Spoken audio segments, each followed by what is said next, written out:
Chapter 732, Officer Qiao. Yunduan felt a warmth in his heart and nodded. "Mom, thank you."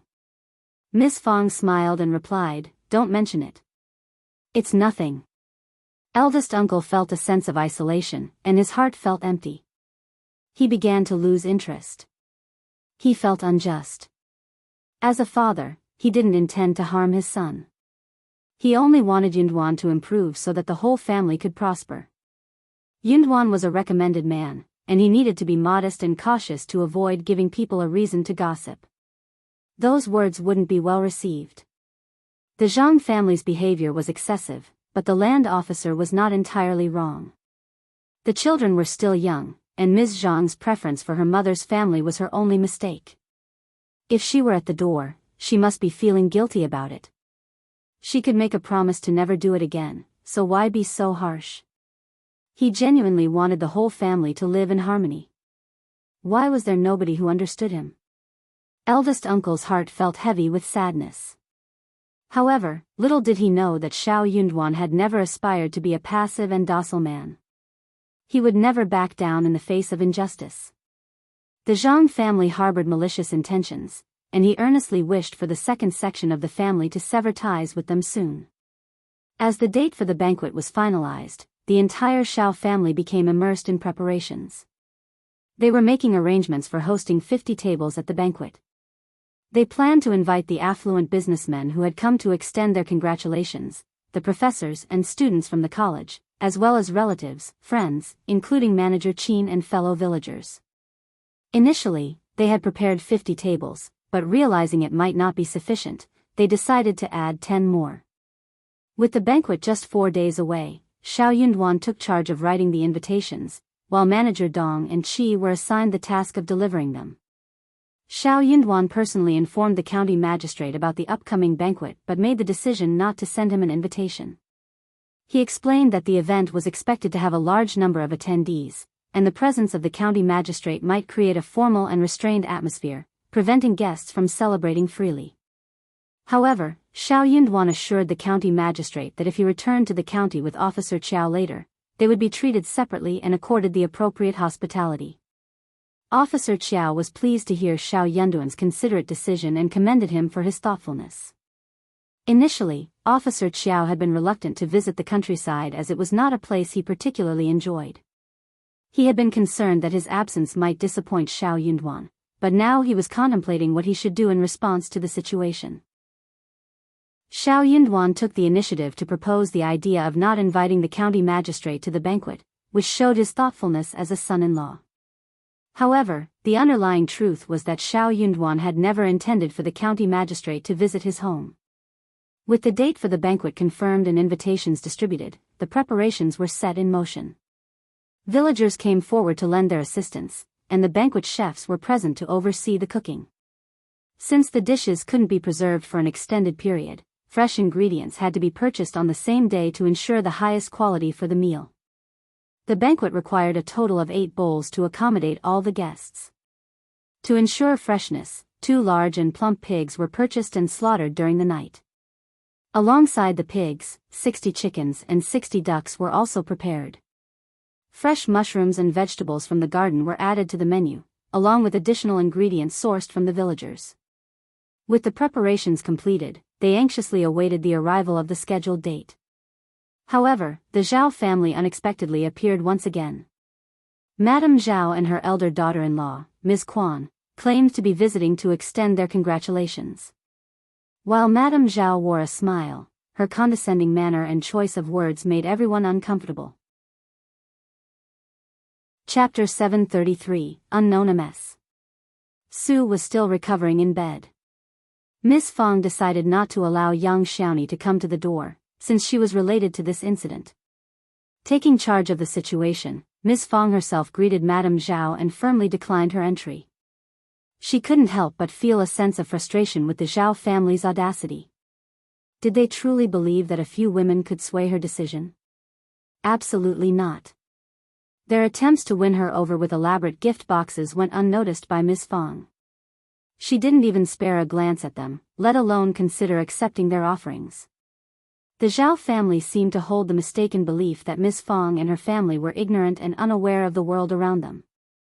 However, Miss Fong couldn't help but find their assumptions amusing. Young Master Yuezheng and young Master Xie had presented far more impressive gifts, having experienced and witnessed countless remarkable things. The Zhao family likely couldn't even compare to some of the items they possessed. With their arrogant expressions and presumptuous demeanor, these two women had nothing of interest to offer in a conversation.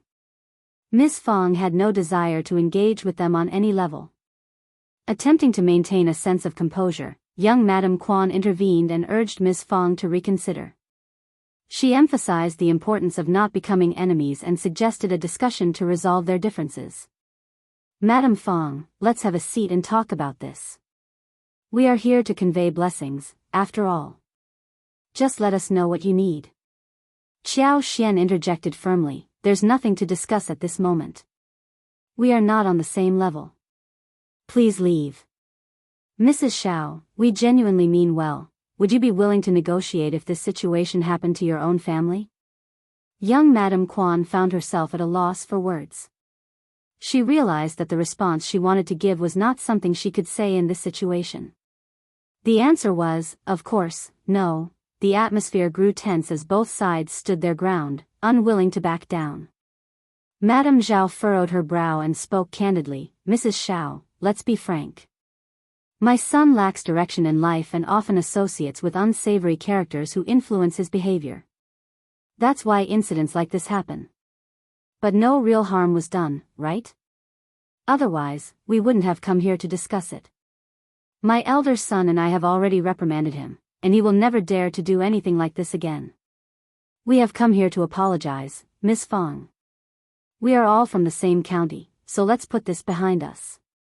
Whatever you need, just say it, and we will do our best to assist you. Madame Zhao felt a pang of unease as she uttered those words. She never imagined herself stooping so low as to apologize to someone from the countryside like Miss Fong, let alone demean herself in this way. But Miss Fang's son was successful. Madame Zhao's own son had caused trouble, leaving her with no choice but to swallow her pride. Young Madame Quan chimed in, attempting to salvage the situation with a smile. Money, land, anything you desire, NIS. Fong sneered in response. Leave this place. We have no need for your money or land. We won't let our family be humiliated over such things. Stop wasting our time and leave, don't soil our land with your presence. Madame Zhao struggled to contain her anger. Then tell us, what is it that you need, if our offers are of no use to you? Madame Zhao was taken aback by the swift dismissal from the Shao family, as she hadn't expected the matter to be resolved so quickly. Miss Fong had no intention of disclosing her demands to Madame Zhao. What are you thinking? Madame Zhao inquired. I have no idea, Madame Zhao admitted. Qiao Xian interjected, well, that's your problem to figure out. We're not here to solve your issues. Mom, let's just ignore her and go home. Good idea. Chapter 734, Lucky Young Xiaoni. Afterward, Miss Fong led her daughter-in-laws and daughter back into the house, leaving Madame Zhao and her daughter-in-law standing outside. The maids inside were instructed not to open the door for them, as they appeared to be quite agitated. Outside the house, a crowd had gathered, witnessing the unfolding drama. Whispers and discussions filled the air. Recognizing the sensitivity of the situation, some onlookers believed it would be best for the truth to be revealed and for everything to be clarified. By doing so, they hoped to prevent any unfounded rumors from spreading further. As the news of the incident spread throughout the village, it reached the ears of everyone residing there. This widespread awareness was also a stroke of luck for young Xiaoni. Coincidentally, during the same period, Shao Yunduan achieved the remarkable feat of becoming the provincial champion. This prestigious title commanded respect and had the power to ward off any ill intentions or troublemakers. Given the bad reputation of the first section of the Shao family for their quick temper, no one dared to provoke or offend them. Even after the incident was revealed and clarified, there were concerns that people might shift the blame onto young Xiaoni, suspecting that there must be something wrong with her. They might question why such an incident happened to her alone and make baseless assumptions about her character or circumstances. But things were different. When the villagers learned about the visitors, they all blamed the Zhao family. The audacity of the Zhao family. They have committed numerous wrongdoings simply because they have wealth. How dare they offend the family of the esteemed provincial champion? It's no wonder they are plagued by misfortune. If only they had raised their son properly. They have brought this upon themselves and deserve no good fortune in their lives. Absolutely. A family like theirs deserves to learn a lesson. We should be grateful that fate has revealed their true colors. It's utterly shameless of them to show up at our door after everything they've done. The two women from the Zhao family overheard the disparaging comments and felt a surge of fury and humiliation. Unable to bear the situation any longer, they hastily departed from the scene. Back at home, Zhao Guangyin anxiously awaited the return of his mother and wife. Seeing them arrive, he approached with concern and inquired about the situation. Madame Zhao, overcome by anger, snapped at him, "Don't make me endure such humiliation. I have lived for so long only to be subjected to this. Instead of supporting me, you are driving me to face further disgrace. How dare you let this happen to me?" Zhao Guangjin's heart sank as he realized the severity of the situation. He turned to his wife. Young Madame Quan smiled bitterly, "We were even denied entry at the door. The Shao family refused to entertain any discussion or accept our gestures of apology." Madame Zhao sneered, "Let's not dwell on it for now. They're just putting on a show.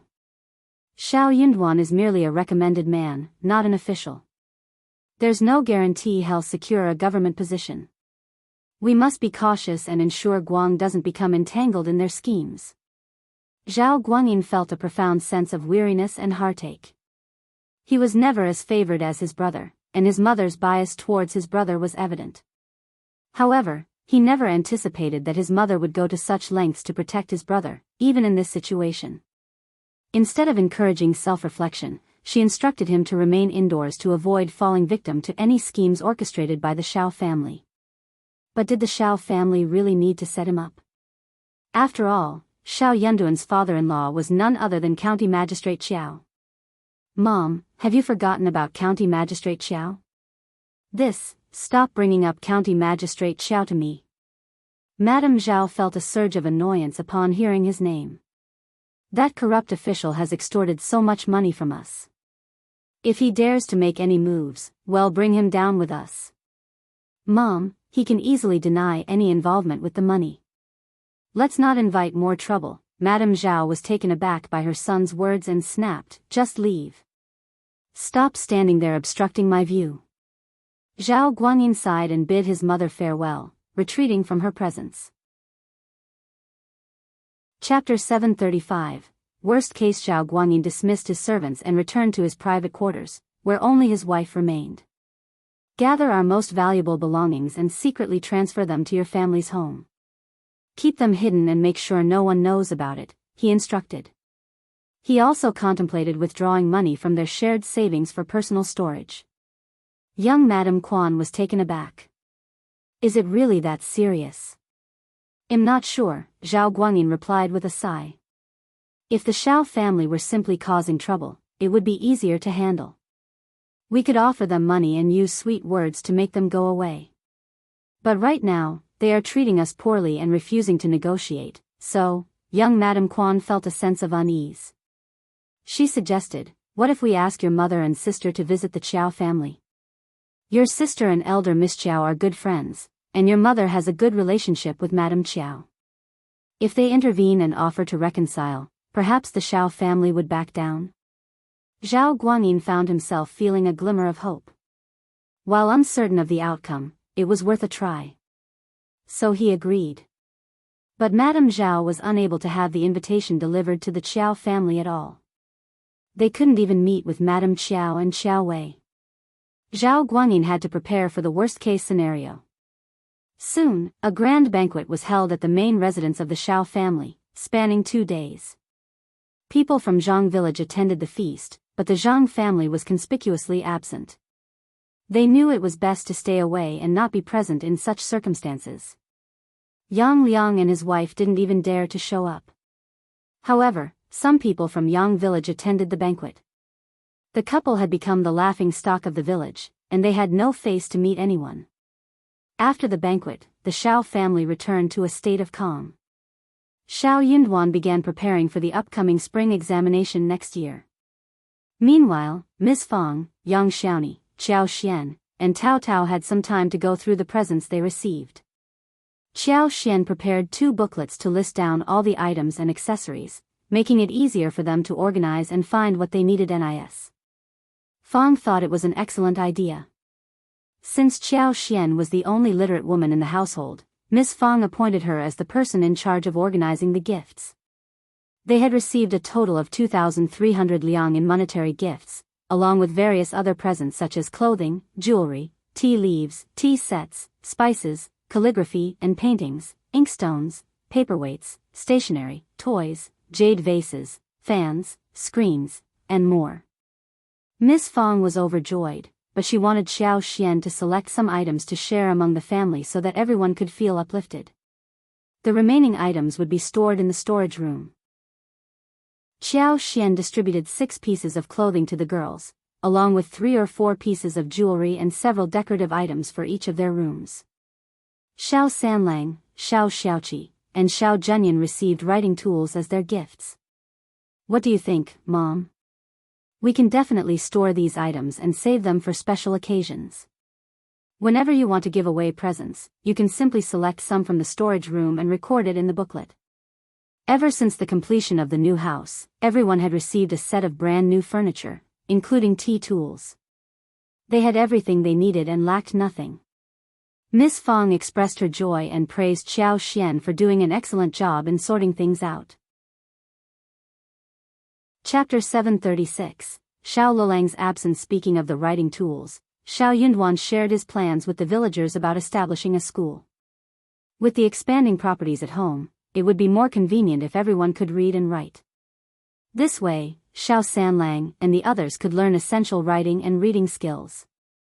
As for Shao Zhenyan, it was high time for him to start his journey of learning.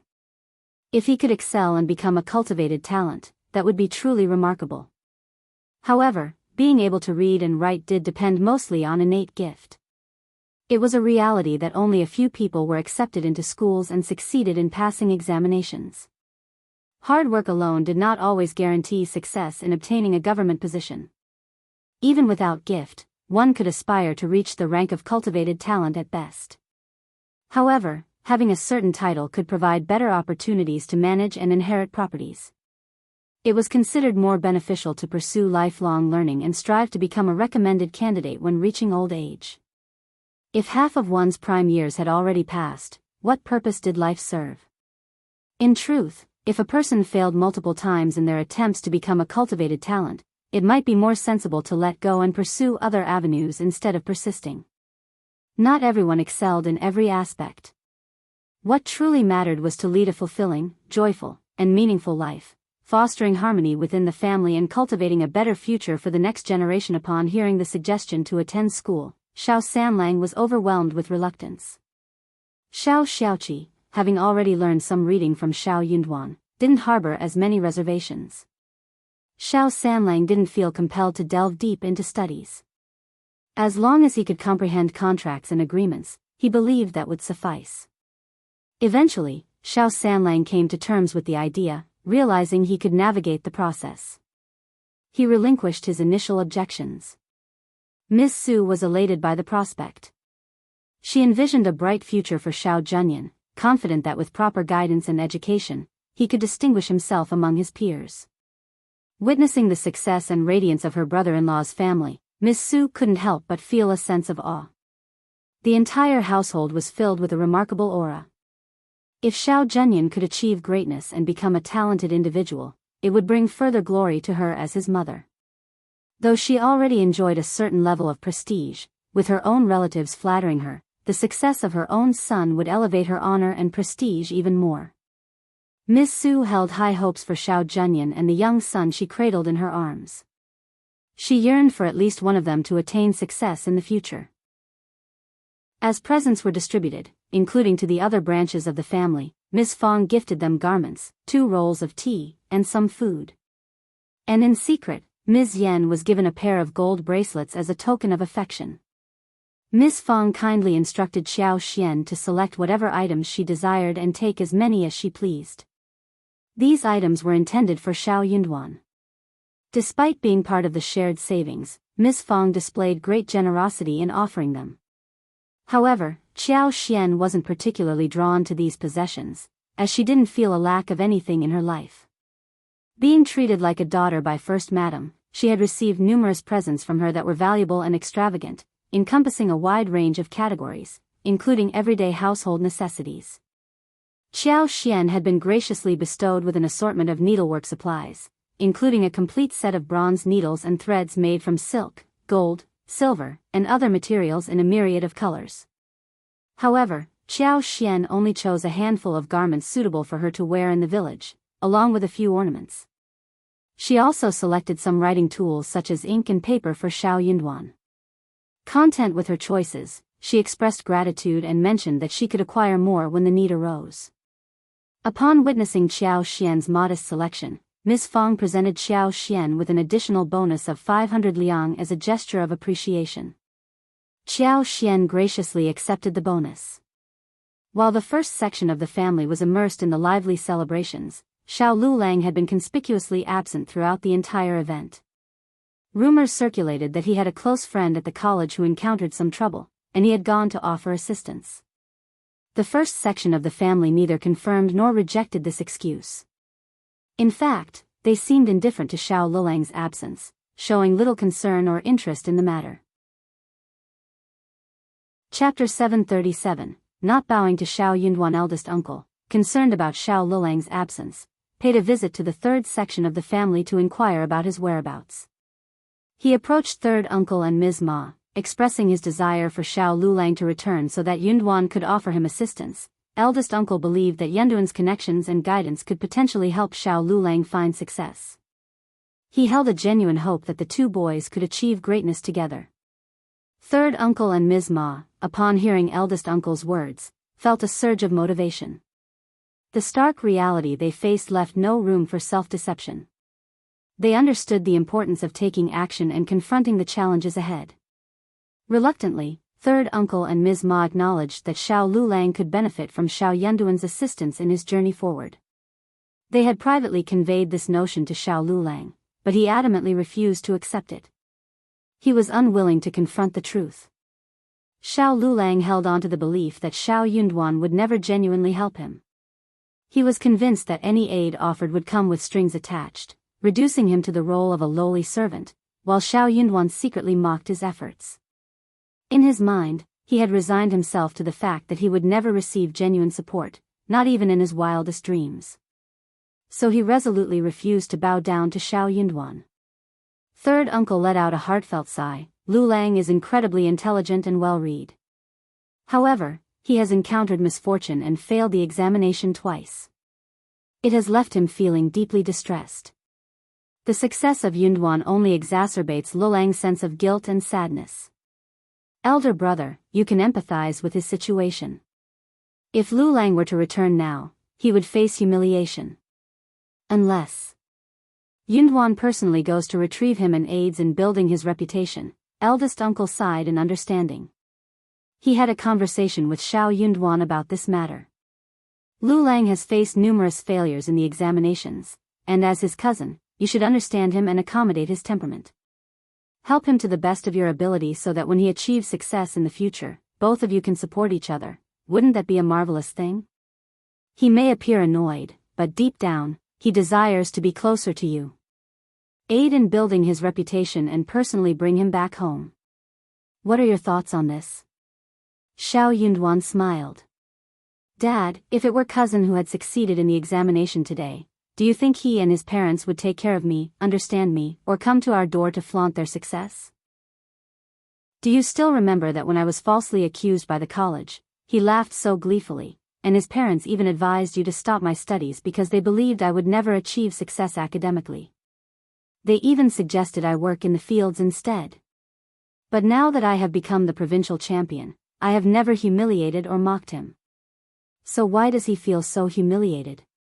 Why should I go and coddle him, flatter him? It all seems rather peculiar. Eldest uncle felt a sense of humiliation. How can you say that? You are the provincial champion, and you can show inclusivity, but I am not going to lower myself for him. He is not deserving of it. Dad, just let go of everything and enjoy your happiness. Eldest uncle stood there in silence, unable to utter a word as he watched his son walk away. He sighed deeply, feeling a profound sense of hurt. Why was there no one who understood him? He meant no harm. All he wanted was for everyone to do well. Yunduan was experiencing success now, and he had a good chance of advancing further in the spring examination. He even had a supportive father-in-law who could assist him on his journey. A bright future awaited him. He had everything he needed. But why couldn't he show inclusivity and encourage Liulang to strive harder? Why get caught up in trivial matters? Chapter 738, shocked he wasn't losing anything by being inclusive and supportive. What was the significance of losing a little face? Why did he have to be so critical and create unnecessary trouble in life? Eldest uncle felt overwhelmed by distress.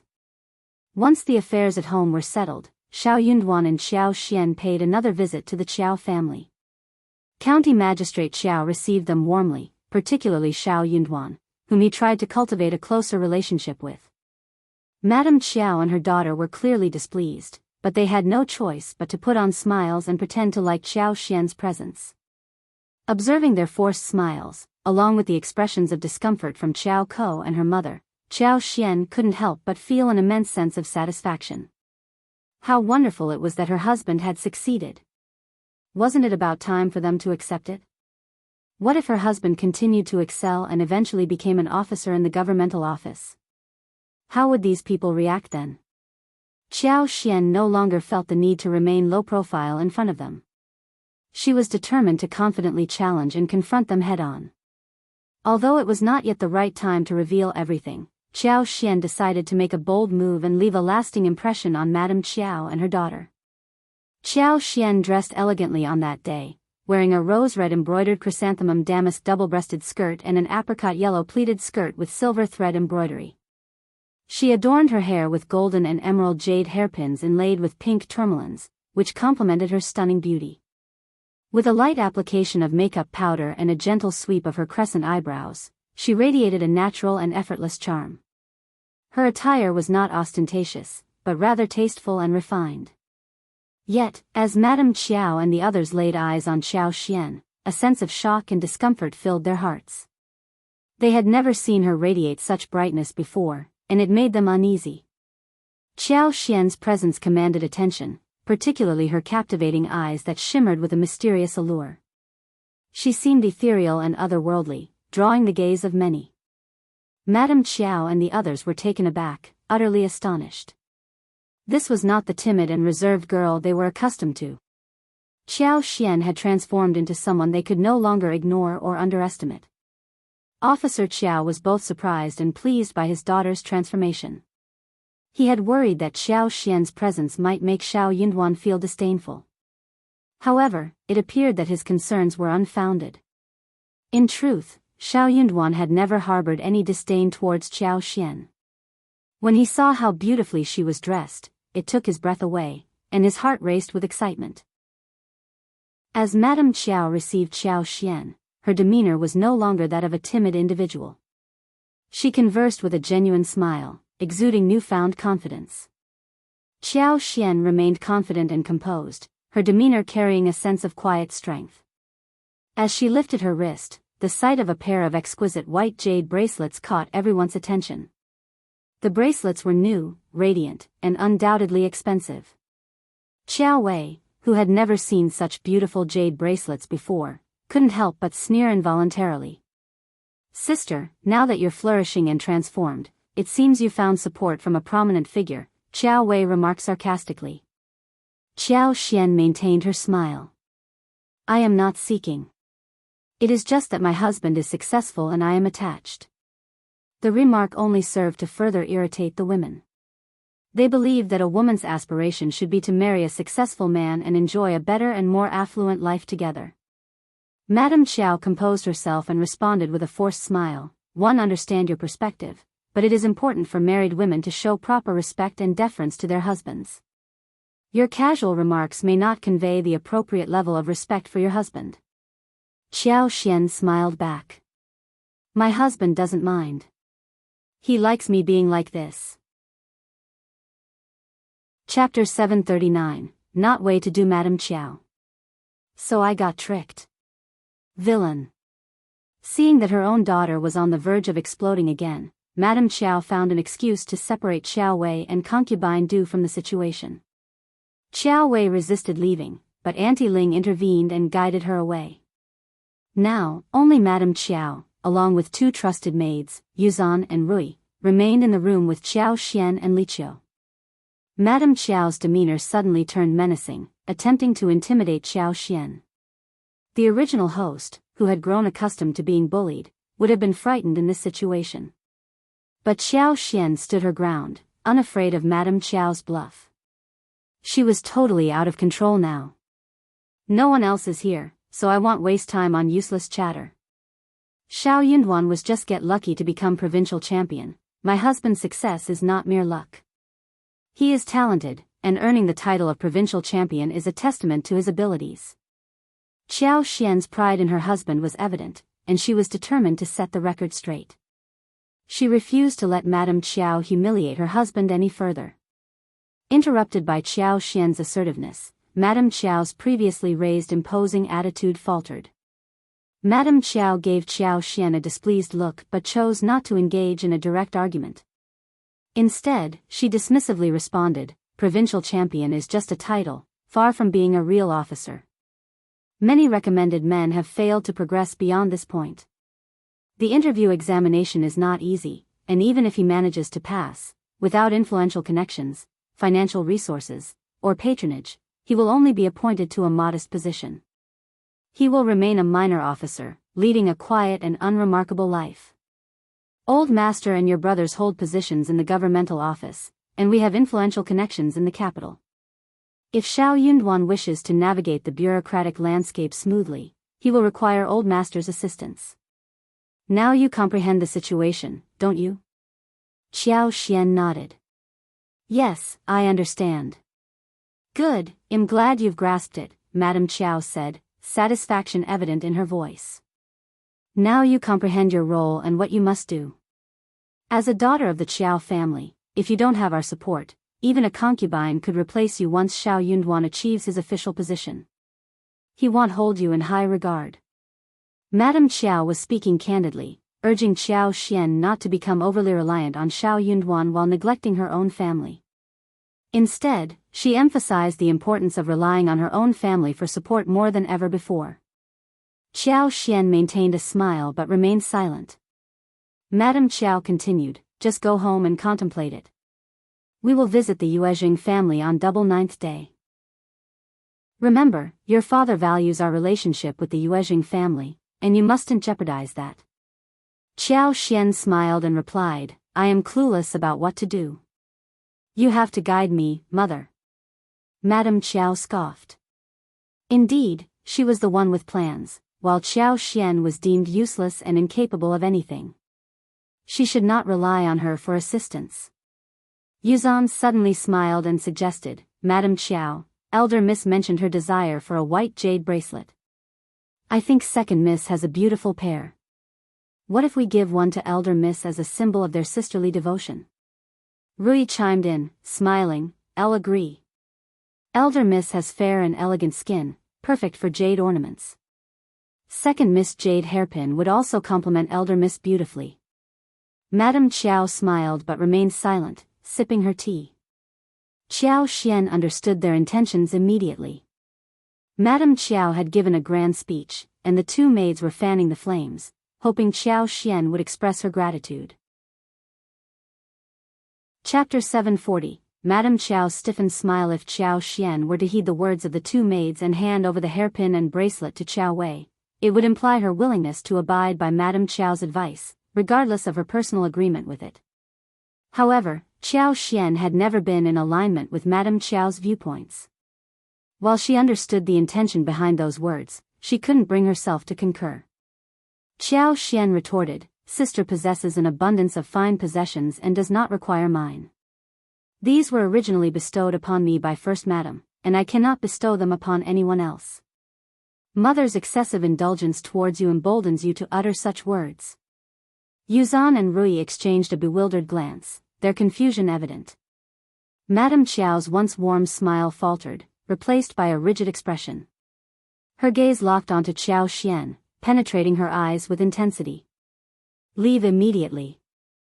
Yuezheng and Rui, too, sensed the overwhelming tension in the room, prompting them to bow their heads and swiftly depart, sensing the need to withdraw from the daunting atmosphere. "Qiao Xian, there is no need for pretense when there are no prying eyes. Allow me to enlighten you, your animosity should not be directed towards me, but rather towards your mother. She repulsed me by engaging in an affair with the old master while I was carrying a child, and you deserve the treatment I bestow upon you. What I've just revealed holds true, men are never dependable. The more elevated their status, the less trustworthy they become. Do you believe your life will improve once Shao Yunduan achieves greater success in the future? You are utterly mistaken. If he remains stagnant at his current position, you can lead a peaceful existence. However, should he rise even higher, what will you have to offer him to maintain his respect? Without our assistance, you possess nothing that commands his admiration. Do you truly believe it is wiser to become an adversary rather than an ally of the Qiao family? Don't be foolish." Madame Qiao possessed the ability to adapt her thinking to the circumstances at hand. She acknowledged that Shao Yunduan had the potential to achieve success, a development she could neither hinder nor control. However, she could engage in a conversation with Qiao Xian, hoping to earn her respect and garner her support instead. In the future, when an opportunity arose, she could eliminate her. Nevertheless, by earning Qiao Xian's respect, she might secure a stronger position within the Qiao family. There was nothing for her to lose. "I'll respectfully disagree with you. Why should the children bear the blame? None of us chose to be born into this situation. How can you justify that what one received from you is what I deserve?" Qiao Xian was unaware of the conflict between her mother and the concubines. She had not witnessed the events and therefore could not offer any insight. Qiao Xian had no recollection of her deceased mother and was at a loss for words regarding her. Moreover, the original host was not an enemy of Madame Qiao. If Madame Qiao disliked her, she could simply remove her from sight. There was no need for her to resort to more drastic measures such as causing her harm or even death. Qiao Xian found herself compelled to defend her own innocence. "I am uncertain whether I can retain his affections. Equally unknown is whether your assistance would be of any use to me. Let us observe what unfolds." "You?" Madame Qiao sneered. "You do have your own plans. Don't wager everything. I'll believe I want." Qiao Xian smiled. "If my husband's achievements do not surpass this level, you will naturally disregard me. However, if my husband attains significant success, you will undoubtedly seek me out, won't you?" Although she had no need for their involvement whatsoever. Madame Qiao was consumed with anger, nearly on the verge of fainting. She glared fiercely at Qiao Xian and nodded, her voice laden with resentment. "I have underestimated you all these years. You have been deceiving me." Realizing that she had underestimated the daughter of this concubine, Madame Qiao felt a sense of being manipulated and toyed with. She found it difficult to catch her breath, her chest heaving. Qiao Xian, however, calmly responded, "On the contrary, you have overestimated me. After all, you orchestrated this situation, didn't you?" Bah. Chapter 741, Reminder. Elle would be truly intrigued to witness how far Shao Yunduan could progress without the support of the old master. Qiao Xian was taken aback. Why wouldn't my father support him? Aren't they engaged in a cheerful conversation at this very moment? Madame Qiao Xian realized that she had merely been provoking her. She had no intention of cooperating or showing respect. Do you truly believe that the old master would place his trust in him? Perhaps you should try changing your own allegiances and see if father will indeed bestow his trust upon you. Madame Qiao seethed with anger, feeling as though she was on the verge of exploding. She repeatedly reminded herself that she had grossly underestimated the girl standing before her. She had never anticipated that when Xiao Xian achieved even a minor accomplishment, she wouldn't share it with her. And at this point, Madame Qiao found herself without any means to counter her actions. While she held the title of Madame in the family, it was the old master who held the true authority. Madame Qiao couldn't go against his intentions. She could resort to lies and manipulation in their relationship, but her schemes would only succeed if Shao Yunduan failed in the spring examination. Yet, observing the old master's unwavering motivation, she dared not utter a word. What vexed Madame Qiao was the fact that Xiao Xian appeared harmless in the presence of others, making it unlikely for the old master to believe her if she were to reveal her true nature. Madame Qiao sneered in response. What use is there in being so joyful in this moment? Life is long. We shall see what unfolds in due time. Xiao Xian smiled and replied, then I kindly ask you to wait. That is precisely what I have been telling you all along. Madame Qiao shook angrily. In front of everyone else, Madame Qiao once again adorned the facade of a virtuous wife, wearing a pleasant and amiable smile. Xiao Xian appeared composed and offered a fleeting smile, refraining from uttering anything negative about Madame Qiao and instead feigning friendliness towards her. However, their true thoughts and intentions remained concealed within their hearts, unknown to those around them. Xiao Xian, in her heart, harbored complete sincerity. She owed no one and had no need to rely on anyone for assistance. Following the conclusion of the banquet, Shao Yunduan and Xiao Xian bid their farewells, waving to them before departing. On their way home, Shao Yunduan revealed to Xiao Xian that County Magistrate Qiao had gathered substantial evidence of the Zhao family's misdeeds and had successfully linked the victims together. It wouldn't be long before they took action against the Zhao family. Their intention was to completely dismantle the Zhao family, leaving no trace behind. Given the Zhao family's extensive wealth and properties, Officer Qiao even instructed Shao Yunduan to acquire any necessary assets from them when the time came. Shao Yunduan and Xiao Xian saw no cruelty in their plan to dismantle the Zhao family. They believed that the Zhao family deserved every consequence that awaited them. Due to their stroke of good fortune and the support of young Master Yuezheng, as well as Shao Yunduan's title as provincial champion, the Zhao family had reluctantly let them go unscathed. A few days later, Yuezheng Shao sent Chu Shan and others to their home to retrieve watermelons, lipsticks, mushrooms, and the limited edition lipsticks from the third season. Li Xia, who had been away, returned home as well. They had a limited quantity of snow fungus at the moment, but they anticipated a bountiful harvest in 2 months' time, so there was no need for immediate delivery. They had amassed an abundance of mushrooms, totaling more than 150 kilograms, and 1,300 lipsticks. Following this delivery, Xiao Xian found herself with more than 186,000 liang in her possession, bringing her closer to the impressive milestone of reaching 200,000 liang. In Yuezheng Shao's letter, it was mentioned that 2 out of the 7 dessert stores had been opened. The jelly desserts, featuring a delightful combination of fruits, nuts, crumbs, milk, or brown sugar water, were incredibly popular among customers. The refreshing texture of the jelly delighted everyone. In addition to the jelly, other desserts like mango paste, mung bean paste, red bean paste, almond walnut paste, and bean brain, also experienced great success. They sold out daily, with a constant stream of guests visiting the stores. Chapter 742, Surprised and happy. Xiao Xian was overjoyed by the prospects. In just over a month, the cassavas would be ready, allowing them to expand the variety of balls and bubble teas in the dessert stores, effectively doubling their offerings once again. The creeping figs would also be ripe by then.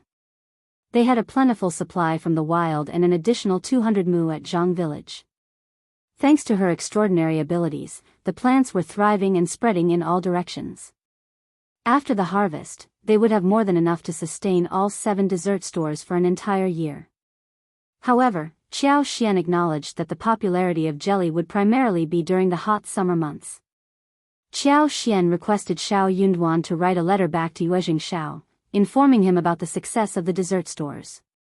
Additionally, she asked for Yuezheng Shao's assistance in obtaining seedlings for plants such as dragon fruit, papaya, banana, pineapple, sugar cane, and tangerine oranges.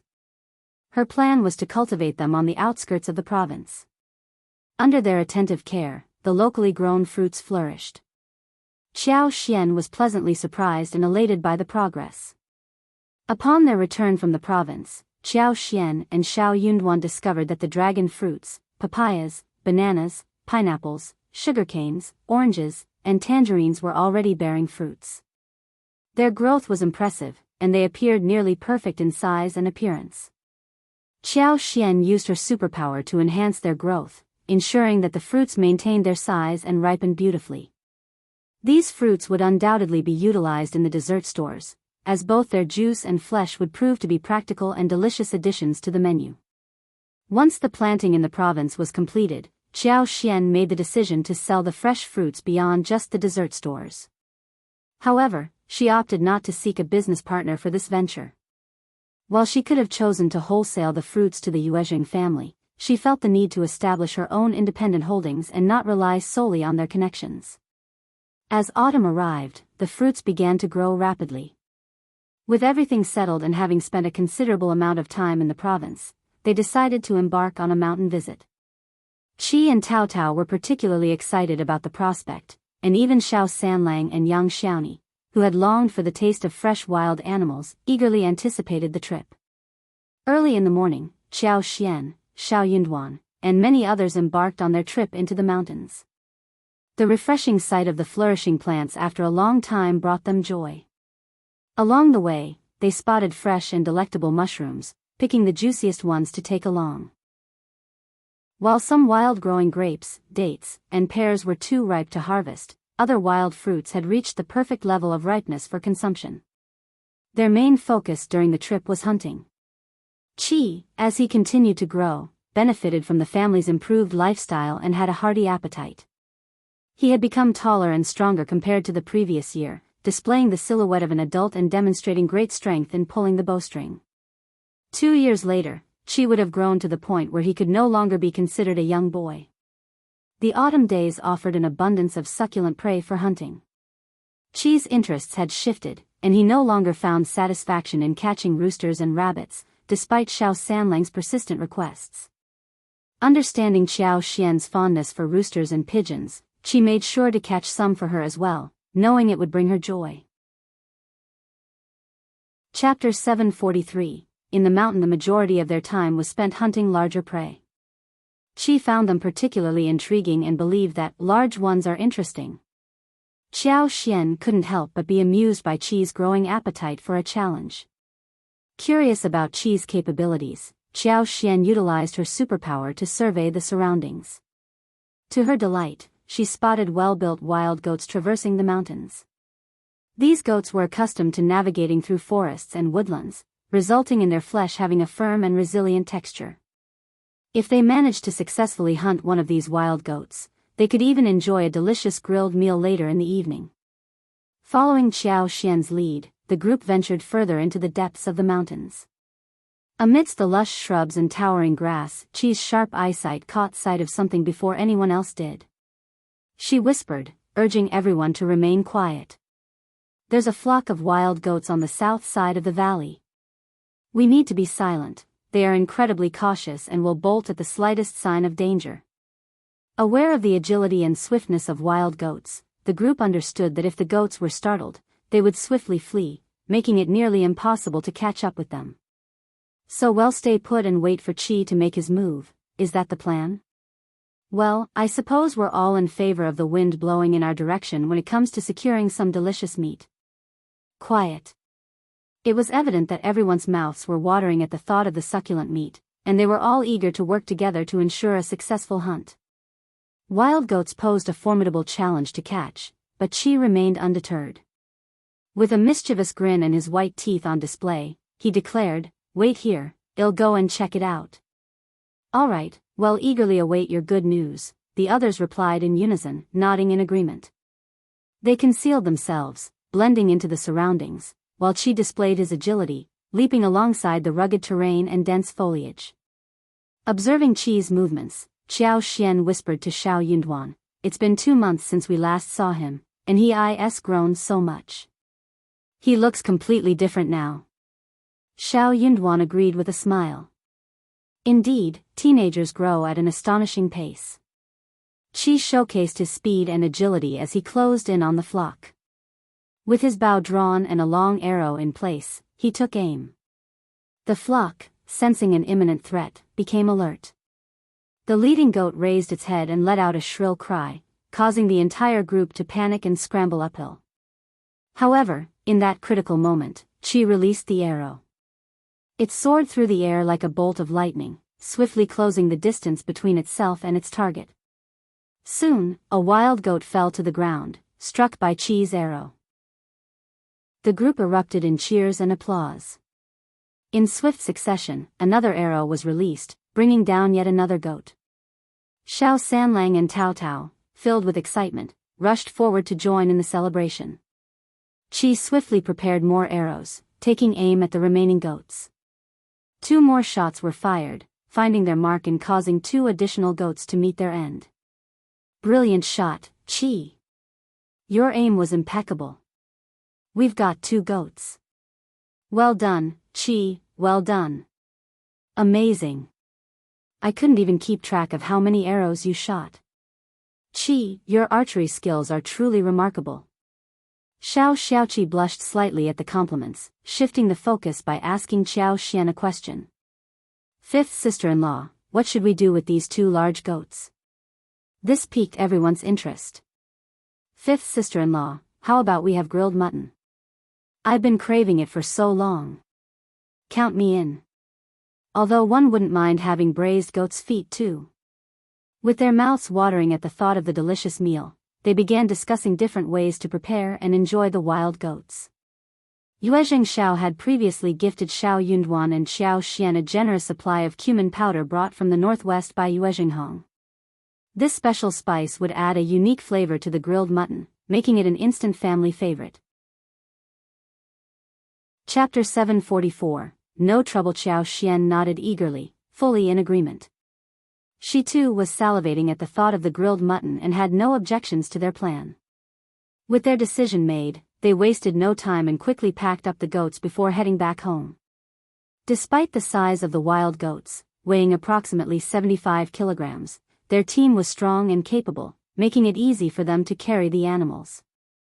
Qi confidently claimed that the larger wild goat weighed around 45 kilograms and proceeded to effortlessly carry it on his own. This left the others in awe and shock at his strength and ability. Shao Sanlang quickly interjected, "Put it down, you can't handle it alone. Let the 5th brother help you carry the weight." Qi swiftly took a step back, evading Shao Sanlang's attempt to assist him. He smiled confidently, showing no signs of embarrassment. "No need, 3rd brother. One can manage on my own. I'll ask for help if I need it, but for now, you don't have to worry." Shao Yunduan chimed in, concerned for his younger brother's well-being. "Don't push yourself too hard. You're still young, and you could risk injuring yourself." Qi maintained his smile, undeterred. "3rd brother, 5th brother, you underestimate me. Have your conversation, and I'll take care of this myself." Determined to prove himself, the young Qi walked away with the goats, not waiting for his brothers to catch up. Shao Yunduan shook his head in a mixture of amusement and concern. Worried about any potential accidents, he didn't want to risk further delays and quickly joined in, shouldering the other goat. By the time they arrived home, it was just past lunchtime. Closing the door behind them, they wasted no time in processing the 2 goats. Qiao Xian took special care to prepare a pot of fresh goat intestine soup. In addition, she rolled out noodles for dinner and added them to the soup to cook. Fresh mountain mushrooms were included, and a layer of chili oil, chopped green onions, and coriander adorned the dish. The result was a warm and flavorful soup that delighted the senses. As they busied themselves with preparations, the anticipation for the grilled meat at dinner began to grow. They carefully selected the most tender mutton and sliced it into pieces of medium thickness. These slices were then marinated with a variety of spices, while fish and shrimp were also prepared alongside a freshly killed chicken. A selection of vegetables was also gathered, ensuring a well-rounded meal. With everything else in order, Qiao Xian pondered for a moment before heading to the garden. There, she plucked 2 large dragon fruits and 2 ripe watermelons. She instructed Tao Tao to make some red bean paste, while young Xiaoni prepared a bowl of finely chopped nut crumbs. In addition, they boiled brown sugar water and set aside a large basin of jelly. To create a delectable dessert, they cut the fruit into bite-sized pieces and added a generous spoonful of soft, sweet red bean paste. Crispy chopped nuts were sprinkled over the top, and a drizzle of mint juice added a refreshing touch. To complete the dish, each person added jelly according to their own preferences. The result was a delightful combination of flavors and textures that perfectly complemented the grilled feast. Their only regret was the absence of ice cubes, which would have enhanced the overall taste and experience. They had heard that saltpeter could be used to make ice, but Qiao Xian was unsure of the process and had no means of obtaining saltpeter. She decided to discuss this matter with Yuezheng Shao, hoping to find a solution. Given the large number of people in the family, the remaining meat, after removing other side dishes, was not a substantial amount. It could only be stored for a few days. They distributed approximately 5 kilograms of meat to each of the second and third sections of the family. Despite receiving a relatively small portion, neither section complained and accepted the meat graciously. Miss Fong observed this scene with great joy, appreciating the spirit of harmony and sharing within the family. As their lives continued to improve, Shao Yunduan's prospects for success grew brighter. Miss Fong, being an open-minded person, didn't bother with petty disagreements as long as she remained content. However, this condition was contingent upon them not causing her any trouble. Qiao Xian found a reason to invite Ms. Yan to her home, allowing her to join the first section of the family in enjoying the grilled food and jelly. With Ms. Zhang gone, Ms. Yan shouldered more responsibilities, but she felt a sense of comfort in her life. Therefore, she happily accepted Qiao Xian's invitation. Chapter 745, Shao Liulang's Misery Translator. Henyi Translations. Qiao Xian's decision to invite Ms. Yan was influenced by her desire to exclude Shao Miling from the gathering. She held unfavorable opinions about both Shao Xiaoji and Shao Miling, and she wanted to avoid any potential conflicts or discomfort among the family members. By extending the invitation to Ms. Yan, Qiao Xian ensured that Shao Miling would not be inclined to join the gathering. If Shao Miling were present, it would likely lead to the inclusion of Shao Xiaoji as well. However, by having a specific matter to discuss with Ms. Yan, which conveniently required her to spend more time with the first section of the family, everything would appear natural and without any forced interactions. The presence of Ms. Yan as a daughter-in-law in the second section of the family was highly valued by the members of the first section. Her influence had a positive impact on Ms. Niu and second uncle, who were noticeably less rude in their behavior. This change in attitude was largely due to the success of the Yan family's tofu workshop, where both of Ms. Yan's sons were making money. This financial success improved the perception of Ms. Yan and her family, and as a result, second uncle and Ms. Niu were more inclined to treat them with respect. While the first section of the family could offer them employment opportunities as well, the impact of the offer coming directly from the Yan family was significantly different. If the Yan family offered job opportunities, the second section of the family would be filled with gratitude and would never dare to be critical or lazy. They understood the value of the Yan family's support and recognized that it was a privilege to receive employment from them. On the other hand, if the job offer came from the first section of the family, the second section would be more inclined to complain about low pay and harbor jealousy, potentially causing significant trouble within the family dynamics. With her unwavering clarity and the backing of her powerful family, Ms. Yan commanded strong authority within the second section of the family. As a result, the members of the first section were more than willing to spend time and socialize with her. They would always make sure to include Ms. Yan in their own activities, valuing her presence and considering her an important member of their gatherings. During the gift-giving occasion, Ms. Fong even presented an additional pair of gold bracelets to Ms. Yan, highlighting her significance within the family. Meanwhile, Shao Liulang had recently returned from his friend's house, still harboring resentment towards Shao Yunduan and the first section of the family. However, the members of the first section showed little concern for him, except for eldest uncle. Third uncle, accidentally, informed eldest uncle about Shao Lulang's return, knowing his genuine worry for his nephew. Eldest uncle, genuinely concerned for Shao Lulang's well-being, wasted no time and promptly visited the third section of the family to check on him. Shao Lulang's annoyance and misery intensified as he observed the behavior of the first section of the family. He believed that they were nothing more than bullies, and he had no intention of forgiving them easily for their actions. Eldest uncle's genuine concern and attempts to communicate with him only served to exacerbate Shao Lulang's misery. He firmly held on to his belief that he had every reason to harbor hatred towards the first section of the family. Consequently, Shao Lulang maintained a cold and unfriendly attitude towards eldest uncle, refusing to engage in a constructive conversation. Adding to his emotions, Ms. Ma and third uncle fueled the fire by supporting Shao Lulang's perspective, further diminishing his anger towards the first section of the family. Pleased with the turn of events, eldest uncle expressed his satisfaction. Lulang, your cousin is here at home, and you can spend time talking with him whenever you're free. We are family, and together we can overcome any challenges. Your future will be brighter as we support each other. Initially, eldest uncle intended to say, you can learn a lot from your cousin since you're a smart individual. You have the potential to become a cultivated talent and a recommended individual too. However, he recalled how angry Shao Lulang had become in the past when he mentioned this, so he decided to alter his words. The fact that Shao Lulang had a provincial champion as his cousin made everyone from the college envious. They couldn't help but feel jealous, knowing that he had the privilege of seeking advice from such an accomplished individual whenever he pleased. However, Shao Lulang remained unaffected by eldest uncle's words. He replied bitterly, don't dare to disturb my cousin. He's different now.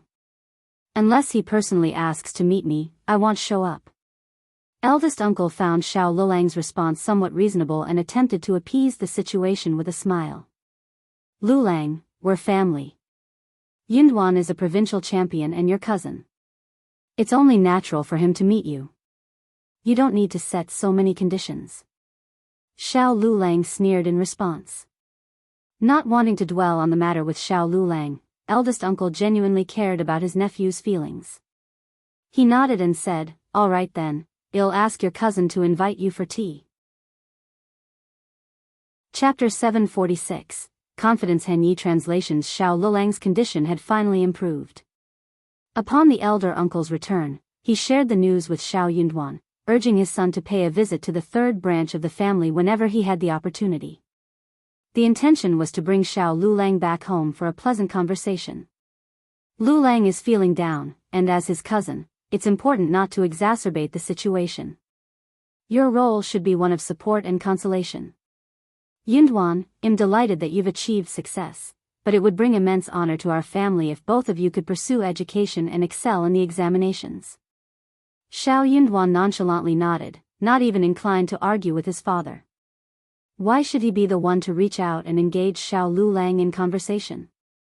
Being older and having achieved the title of provincial champion, there was a substantial disparity between them, both in terms of family hierarchy and official status. Shao Lulang had never bothered to offer his congratulations after Yunduan's triumph as provincial champion. Neither had he shown any warmth or kindness. And now, his father expected Yunduan to go out of his way to bring Shao Lulang for a discussion. Furthermore, his father expected him to provide consolation and encouragement to Shao Lulang. His father seemed remarkably assured of its effectiveness. But would mere words of comfort and encouragement truly make a difference? Shao Yunduan hadn't really contemplated this matter since then. After savoring roasted mutton and wild goat, and relishing the rare delicacy of dragon fruit from the south, they ventured into the mountains for several days. Rather than hunting animals, which would yield more food than they could consume, they focused on gathering an abundant harvest to take back home. With mushrooms, yams, and lilies carefully stored, the family became occupied with the task of sun-drying their precious findings. A wide variety of fresh mushrooms were utilized to create delectable dishes such as stewed chicken with mountain mushrooms, fried meat, stir-fries, soups, and hot pots. Each preparation was bursting with flavor. They managed to gather the final batch of honey from the flower fields, which would last for 2 more months and serve as a key ingredient in making lip balm. While Qiao Xian and Shao Yunduan were engrossed in their harvesting tasks, County Magistrate Qiao meticulously arranged everything to initiate an attack against the Zhao family. County Magistrate Qiao had made thorough preparations, and when the victims filed their reports, the officers swiftly took control of the Zhao family members. Madame Zhao remained oblivious to the situation, but upon learning of it, she instructed Zhao Guanyin to offer County Magistrate Qiao a bribe in order to resolve the matter and suppress the reports. It was absurd that old cases were being dredged up and reported. It seemed like a joke. However, Zhao Guanyin found himself trapped within the confines of the Zhao family estate. Guards stationed outside the gate prevented anyone, including the mistresses, masters, and servants, from leaving unless they were purchasing food. They awaited Officer Qiao's summons. Zhao Guanjin's attempts to bribe the guards with 50 liang proved futile, leaving him bitter and frustrated. Madame Zhao grew furious and contemplated forcing her way out. Yet, the guards, aware of her social standing, responded by brandishing their blades. The sight of the gleaming blades shattered Madame Zhao's resolve, causing her to crumble in defeat. She no longer dared to make any further attempts. What on earth is happening? There must be someone orchestrating all of this. Madame Zhao exclaimed, consumed by anger. Zhao Guanyin wore a bitter smile and let out a sigh. Mom, don't you see? It's the Shao family behind all of this. Madame Zhao was taken aback. How could that be? The Shao family may have a provincial champion, but he shouldn't have the power to do this. But Officer Qiao happens to be the father-in-law of the provincial champion. Zhao Guanyin nearly shouted, shocking Madame Zhao. Zhao Guanyin let out a weary sneer. Now do you understand, Mom? The Shao family is far from ordinary. Visiting the Shao family was out of the question. They would likely respond with physical violence. Zhao Guanjin's presence would only exacerbate the situation further. It seemed that their only hope for survival lay with the women from their own family, who might have a chance at eliciting sympathy through desperate pleas. Chapter 747, at Dorhenyi translations. Surely, as fellow human beings, the Shao family would spare their lives even if they did not offer forgiveness, right? It was unimaginable that they would resort to such extreme measures. County Magistrate Qiao's actions were pushing the Zhao family to the brink of destruction, akin to being backed against a precipice. Madame Zhao, overcome with panic, directed her curses at County Magistrate Qiao and the Shao family. Desperately, she pleaded, "Your father is not here. You must find a solution. Our family will become a laughingstock if we are surrounded by government officials." Zhao Guanyin cast a disappointed gaze upon his mother, shaking his head in resignation. He turned away and departed. His disappointment grew even deeper. His mother seemed oblivious to the gravity of the situation, fixated instead on the family's reputation. While Zhao Guanyin was still simmering with annoyance, the guards abruptly stormed in, attempting to apprehend Zhao Guanghua. Zhao Guanghua was the weakest link, prone to troublemaking and exhibiting careless behavior. His numerous flaws made him an easy target. In the past, the Zhao family's immense wealth and their association with County Magistrate Qiao shielded them from any consequences, preventing anyone from raising objections to Zhao Guanghua's misconduct.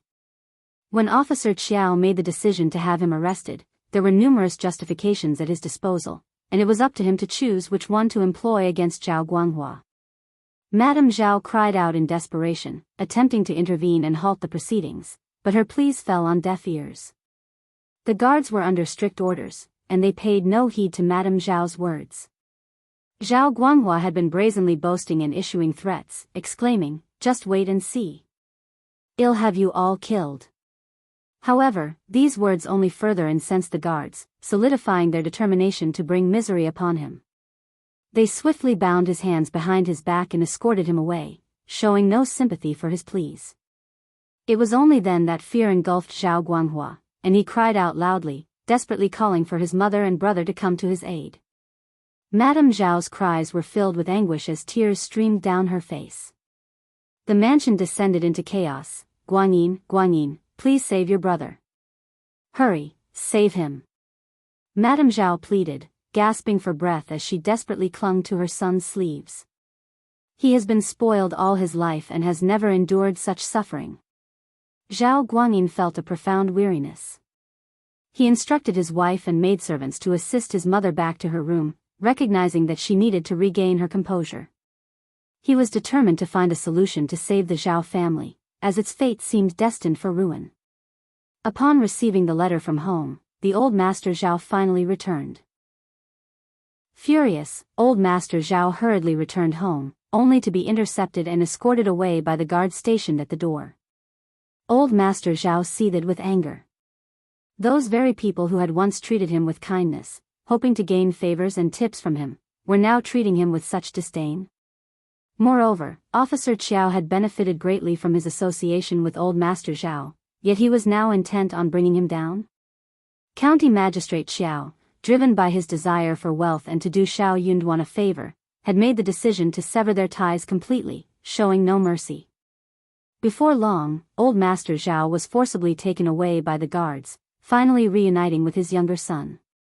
Old Master Zhao had already been taken away, and by the time Zhao Guanyin reached the doorstep, it was too late. A deep sense of despair washed over Zhao Guanjian's heart, plunging it into the depths of despair. It appeared that Officer Qiao had no intention of forgiving or sparing the Zhao family. Despite Zhao Guanjian's innocence and lack of wrongdoing, it no longer mattered. His father and brother were now captured, and it was only a matter of time before he would be as well. Even though he had committed no wrongdoing, being the eldest son of the Zhao family meant he could never escape the consequences that befell them. Chapter 748, Begging for Forgiveness. Henyi translations. The next day, the case was brought before the court, and he could no longer tolerate the situation. That very night, Zhao Guanyin disguised himself as a servant of the mansion, dressed in appropriate attire. He used a ladder to climb over the wall and embarked on a journey to Shaoding village. He was always certain about one thing. He knew the root cause of all these troubles. If only the Shao family, or specifically Shao Yunduan, could show some mercy, everything could be turned around. Late at night, Zhao Guanyin knocked on the door, causing a startle among the family members. Shao Yunduan allowed him inside to have a conversation in the courtyard. With clenched teeth, Zhao Guanyin knelt down before Shao Yunduan and pleaded, "Provincial champion Shao, I beg you, show us mercy." Unmoved by the plea, Shao Yunduan spoke quietly, "Zhao Guanghua didn't spare us when he committed his actions against us." Shao Yunduan couldn't help but imagine the devastating consequences if the same incident had befallen young Xiaoni. How would his third brother be affected? What about their parents? This once harmonious family would have been shattered into fragments. Even if he were to achieve a high-ranking position in the government, he would never be able to experience a harmonious family again. It would forever remain an insurmountable barrier in his heart.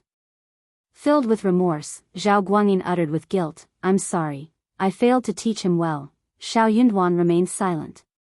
Zhao Guanjian's voice trembled as he said, "I'm willing to surrender half of the Zhao family's properties." Hee. Zhao Guanyin let out a bitter laugh, realizing the absurdity of his own words. What good would it do to share only half of the properties? The entire Zhao family's wealth would end up in the hands of County Magistrate Qiao and the Shao family. Half of it would be meaningless. He clenched his fists, determination in his eyes. "Provincial champion, I intend to leave this county with my family, far away from here. I swear that we will never set foot in this place again." Finally, Shao Yunduan showed a hint of interest. "Where do you plan to go?" Zhao Guanyin felt a surge of motivation. He knew he had struck the right chord. Knowing that he had to leave his hometown and settle elsewhere, Zhao Guanyin didn't allow himself to dwell on the thought. He quickly replied, "We plan to go to Linjia County." Linjia County and Heshan County were located far apart, in opposite directions. Their paths would never cross again in their lives. Shao Yunduan remained silent for a moment before speaking, "Keep your family within your sight. If you make another move, one won't show any mercy." Zhao Guanyin had no choice but to agree. "I'll understand. Thank you for sparing me, Provincial Champion Shao." Zhao Guanyin expressed his gratitude, stood up, and returned to where he came from. Xiao Yunduan went back to his room and found Xiao Xian sitting against the headboard, yawning. As he returned, Xiao Xian was no longer drowsy and asked, heard elder young Master Zhao was here. Was he begging for mercy? What did he say? It's a pity that he's the only sensible person in the Zhao family.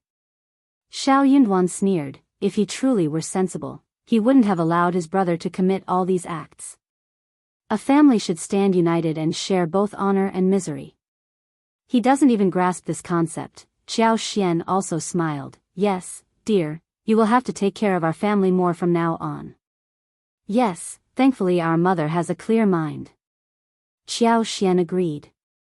It was true, but unfortunately, their father's mind was not as clear. Xiao Yunduan was becoming more determined in opposing his father, working hard to correct his impractical ideas and prevent him from making any further mistakes. Xiao Yunduan informed Xiao Xian about Zhao Guangjian's decision, and Xiao Xian couldn't help but admire his resoluteness. The Zhao family needed to stay as far away as possible, in case they continued to cause trouble for their family. Chapter 749, Madame Zhao's bad idea. They no longer needed to worry about revenge, as they believed that old Master Zhao and Zhao Guanghua would eventually face the consequences when the opportunity arose. The next day, Xiao Yunduan made another visit to the county city, while Xiao Xian spent most of her time in the flower field. Though uncertain about the details of Xiao Yunduan's conversation with County Magistrate Qiao, it wasn't long before the case involving the Zhao family was resolved. The victims who had filed complaints against the Zhao family were generously compensated and received a formal apology from them. They expressed their gratitude for the resolution. As a result, Officer Qiao gained a reputable status, and many of the victims referred to him as the wise magistrate. The Zhao family, having committed numerous crimes, had their properties confiscated. However, since they admitted their guilt, they were spared imprisonment or exile. Zhao Guanghua received 30 lashes, and the entire family was commanded to leave the county, never to return and trouble the civilians again. The decision was met with applause and cheers from the people. The Zhao family was infamous for their cruel behavior, particularly the younger young Master Zhao, who was known for bullying others. It was a relief for the community to see them depart. County Magistrate Xiao closely monitored their departure, ensuring they had no opportunity to gather their belongings. Since their properties had been seized, they were not permitted to take anything with them. In the early morning, only Madame Zhao, with a small package of ornaments, left on 2 wagons before dawn broke. However, a poignant incident occurred during this time. As the Zhao family faced the loss of their properties and the order to leave their homeland forever, the women of the family wept uncontrollably. None of them wanted to depart from their beloved hometown. The prospect of moving made them feel deeply uncomfortable. They cherished their hometown where they had grown up, believing that nowhere else could compare to it. Since they were not brought to the governmental office or confronted by County Magistrate Qiao, they were unaware of the severity of their situation. They desperately sought a way to reverse their circumstances. In their quest for a lifeline, Zhao Ming thought of Xiao Liulang. Madame Zhao, equally anxious and worried, clung to any glimmer of hope that could potentially turn the tide in their favor. Madame Zhao sent Zhao Ming to search for Xiao Liulang. However, Xiao Liulang was not at the college, prompting the anxious Zhao Ming to rush to Xiaoding village instead. Feeling that he was being compared to Xiao Yunduan and mocked behind his back, Xiao Liulang made the decision to stop attending college. He believed he had acquired enough knowledge and could continue studying on his own at home. Perhaps, after the new year, he would enroll in another college in a neighboring country to pursue his studies. He had been eagerly anticipating Xiao Yunduan's visit, as promised by the elder uncle. He had practiced countless times how he would treat Xiao Yunduan, intending to make him speak kindly to him. However, Xiao Yunduan never showed up. Xiao Liulang was furious. Ms. Ma's heart was shattered. In defense of her son, she went to the first section of the family, seeking to accuse Xiao Yunduan. But Miss Fong drove her away, further fueling her anger. Filled with anger and resentment, Xiao Liulang hurled curses at Xiao Yunduan, calling him evil and arrogant. He vowed to become a cultivated talent, a recommended man, and ultimately an advanced scholar, just so he could humiliate Xiao Yunduan and make him regret his actions for the rest of his life. Regarding his eldest uncle, Xiao Liulang felt deceived and manipulated. Eldest uncle had lied to him. He no longer believed in his authority or respected him as a senior. He refused to trust his words any longer. Chapter 750, Xiao Liulang's dream. Filled with anger and resentment, Xiao Liulang heard that Zhao Ming, the elder miss from the Zhao family, was visiting. Surprisingly, his fury turned into excitement. He quickly put on a clean robe, tidied his hair, and confidently walked out to meet Zhao Ming, hoping to make a good impression. "Greetings, elder Miss Zhao," he greeted her with feigned charm. Zhao Ming had been waiting in the hall of the second section of the Shao family, feeling irritated and resentful. She had been scrutinizing him and enduring his endless questions. She was growing increasingly annoyed. If it weren't for her family's troubles, she wouldn't have bothered to deal with Ms. Ma. She despised her from the bottom of her heart. Cursing silently, she started to question whether her decision to approach Xiao Liulang was a mistake. His pretentious behavior only intensified her disgust.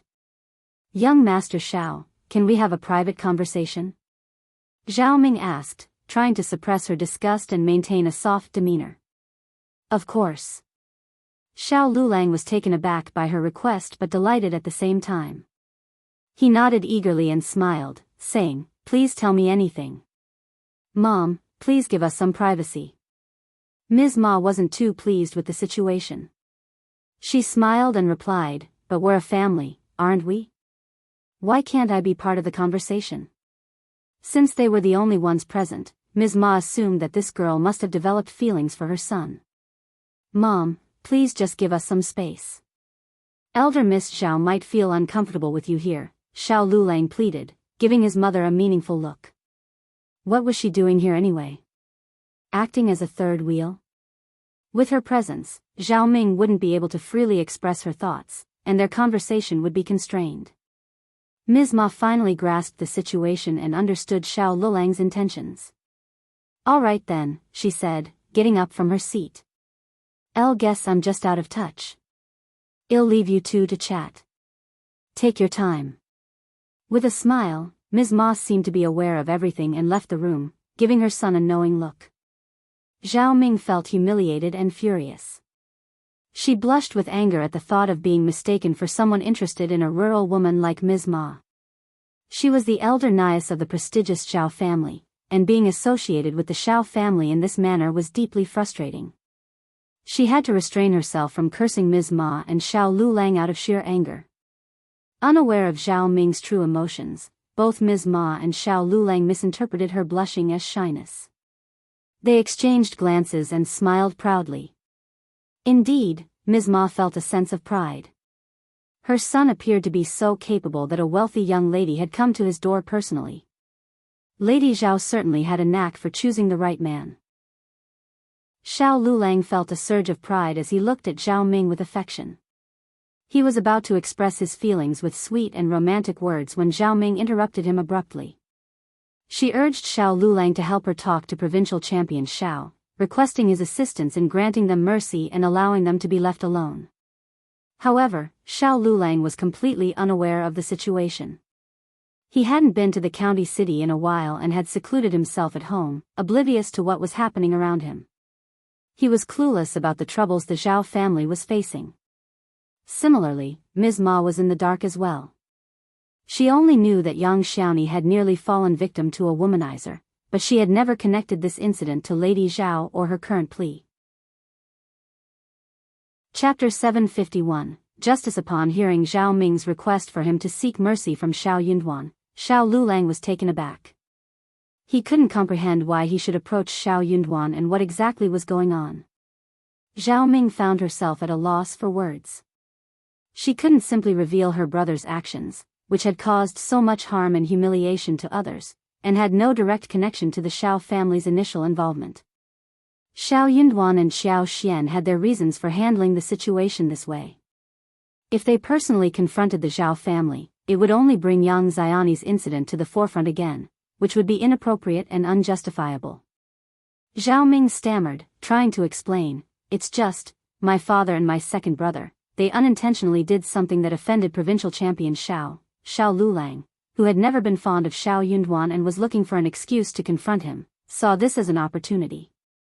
Moreover, it was Zhao Ming who had asked for his help, and he felt compelled to uplift her spirits. Before Zhao Ming could finish her sentence, Xiao Liulang became incensed and responded with righteous anger, "How dare they? Cousin is a respected man, but he shouldn't act so recklessly. Don't worry, Elder Miss Zhao, I will seek justice on your behalf. Wait, let me go and talk to the head of our family right away." "Hold on." Without waiting for Zhao Ming to say anything further, Xiao Liulang swiftly dashed off. At the main residence of the family, Xiao Yunduan had resumed his studies after taking a few days' rest. Qiao Xian was playing with her newborn nephew alongside Shao Qing. It was during this moment that Xiao Liulang burst in, surprising everyone in the room.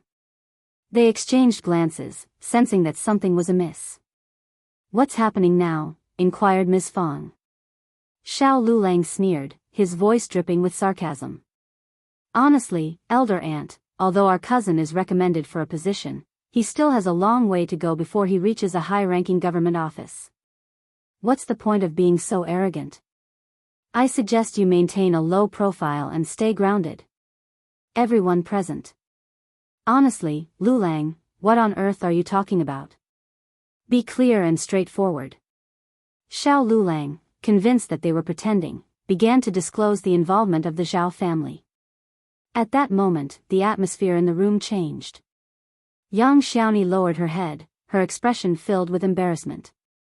Qiao Xian quickly found an excuse to dismiss young Xiaoni from the scene, sensing the need to protect her from further discomfort. Xiao Liulang remained oblivious to the situation, but observing the unusual behavior of the first section of the family, he became even more self-assured.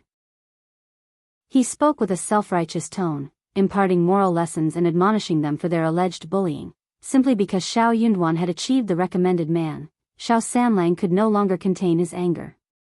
He impulsively lunged forward and delivered a forceful punch to Xiao Liulang's face, causing him to stumble backward and accuse him of being a traitor.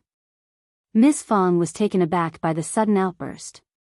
Concerned that Xiao Sanlang might inflict serious harm, she and others swiftly intervened to restrain him. Xiao Yunduan stepped in to assist, his expression grave. He firmly pulled Xiao Liulang away, demanding an explanation. What had driven him to defend the Zhao family? Even if he held disdain for the first section of the family, he should still possess a sense of integrity. Xiao Liulang's fury persisted as he continued to lecture Xiao Yunduan, expressing his discontent. Only then did Xiao Yunduan realize that perhaps Xiao Liulang had no knowledge of the actual situation. He probed further with additional questions, but the answers only deepened his confusion. Nothing seemed to align. Xiao Yunduan was rendered speechless. How could he, someone living in the village, be oblivious to the actions of the Zhao family? It was as if he were a recluse. For a brief moment, Xiao Yunduan was at a loss for words, unsure of how to respond. However, as he realized that Xiao Liulang was interrogating him without any knowledge of the situation, a sense of relief washed over him. Chapter 752, Nothing. Xiao Yunduan began recounting the entire incident, but before he could finish, Xiao Liulang interrupted him abruptly. "That's impossible. If you want, you can go and inquire about it," Xiao Yunduan responded calmly. Xiao Liulang fell silent. Deep down, he didn't want to accept the truth. However, he knew Xiao Yunduan wasn't lying, and there was no reason for him to lie. Could it be a misunderstanding?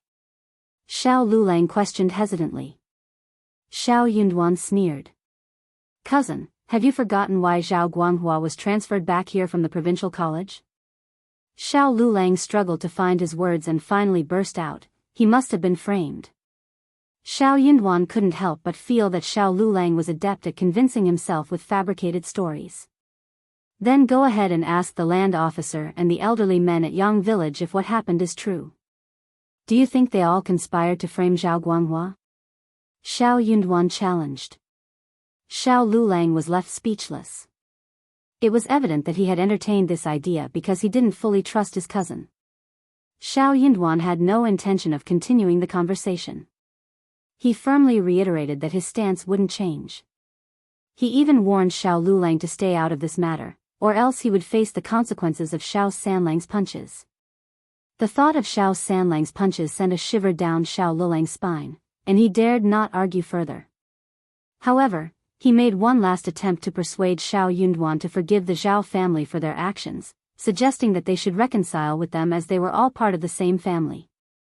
Yunduan couldn't help but find this excuse ridiculous and strange, and he stared at Liulang in disbelief. Finally, after all of this, Liulang revealed the truth to Yunduan. He confessed that he and Zhao Ming were in love and that she was going to be the daughter-in-law of the Shao family, so they were all family now. Yunduan was taken aback by the revelation. He realized that Zhao Ming was currently at the second section of the family. That was the reason Liulang had come to interrogate them.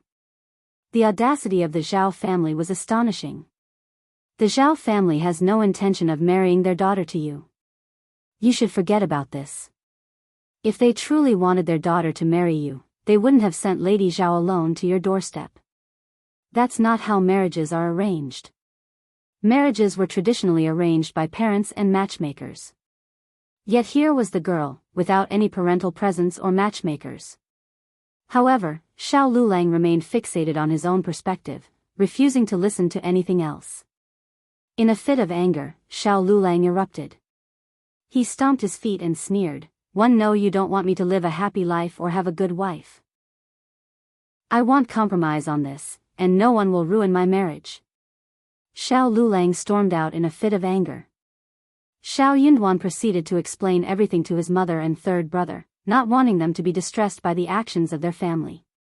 As expected, Ms. Fang, Xiao Sanlang, and young Xiaoni learned that Liulang had been influenced by Lady Zhao Ming's words and had come seeking justice among them. This provided some consolation, albeit the situation was still hurtful. What a foolish man. Don't let his words affect you, Ms. Fang remarked. Xiao Sanlang scoffed, he's completely unreliable. What has he learned all these years? Qiao Xian chimed in with a smile, you gave him a good punch, third brother. He deserved it. Laughter filled the room as everyone agreed. Meanwhile, as Liulang departed from the first section of the family, he suddenly came to a halt. How would he explain the situation to Zhao Ming after his impulsive actions? Chapter 753, Beautiful and Heart. Liulang deeply regretted his impulsive behavior. He realized that trying to reason with Yunduan in a calm manner would be futile at this point. Thoughts of his eldest uncle resurfaced in his mind. Despite swearing never to trust his uncle again and cutting off communication with him, he couldn't help but see his eldest uncle as his last resort. Thus, he made the decision to humble himself and seek his assistance once more. However, when he arrived at his uncle's home, he learned that his uncle was out tending to the cows and donkeys. Ever since they acquired the cows and donkeys, his uncle took great joy in caring for them and overseeing their well-being.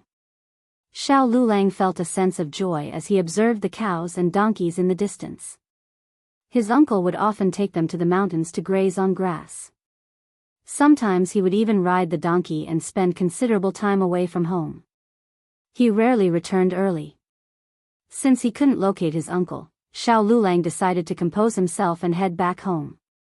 Confronted by Zhao Ming's affectionate gaze and overwhelmed by his own desires, Liulang couldn't bring himself to tell her about his failure in the task. Instead, he vaguely assured her that he would ensure everything went smoothly. Zhao Ming, being somewhat naive herself, either willingly ignored the gaps in his explanation or simply wanted to hear what she desired. She refrained from probing further, as delving deeper would only lead to more questions. Relieved by her acceptance, Zhao Ming expressed her gratitude with a smile. In that moment, Liulang found himself motivated and began to believe that his words held some truth. The girl thanked him, and the boy modestly expressed himself, as if their exchange represented a genuine occurrence. Liulang was convinced that Zhao Ming was falling in love with him. Filled with motivation, he mustered the courage to express his affection for her and proclaimed his desire to marry her. To his surprise, Zhao Ming was dumbfounded and flushed with embarrassment. She wished she could slap Liulang and make him disappear. If it weren't for the problem the Zhao family faced that day, she would never have sought his help. How dare someone like Liulang entertain the idea of marrying her? He had merely been a source of mockery in the past. Who did he think he was? He was never deserving of her. Furious and humiliated, Zhao Ming refrained from directly blaming Liulang. Instead, she hurriedly left without providing clear answers to his questions. Liulang, however, interpreted her hasty departure as a sign of her shyness, which only boosted his ego. Eager to flaunt his supposed victory, he shared the news with his mother, hoping she would arrange a matchmaker to propose to the Zhao family. Liulang couldn't possibly expect Zhao Ming to make the proposal herself. It would put too much pressure on her. He should be the one taking the initiative. Feeling proud, Ms. Ma showered her son with praise. My son is so capable. Lady Zhao is beautiful, and she must come from a wealthy family. Only a girl like her is worthy of being my son's wife. Liulang beamed with joy, but his expression turned serious as he heard about the trouble the Zhao family was facing. Mom and Dad, come with me to the first section of the family.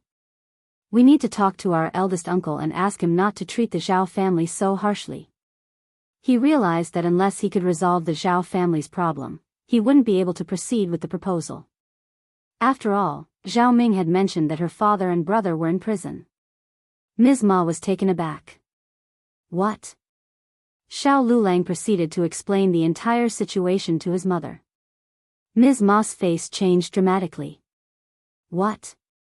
Lady Zhao is from the Zhao family, that family? Liulang furrowed his brow. Yes, is something wrong? What? Chapter 754, Disappointment and a Broken Heart. Even Ms. Ma couldn't shake off the feeling that something was amiss. But Liulang presented his argument in a seemingly reasonable manner. He believed that the first section of the family was being excessively harsh and that their actions were unwarranted. Ms. Ma, swayed by her son's words, began to see his point of view as well. Thus, the three of them paid a visit to elder uncle in the evening, seeking his support. However, to their surprise, elder uncle was not supportive at all. On the contrary, he advised them against getting involved with the Zhao family and Lady Zhao. Why should you marry someone from that family when you already know that something is wrong? Elder uncle questioned. He expressed his disappointment and reminded them of how Zhao Guanghua had nearly destroyed their family. Out of mercy, the family had spared them, allowing them to leave the county. His words hit Liulang and Ms. Ma like a cold gust of wind, causing them to hesitate and reconsider their plans. They are rich, so they have the option to relocate and live their lives away from the troubles caused by the Zhao family. The Xiao family has already shown great tolerance in this matter. But now, the third section of the family is considering marrying someone from the Zhao family and pressuring us to forgive them.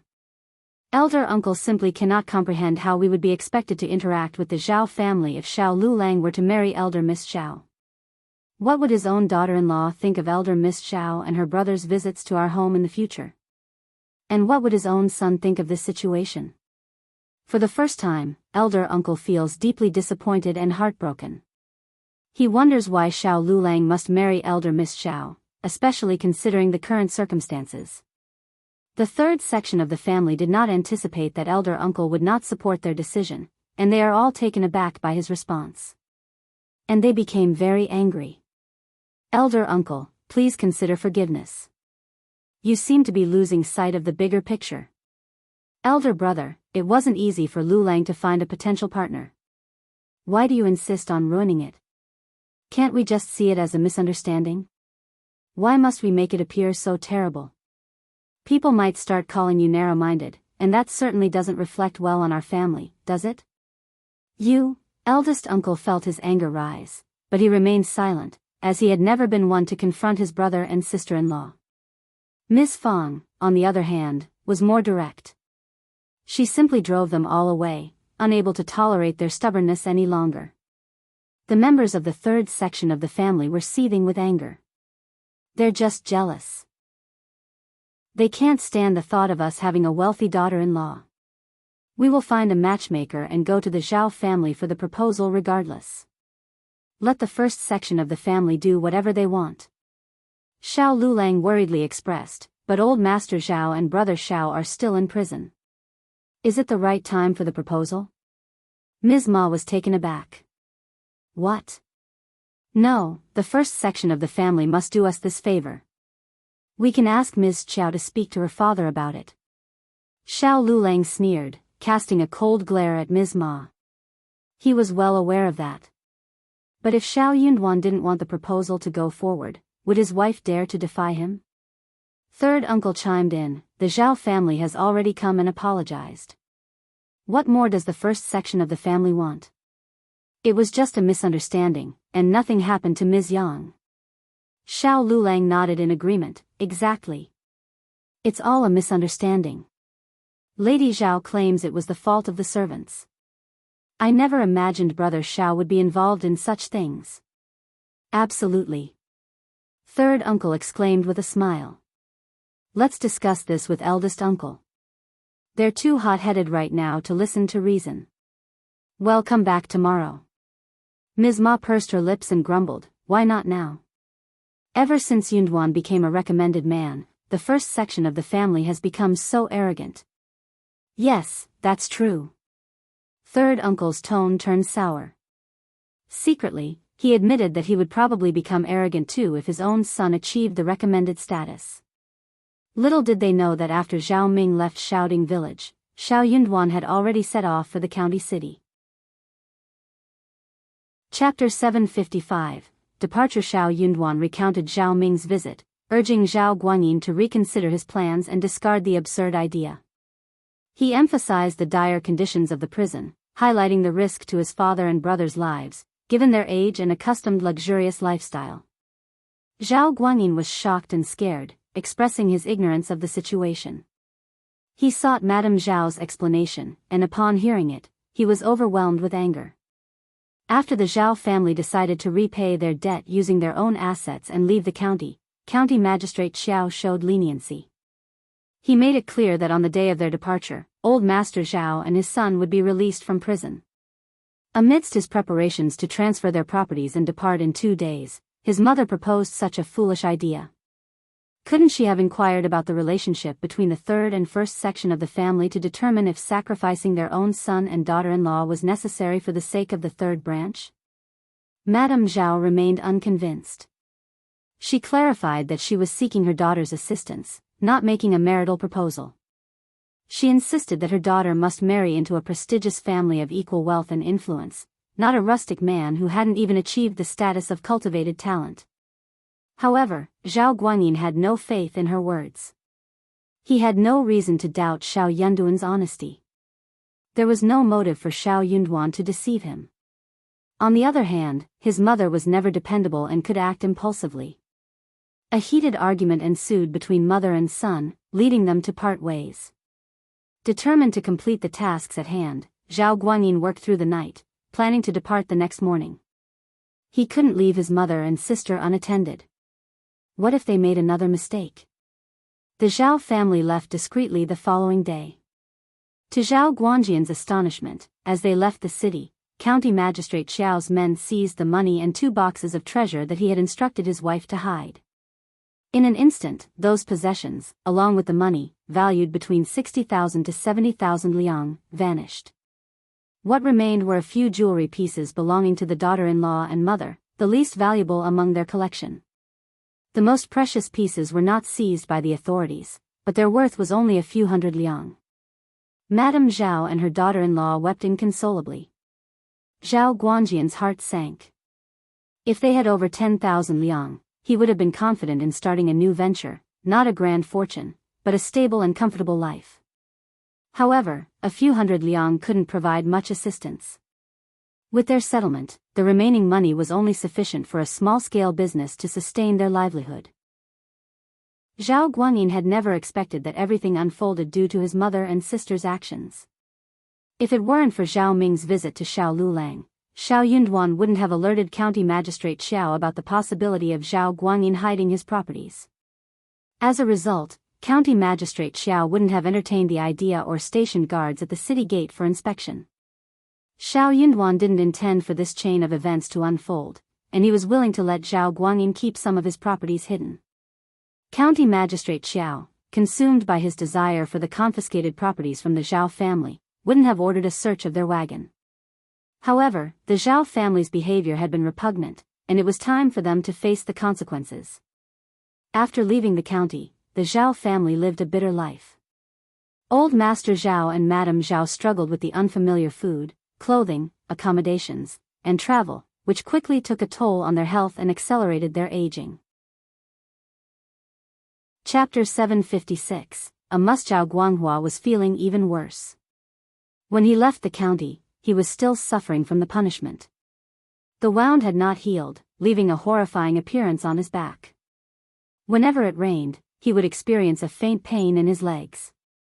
Despite becoming a member of an ordinary family, Zhao Guanghua had not managed to change his bad temper. He engaged in a street fight, resulting in a broken leg. Irritated by the incident, Old Master Zhao and Madame Zhao confronted the person responsible for breaking Zhao Guanghua's leg. However, their efforts only resulted in humiliation and curses, leaving Madame Zhao infuriated. Her anger led to an illness that persisted for nearly 3 months. In the first half-year, Zhao Guanghua's temper remained unchanged. He caused numerous troubles, resulting in the loss of their remaining money. They even had to use their small yard and house as collateral. Zhao Guangyin felt a deep sense of despair. His father became an alcoholic, and his mother continuously defended his worthless brother. He couldn't bear to continue supporting this family any longer. Feeling utterly helpless, Zhao Guangyin secretly gave them 30 liang and left with only 10 liang in hand, along with his wife and son. They disappeared without a trace. Meanwhile, Zhao Guanghua unintentionally killed someone during one of his fights. Fearing the consequences, he fled and vanished as well. However, the man he had fought was not dead, he had merely lost consciousness. The victim approached Zhao Guanghua's parents, demanding compensation. Old Master Zhao and his wife were forced to exhaust their remaining money to repay him. To make matters worse, they had to sell their daughter as a concubine to someone. With the meager funds received from their daughter, they spent the rest of their lives in bitterness. Back in Xiaoding village, the next morning after Zhao Ming's visit, the third section of the family urgently rushed to the first section, imploring them to employ any means necessary to reach a compromise with the Zhao family. That was absolutely out of the question. Ms. Ma and third uncle disregarded the nature of the Zhao family and their past conflicts with the first section. Particularly, Ms. Ma had always dreamt of Liulang marrying into a wealthy family. Her eyes lit up with excitement when she laid eyes on elder Miss the previous day. She was the ideal match Ms. Ma had envisioned for her family. She was even superior to the Yen family. Ms. Ma would not tolerate Ms. Niu showing off in front of her once her son married a rich bride. However, as soon as they arrived at the first section of the family, Yunduan preempted any discussion they had in mind. The first section of the family would never forgive the Zhao family, and there was no room for negotiation. If the third section of the family insisted on marrying a lady from the Zhao family, the first section of the family would not intervene, but they would make it clear to the clan that the first section and the third section were completely unrelated from that moment onward. The Zhao family had engaged in bullying and committed numerous unethical acts, resulting in lawsuits filed against them by their victims. Officer Qiao, in accordance with the laws and regulations, was assisting the people and seeking justice for their grievances. The Zhao family deserved to be sentenced based on their actions. No one should interfere, as it would only create trouble for everyone involved. It was a burden that nobody could bear. If the third section of the family believed they could bear that burden, they could approach Officer Qiao. Begging for mercy on behalf of the Zhao family? Absolutely not. Ms. Ma and third uncle were clueless about the situation. They couldn't utter a word upon hearing Shao Yunduan's account. They knew they were powerless when it came to dealing with governmental offices. Shao Liulang was not convinced. He blurted out, "You're Officer Qiao's son-in-law. If we seek his help, Officer Qiao will surely assist us." Chapter 757, Ding Qiuyue's trip home. Shao Yunduan sneered back. "That family is despicable, and I'm not defending them. They deserve the consequences." Cousin, watch your words. What have you learned from those books? Becoming an officer doesn't mean breaking the law. Are you trying to turn Officer Qiao into one? Liulang erupted in anger. Don't act so righteous.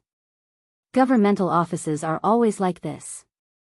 Even you might not behave well if you become an officer in the future. Don't worry about that. I won't engage in anything against the law. Liulang sneered in frustration and stormed off. Ms. Ma hurriedly followed. Liulang, why are you leaving?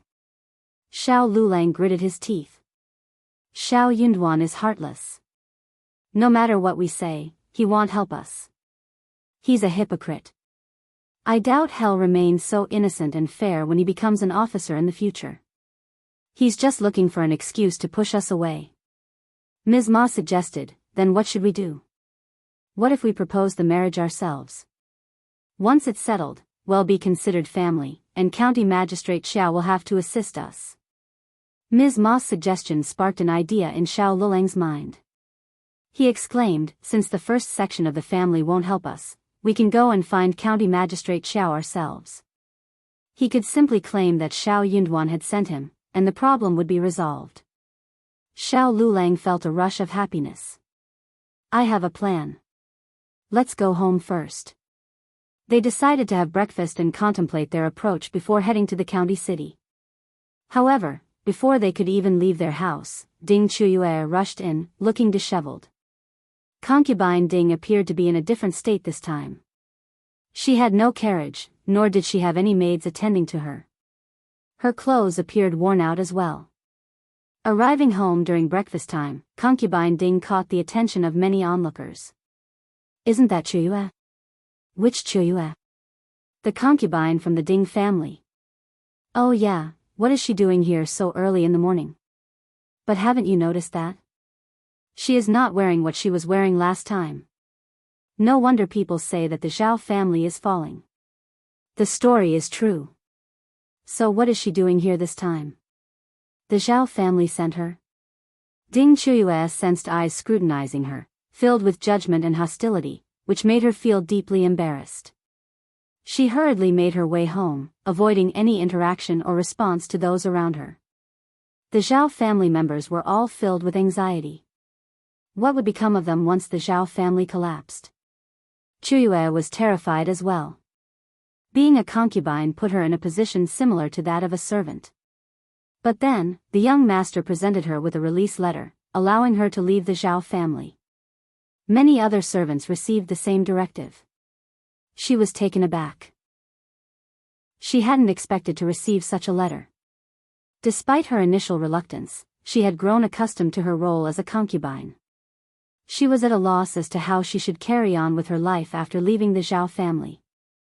She knew she wasn't cherished in her own household, and returning home in such a hurried manner would not be well received by her parents, brother, and sister-in-law. They would likely expect her to contribute to the household chores and earn her own keep. But would they be willing to accept her back? Moreover, she had grown accustomed to a life without having to work. The idea of engaging in manual labor seemed daunting to her. Would she even be capable of doing any physical work at all? Chapter 758, Gone with no other options available, Qiuyue had to make her way back home first. News of Qiuyue's return quickly spread throughout the community, becoming a subject of gossip among the majority of people who treated it as a mere joke. Ms. Ma overheard some of the gossip and shared it with the family. Curious, Liulang asked, Mom, find out everything you can about the current situation of the Zhao family. Gather as many details as possible. Realizing the gravity of the situation, Ms. Ma hurriedly left to gather information. Qiuyue's family was in a state of chaos. Her parents, Jiahui and Ms. Guan, bombarded her with questions about why she had returned and what had happened to the Zhao family, growing increasingly anxious. In her distressed state, Qiuyue mumbled incoherently, further frustrating her mother, who snapped at her impatiently. Qiuyue noticed a strong sense of annoyance on her brother's and sister-in-law's faces. Her heart shattered as she realized that her family was showing no sympathy towards her. They seemed to blame her for the troubles she faced, despite all she had done for them. Normally, this time of day was not suitable for visitors, and curious individuals wouldn't usually drop by either. However, Ms. Ma was filled with anxiety. Her focus was solely on her future daughter-in-law, and she disregarded everything else. Ms. Ma's arrival abruptly halted the commotion within the Ting family. Ignoring the tense atmosphere, Ms. Ma anxiously inquired, "Qiuyue, how is the Zhao family? Have old Master Zhao and young Master Zhao returned home? Please, tell me." Qiuyue was perplexed by Ms. Ma's sudden interest. She sneered in response, "Yes, they did return. But they left the county early in the morning together. They won't be coming back." "What? How can this happen?" Ms. Ma exclaimed in shock. Qiuyue sneered, sharing the same sentiment. She couldn't fathom what led to this outcome. Ms. Guan glanced at Ms. Ma curiously. "Why are you so concerned about the Zhao family?" "Of course, I am." Ms. Ma's heart felt heavy. "They are my future in-laws." The Ting family stared at Ms. Ma, their eyes widening in confusion. "What did you just say? Future in-laws? Are they really your future in-laws?" they asked, trying to make sense of the situation. Unable to keep it a secret any longer, Ms. Ma admitted, "Yes. Lady Zhao and my son are in love, and they are planning to get married soon. How can the Zhao family be in such a state? I need to inform Liulang about this immediately." Without wasting any more time, Ms. Ma hurriedly left the house. The Ting family remained puzzled, their earlier argument completely forgotten. As Ms. Ma returned home, she immediately relayed the news to Liulang, who was equally shocked. His heart sank as he realized that Lady Zhao, his beloved, had left and the Zhao family was no longer in the county. "What do we do now? What do we do?" Liulang's distress matched that of his mother. All his hopes and dreams seemed to crumble in an instant. Ms. Ma felt even more devastated than Liulang. She had lost the chance to flaunt her status with a wealthy daughter-in-law, the opportunity to wear luxurious gold and silver ornaments slipping away. "It's all the fault of the first section of the family." Ms. Ma snapped angrily. "If it weren't for their coldness, the Zhao family wouldn't have been driven away, and I wouldn't have lost such a good daughter-in-law. I won't let them off easily. I'll reason with them." Liulang, however, intervened, stopping Ms. Ma from causing trouble at the first section of the family. His tone turned cold as he said, "Leave it. There's no need to go to them anymore. They're hypocritical, and if you confront them, they'll only counter you. You won't be able to win against them." Chapter 759, Liulang's Grudge MS. Ma. She wouldn't be able to defeat them in any way. "I'll do my best," Liulang declared, clenching his fist. "I'll study hard and surpass Yunduan. I'll make it, I'm determined." "Yes." Ms. Ma's spirit was reignited. "My son has always been clever, better than Yunduan. I'm confident you'll succeed, and when that time comes, you can marry any girl you want." "Bah." Liulang's expression darkened, and he fell into silence. Any girl? He wasn't so sure about that. But he knew one thing for certain, he genuinely liked Lady Zhao. She was the only one who treated him with respect and trust, the only one who would smile at him and ask him to spend time together, relying on him whenever she faced difficulties. But he had failed to help her. And now he had lost her too. Yunduan had shattered his happiness, and he wasn't going to give up easily. While Ms. Ma continued to nag and defend her son, Liulang tuned out, lost in his own thoughts. The Zhao family faded away from the county, soon becoming a forgotten memory. As for Qiuyue, her life as a concubine was filled with bitterness. Her hostile sister-in-law constantly gave her trouble at work, sneering at her and hurling insults. Qiuyue understood the need to be tolerant while living under someone else's roof, but there were moments when she reached her breaking point. Unable to bear it any longer, she found herself engaged in arguments with her sister-in-law, leading to heated exchanges. Even her own mother blamed her and chaos reigned within the family. Driven to annoyance and fury, Qiuyue decided she had to escape. She fled her home and, before leaving the village, she made a visit to the first section of the Shao family once more. However, Miss Fong refused to allow her into the yard. Unperturbed, Qiuyue apologized to Miss Fong, explaining that she had come before because old Master Zhao had instructed her to set up Shao Yunduan.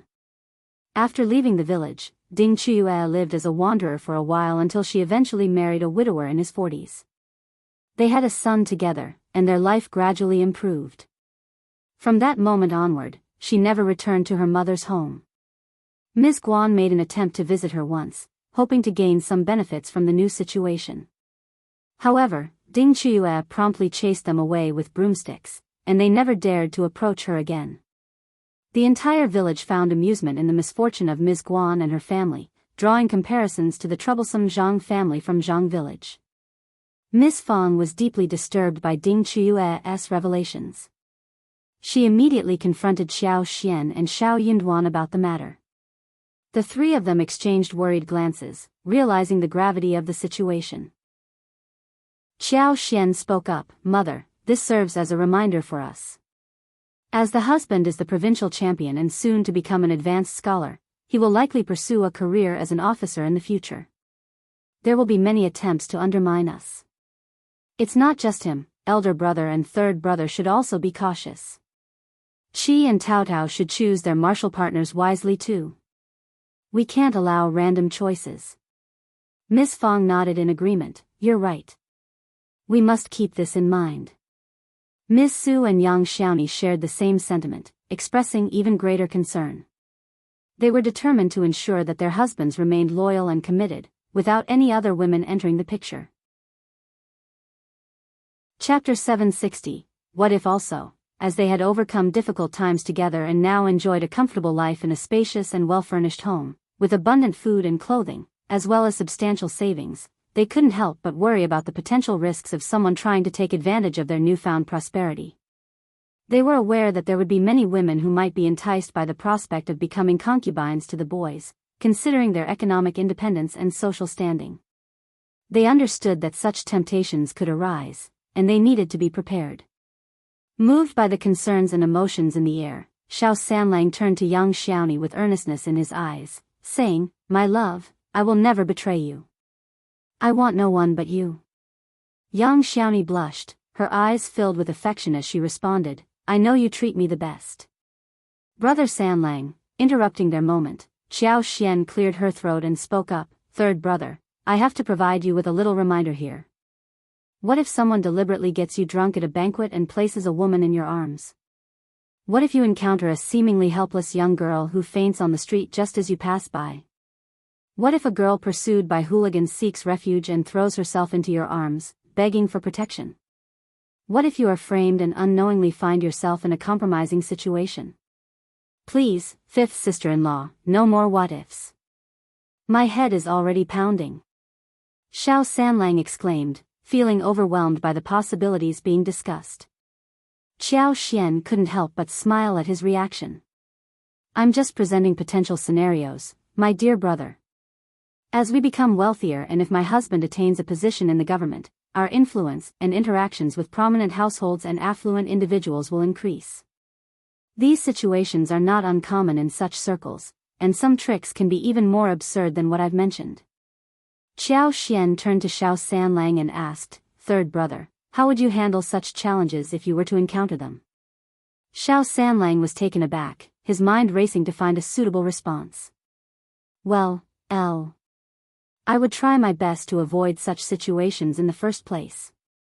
I would be cautious and maintain a respectful distance from unfamiliar women. And if, by any unfortunate circumstance, I found myself in a compromising position, I would immediately remove myself from it and seek guidance from you, my brothers and sisters-in-law, on how to handle it appropriately." Ms. Fong, Ms. Su, and young Xiaoni were all taken aback by the depth and complexity of the world being revealed to them. They had never imagined that life could be so intricate and filled with unexpected challenges. They began to understand that as they ventured further into this new world, they would need to navigate its complexities with caution and wisdom. It was a new chapter in their lives, one they had not anticipated but would now have to face head-on. Ms. Su and young Xiaoni exchanged a glance, seeing worries, distress and anger arising in each other's eyes. Fifth sister-in-law, you are the clever one, tell us what we should do if we run into these problems? Ms. Su asked for help. Young Xiaoni also nodded when she realized what was going on. Yeah, fifth sister-in-law, teach us. Qiao Xian smiled. It is not very difficult. You should be cautious and hard-hearted. You should exercise caution when it comes to food and drinks during banquets, particularly if you are offered a toast by a woman. It is crucial to respectfully decline such invitations and refrain from taking advantage of anyone. Stay vigilant and keep a clear mind, ensuring you remain sober and in control of your actions. Additionally, it is advisable to avoid venturing alone in unfamiliar environments, especially when visiting someone else's home. By doing so, you can prevent being lured into situations that may compromise your integrity or lead you astray. You should remain firm and resolute when encountering women who try to seduce you, as their intentions are often malicious. Do not show kindness or entertain their ill-intended advances, as some of them are skilled professionals capable of deceiving even the most discerning individuals. In such situations, it is crucial to be unyielding and disregard whatever they may say to manipulate you. Their well-being should not concern you. I understand that implementing these precautions may not be an effortless task. Perhaps it would be beneficial for me to have a thorough discussion with our elder brother, elder sister-in-law, third brother, third sister-in-law, as well as Tao Tao and Qi. Ms. Su and Yang Xiaoni agreed. Chapter 761, Preparation MS. Fang agreed and added. Me and your father should listen to that as well. We have to be cautious and protect ourselves, in case they ruin our family and Duan's future. Ms. Su and Yang Xiaoni felt slightly better and smiled, nodding. Qiao Xian added. One more thing. If someone sets up our husbands and claims that she is pregnant, then, Ms. Su and Yang Xiaoni's smiles stiffened. Ms. Fang was startled as well. Qiao Xian did not mention this on purpose, but that is something that could not be ignored. She needed to mention this after all. That was a way for women in ancient times to cause trouble. Even in the modern time, there were many parents who cared about children. What if someone made it with a man in the Shao family, and came to the door with tears in their eyes? What should they do about it? Who would be so hard-hearted as to drive her away? Even though men might turn her down, yet women of the family might not be able to do so, otherwise the women would be considered vicious, jealous and not at all understanding, so that their children would not be able to find any marital suitors. Also, in-laws would not tolerate grandchildren to be out on the street like orphans. Shao Sanlang turned to Yang Xiaoni with sincerity in his eyes. Darling, I assure you that I will be extremely cautious and vigilant. I will do everything in my power to ensure that I am not set up. You have to trust me. Yang Xiaoni said, Of course, I trust you. But what if you find yourself in a situation where someone tries to manipulate or deceive you? I definitely won't. What if? Qiao Xian found the dynamic between her family members interesting yet slightly irritating. She couldn't help but cast a glance at Shao Yunduan, who had been quietly listening to their discussion without feeling the need to be warned. Shao Yunduan confidently interjected, I won't be set up. He exuded a strong sense of self-assurance in this regard. As Yang Xiaoni and Shao Sanlang continued their argument, the atmosphere grew tense, leaving Ms. Su feeling overwhelmed and unsure of what to say. Ms. Fang, growing frustrated with the ongoing dispute, firmly interjected, Enough, both of you. Just stop arguing. If such a situation were to occur, we will ensure the safety and well-being of our children while providing the woman with a suitable settlement. Regardless, we must never allow individuals with ill intentions and a tarnished reputation to enter our home. Ms. Su and Yang Xiaoni felt slightly relieved. You are right, Mom. We do as you say. Yeah, Mom is right.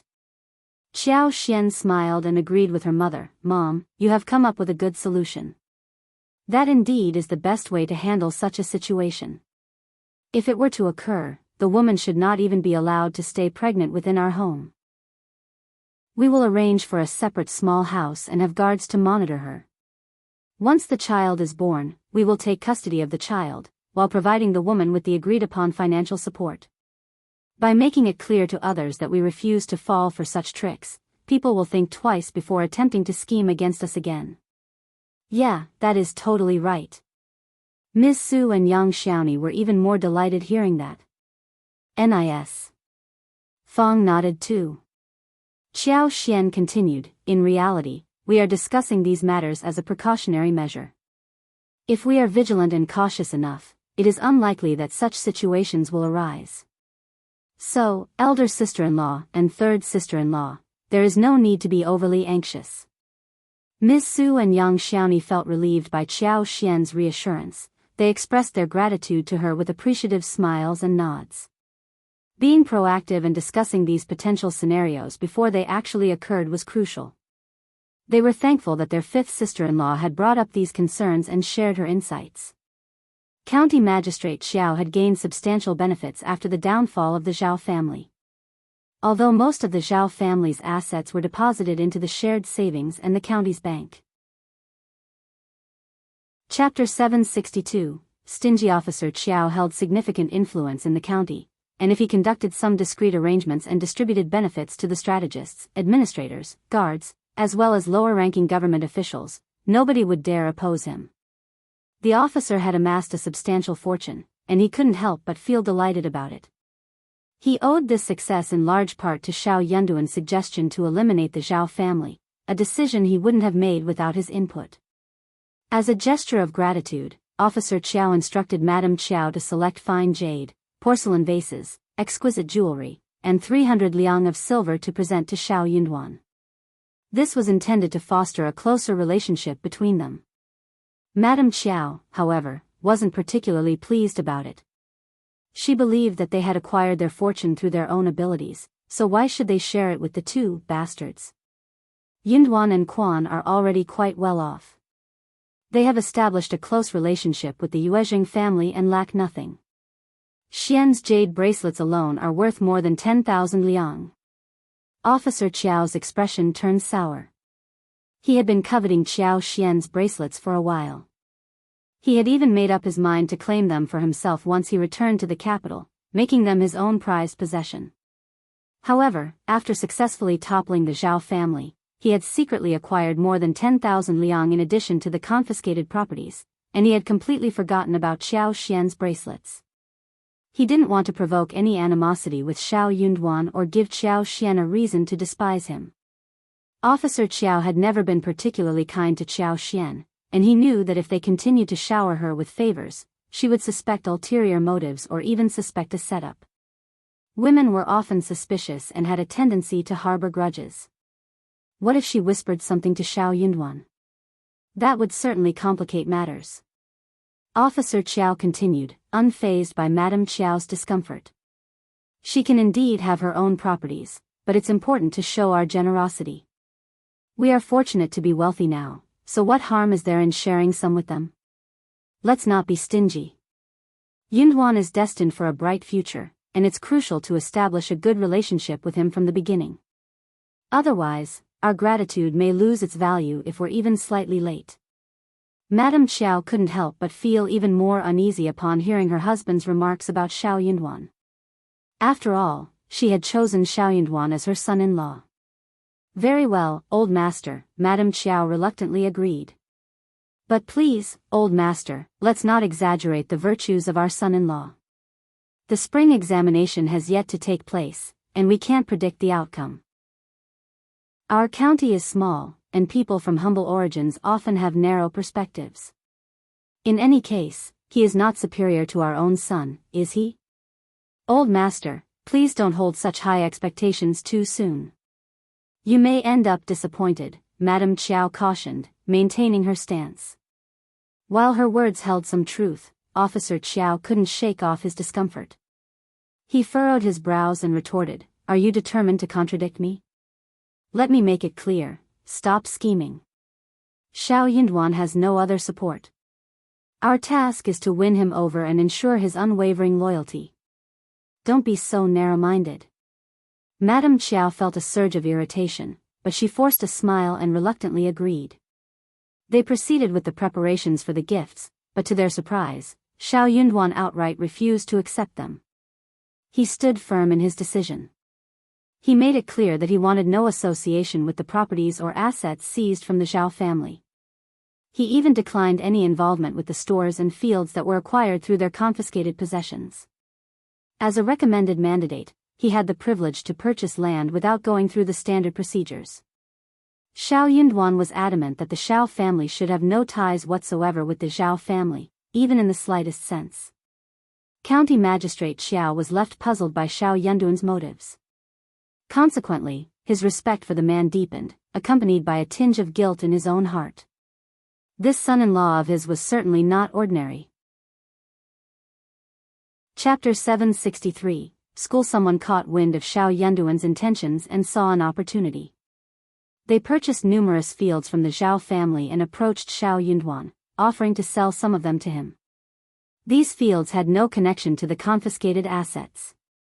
To everyone's surprise, Xiao Yunduan accepted the offers and bought the fields, paying a price higher than the market value.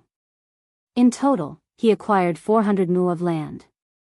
He then donated these lands to the clan, entrusting the elderly men, clan chief, land officer, and appointed individuals from the Shao family to jointly manage the land ownership documents.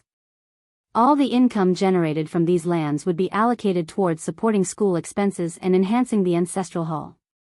As for the remaining funds, they were to be recorded in a public account, reserved for use during times of disasters or emergencies. With the resources secured, construction of the school commenced without delay. Apart from the school building, Xiao Yunduan and Xiao Xian also discussed the need for a separate yard dedicated to a library and study room. This space would cater to diligent students who couldn't afford to purchase books of their own. Together, they established principles and rules for the school's operations. In addition to the daily administration, they implemented regulations specifically for the library and student-related matters. Firstly, the books in the library were not to be borrowed, they could only be read within the study room. However, students were allowed to make copies of the books and take those copies with them. To incentivize academic progress, they devised a system where students who achieved the status of child student would receive a monthly supplementary of 51. However, if a student failed to pass the cultivated talent examination after 10 years, the supplementary would be cancelled. On the other hand, if a student successfully attained the rank of cultivated talent, they would be awarded an additional 101, which would be valid for a period of 10 years. Furthermore, a fare of 10 liang would be provided to any student who needed to travel for the autumn examination. This fare would cover the expenses for each journey made to attend the examination. The established standards served as a foundation, but they were open to adjustments based on the actual circumstances, with approval from the clan. Essentially, it meant that any talented children from the clan could wholeheartedly pursue their studies, knowing that their needs would be taken care of.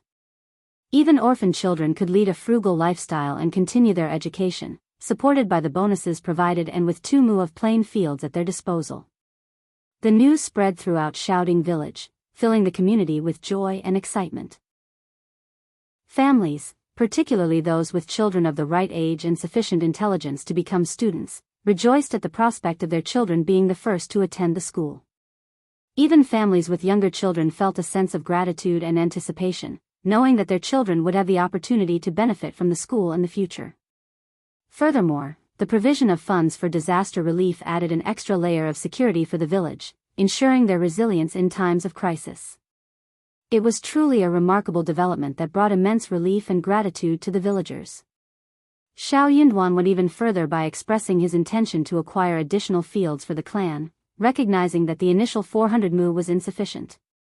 This announcement heightened the village's joy and reinforced the unshakable foundation established by the first section of the Shao family.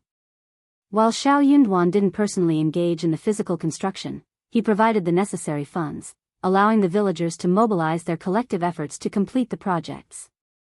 As the time for cassava harvesting approached, Xiao Xian hired workers to carry out the task. They took great care in preserving the seedlings, ensuring their viability for future planting. Cassava cultivation was relatively low maintenance. Once the stems were cut, they were stacked and stored in a cellar. When needed, they could be easily chopped into pieces and prepared for planting. These resilient crops required minimal attention to thrive. The cassava plants, nurtured by Qiao Xian's exceptional superpower, yielded abundant harvests. Unlike its leafy counterparts, cassava's main produce lay hidden beneath the soil, similar to potatoes and peanuts. Each plant bore multiple gray-brown fruits, roughly the size of eggs, measuring 1 to 2 feet in length. After carefully harvesting the mature cassava, they peeled away the thin layer of taupe skin, unveiling the firm, white flesh beneath.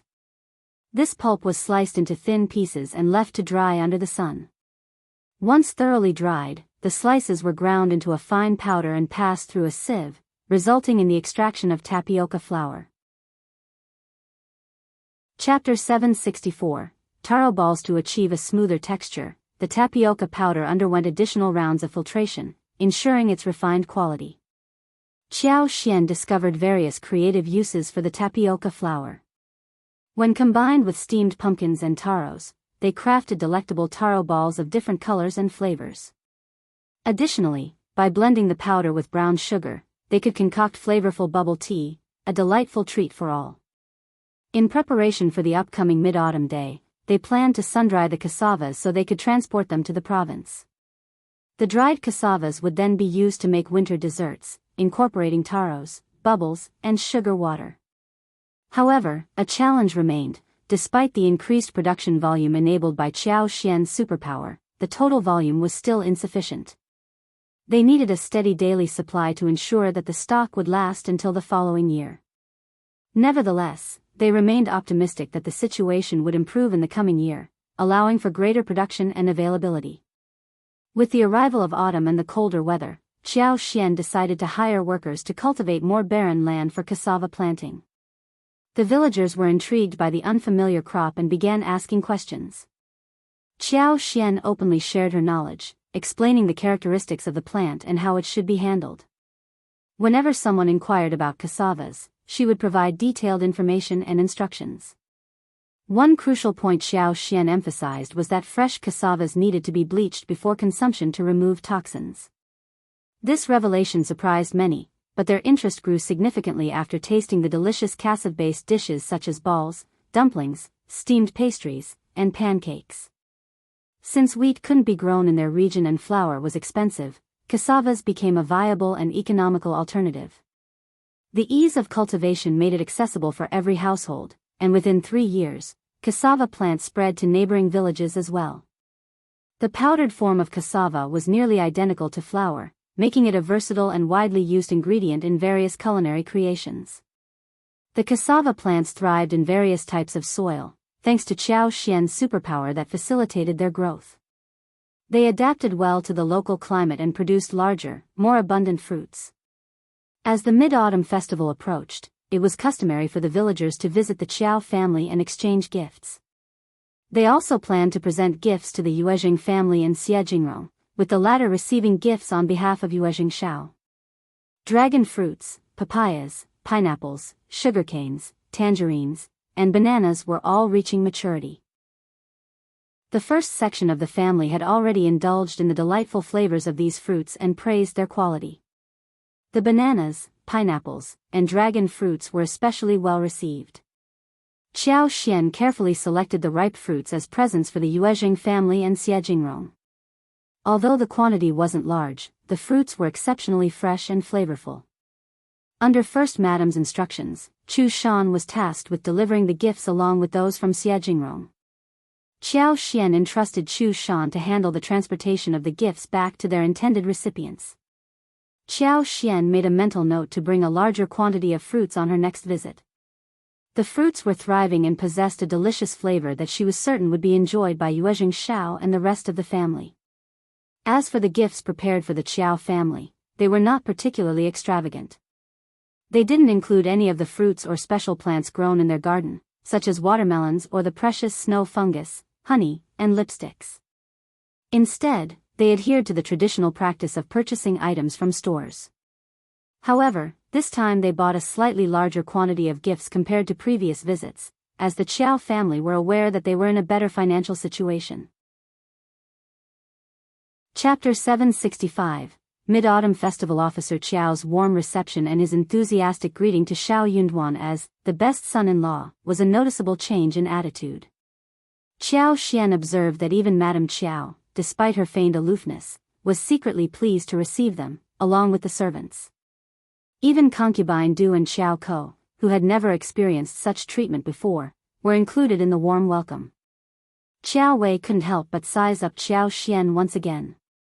She was adorned in a vibrant water-red satin embroidered with delicate primroses and a butterfly pattern, paired with a light beige thread-stitched long skirt.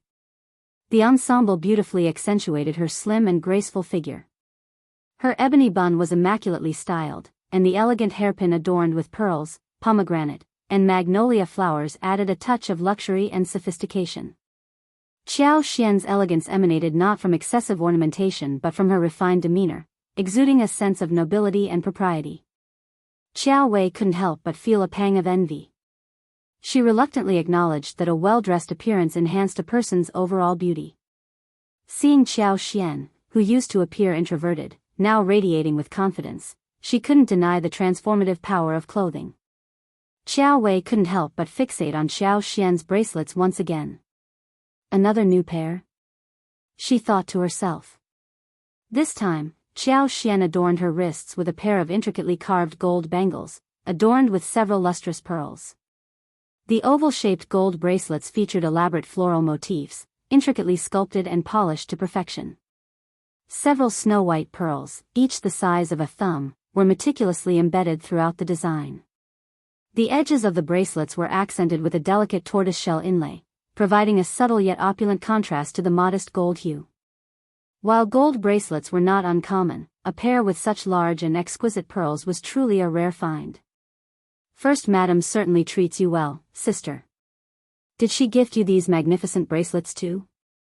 Qiuyue asked with a tinge of bitterness, aware that her question was laced with envy.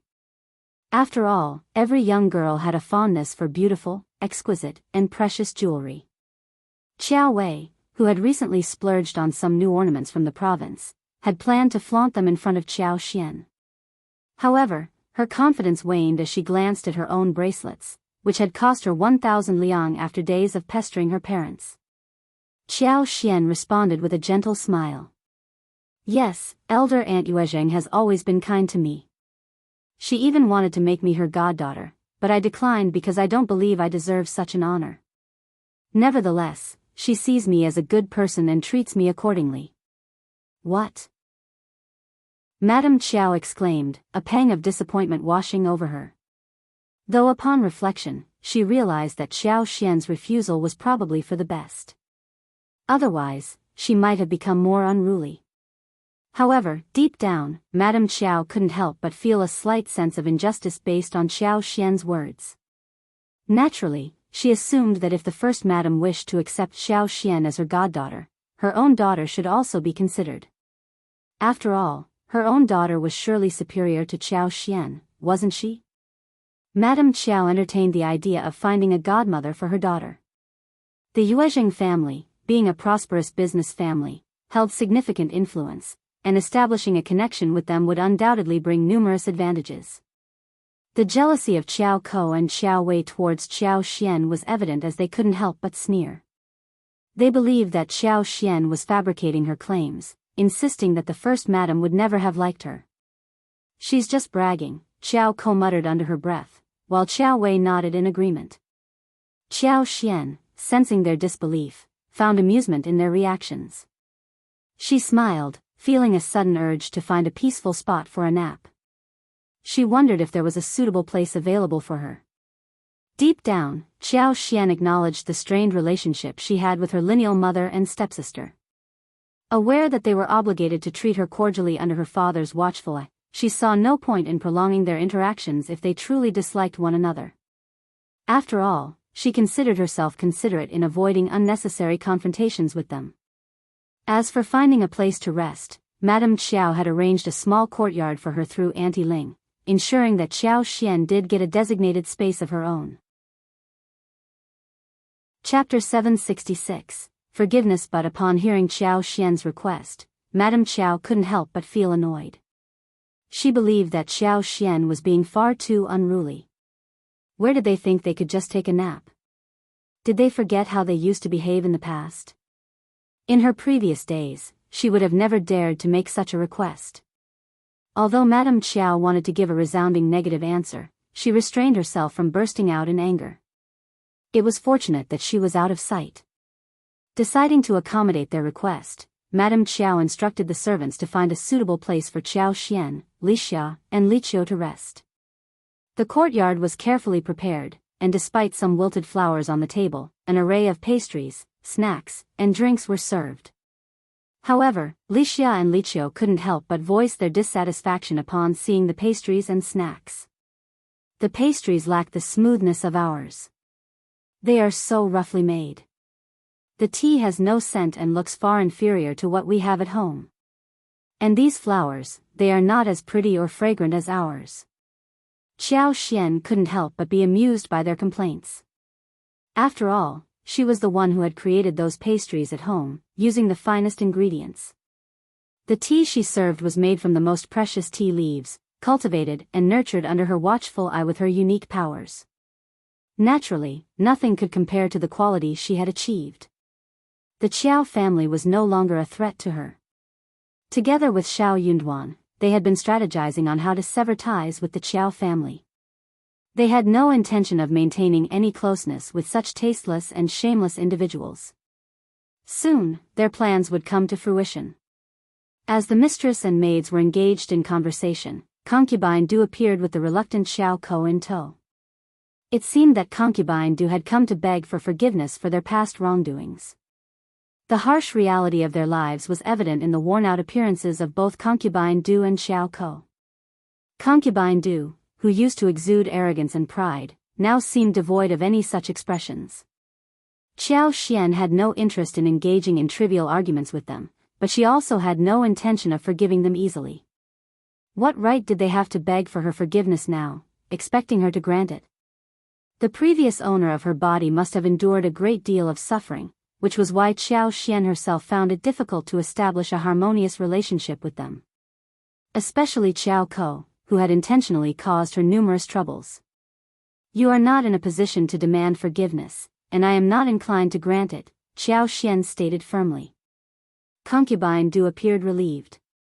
Second miss, are you saying you have decided to forgive us? Thank you, I'm sorry for the misunderstanding, Concubine Du. The truth is, we have no connection whatsoever. We have never offended each other, nor do we need to seek forgiveness. The best solution is for us to live separately. What are your thoughts on that? Regardless of whether Concubine Du was willing to accept the truth, she was nothing more than a slave to Madame Qiao, bound to carry out her orders regardless of her own desires or dislikes. Rebelling against Madame Qiao's commands was out of the question for her. While Qiao Xian despised Concubine Du for her actions and felt anger towards her, she had no intention of seeking revenge or causing her unnecessary hardship. However, if Concubine Du ever attempted to deceive her or set her up, Qiao Xian would not forgive her, nor would she be accommodating or allow her to have her way. Concubine Du's expression stiffened. After a moment of contemplation, she forced a smile. Second miss, you are correct. Concubine Du had initially planned to beg Qiao Xian for forgiveness, hoping that if Qiao Xian showed leniency, they could form an alliance. In doing so, she would use Qiao Xian's influence to bring down Madame Qiao, while also gaining personal benefits from the situation. However, Qiao Xian proved unexpectedly difficult to persuade. Not daring to linger any longer, Concubine Du muttered a few more uncertain words and hastily departed with Qiao Ko. Li Xia and Li Qiu glanced disdainfully at them, remarking on the fickleness of both the mother and daughter. Qiao Xian let out a mocking laugh. Concubines can only navigate their existence through such means, constantly searching for a solid footing but never truly finding it. Chapter 767, News Disappointed. Concubine Du listened to Qiao Ko's angry outburst. Concubine Du, you expect me to beg her for forgiveness? What a joke. How ironic. Qiao Ko had never dared to utter a word against her in their previous lives. Concubine Du sighed, feeling distressed. I can see the end of my life approaching. I am doing this for your own good. Qiao Ko sneered in response. No thanks. Why not? Concubine Du panicked.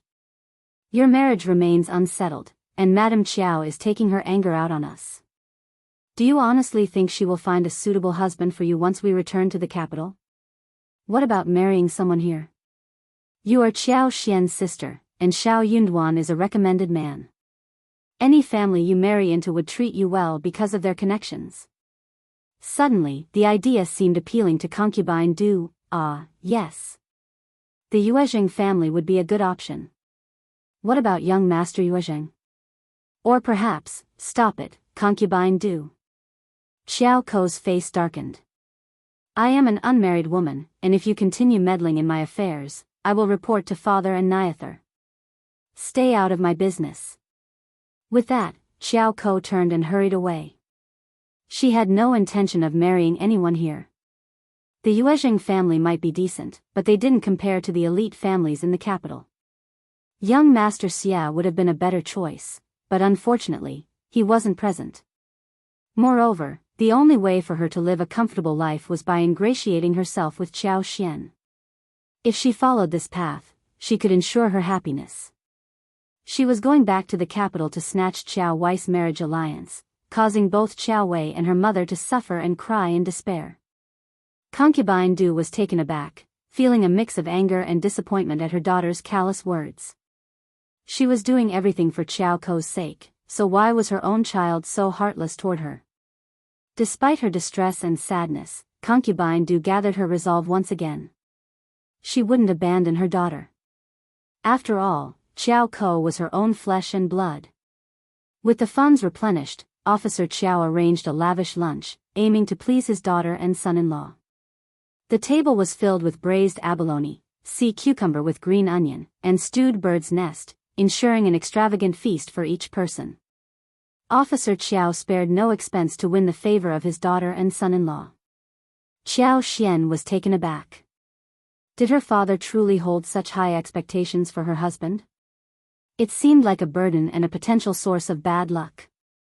The lunch appeared to be successful, and soon after, Qiao Xian and Shao Yunduan stood up, ready to leave.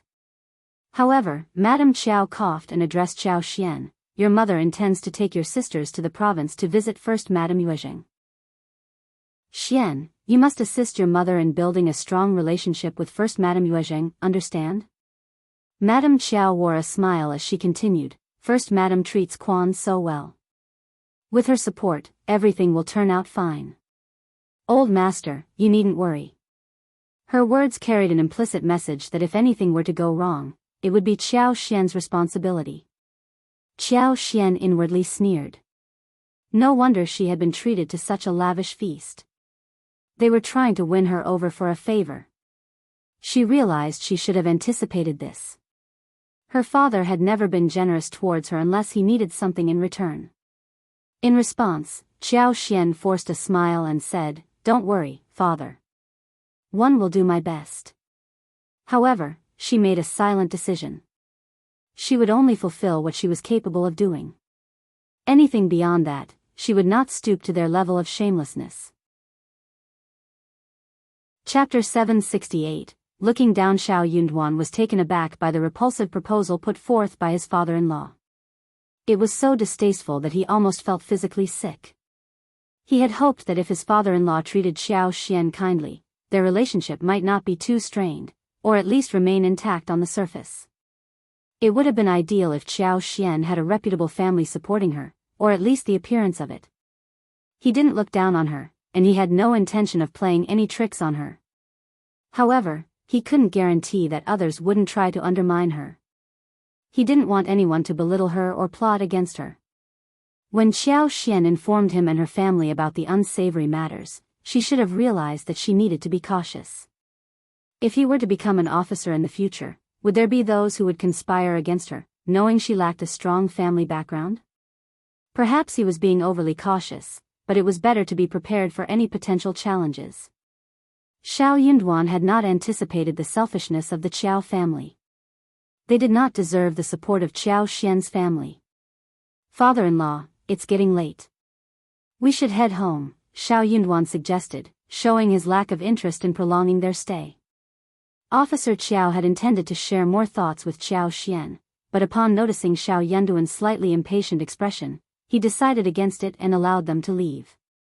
Qiuyue pursed her lips and muttered, "Mom, I don't think second sister is willing to help us.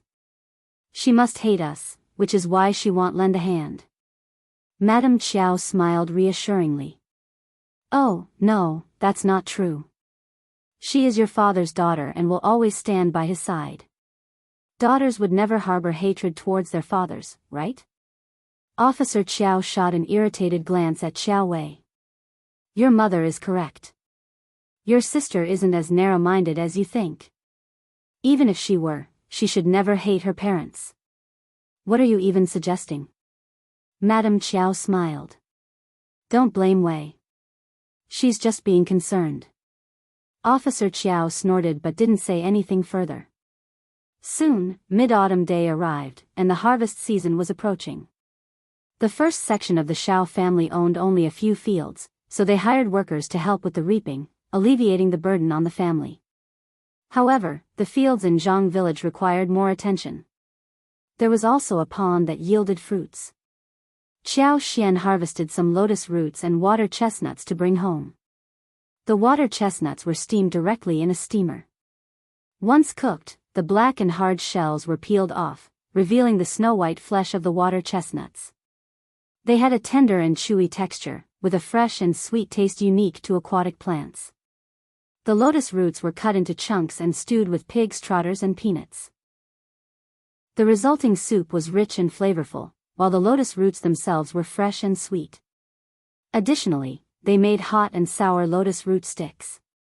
The soy-colored sauce clung to the finger-sized lotus root sticks, which were stir-fried with garlic cloves, green peppers, and red sour peppers. The dish offered a delightful combination of crispiness, spiciness, and tanginess. The whole family enjoyed a satisfying and delicious meal.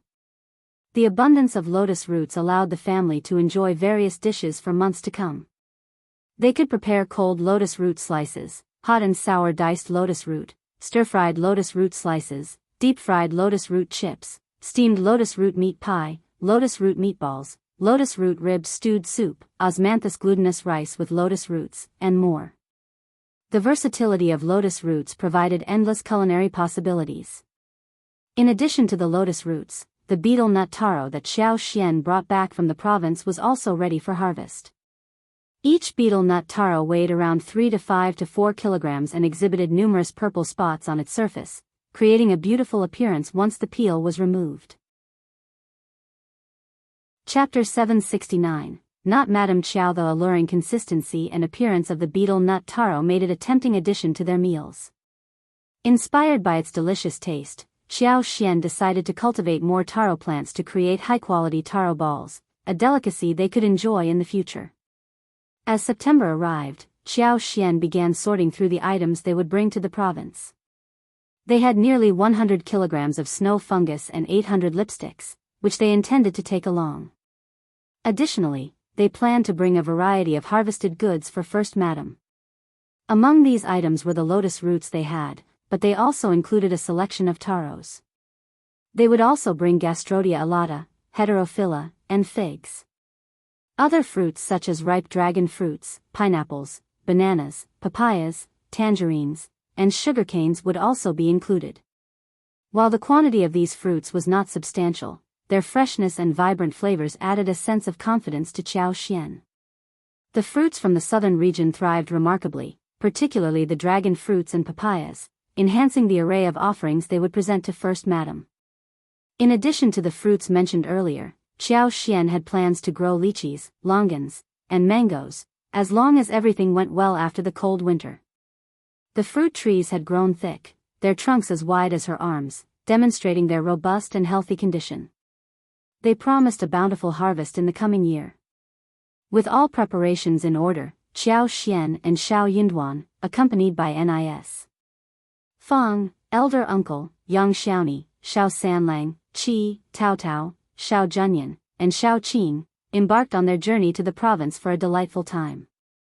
Eldest uncle initially hesitated to join, but Miss Fang insisted on his presence. It was necessary to have someone remain in the village for the sake of the family's security and stability. Xiao Dalong and Ms. Su chose to stay behind, attending to the care of their youngest son. The little boy was still too young to embark on a long trip. However, Ms. Su held hope in her heart, believing that there would be future opportunities for them to travel there. Qiao Xian entrusted the care of Ms. Su to Li Xia and Li Qiu, while Chunyu and Chunfeng accompanied the group on their journey. Due to the construction of the school, the first section of the Shao family had gained recognition in the village, which provided reassurance to Qiao Xian and Xiao Yunduan to leave only Ms. Su and Xiao Dalong at home. With the support of the land officer and elderly men, anyone causing trouble to the family would not be tolerated. They had hired 3 wagons for the trip. One wagon was designated for carrying goods and presents, while the other 2 served as transportation for the travelers. They set off from the county early on the 5th of September. Qiao Xian deliberately did not inform Madame Qiao about their departure, nor did she allow her to join them on the journey. Qiao Xian was determined to keep them out of their affairs and prevent them from exerting any influence or control over their plans.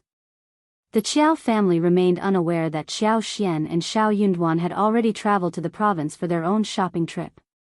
Meanwhile, Madame Qiao was still in discussions with County Magistrate Qiao about their planned visit to the Yuezheng family on the 8th of September, intending to leave on the 7th.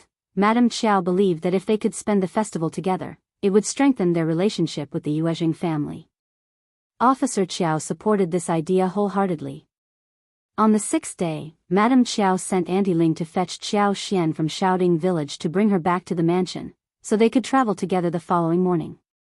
However, to her surprise, Auntie Ling returned alone. Auntie Ling informed Madame Qiao that the Qiao family had already departed for the province the previous day. Madame Qiao couldn't believe what she was hearing. "What are you saying? How dare she?" Qiao Wei sneered and suggested. "Elle knew that girl was just pretending. Mom, let's inform father about this so that he can reprimand her." Chapter 770, How Dare? Madame Qiao's expression darkened. "Auntie Ling, speak clearly and tell me everything." She needed to inform Old Master about this situation and understand what was truly happening. Auntie Ling continued, "When I arrived at the house, only Xiao Dalong and his wife were present. I asked them about second Miss going to the province, but Miss Su claimed she had no knowledge of it. She mentioned that she was occupied with taking care of the children and had no idea about second Miss plans. In fact, she suggested that I ask second Miss directly." Madame Qiao realized that this was part of the plan Qiao Xian had discussed with Miss Su. No matter who from the Qiao family came asking, Miss Su was instructed to respond with, "Elle don't know," and nothing more. Miss Su also had reservations about engaging with Auntie Ling, concerned that she might be drawn into something. Therefore, she followed Qiao Xian's instructions and consistently maintained that she had no information. Miss Su used the excuse of being busy at home to deflect Auntie Ling's probing and ultimately dismissed her. Auntie Ling, seething with anger, couldn't believe that she had been dismissed by a rural woman. However, she reminded herself that Miss Su was, in fact, her younger sister-in-law, and as an elder, she shouldn't pry too much into her affairs. Reluctantly, Auntie Ling made her way back home. Madame Qiao was equally frustrated. Qiao Xian must have deliberately done this. Qiao Wei chimed in with a sneer, "Of course.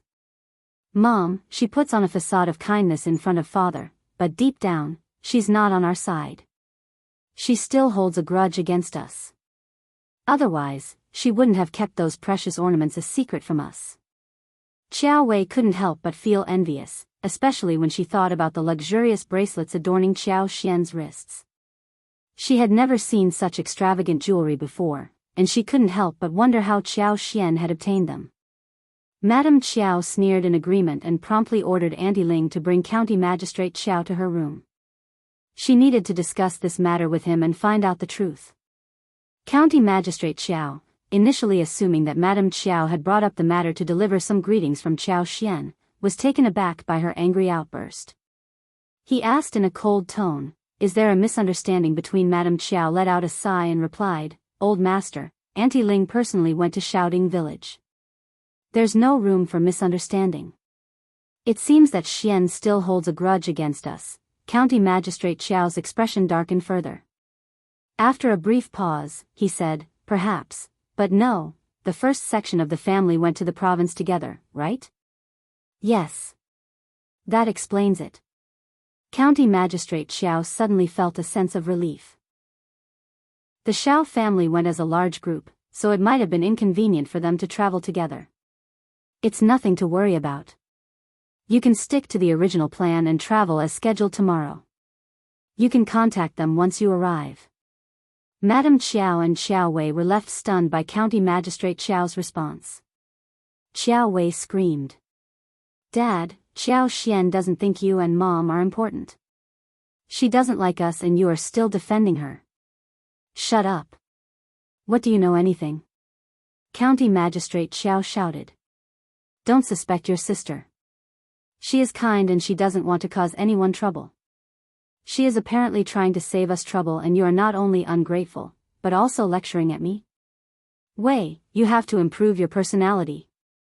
Qiuyue. Old master is right. Wei, no more talks.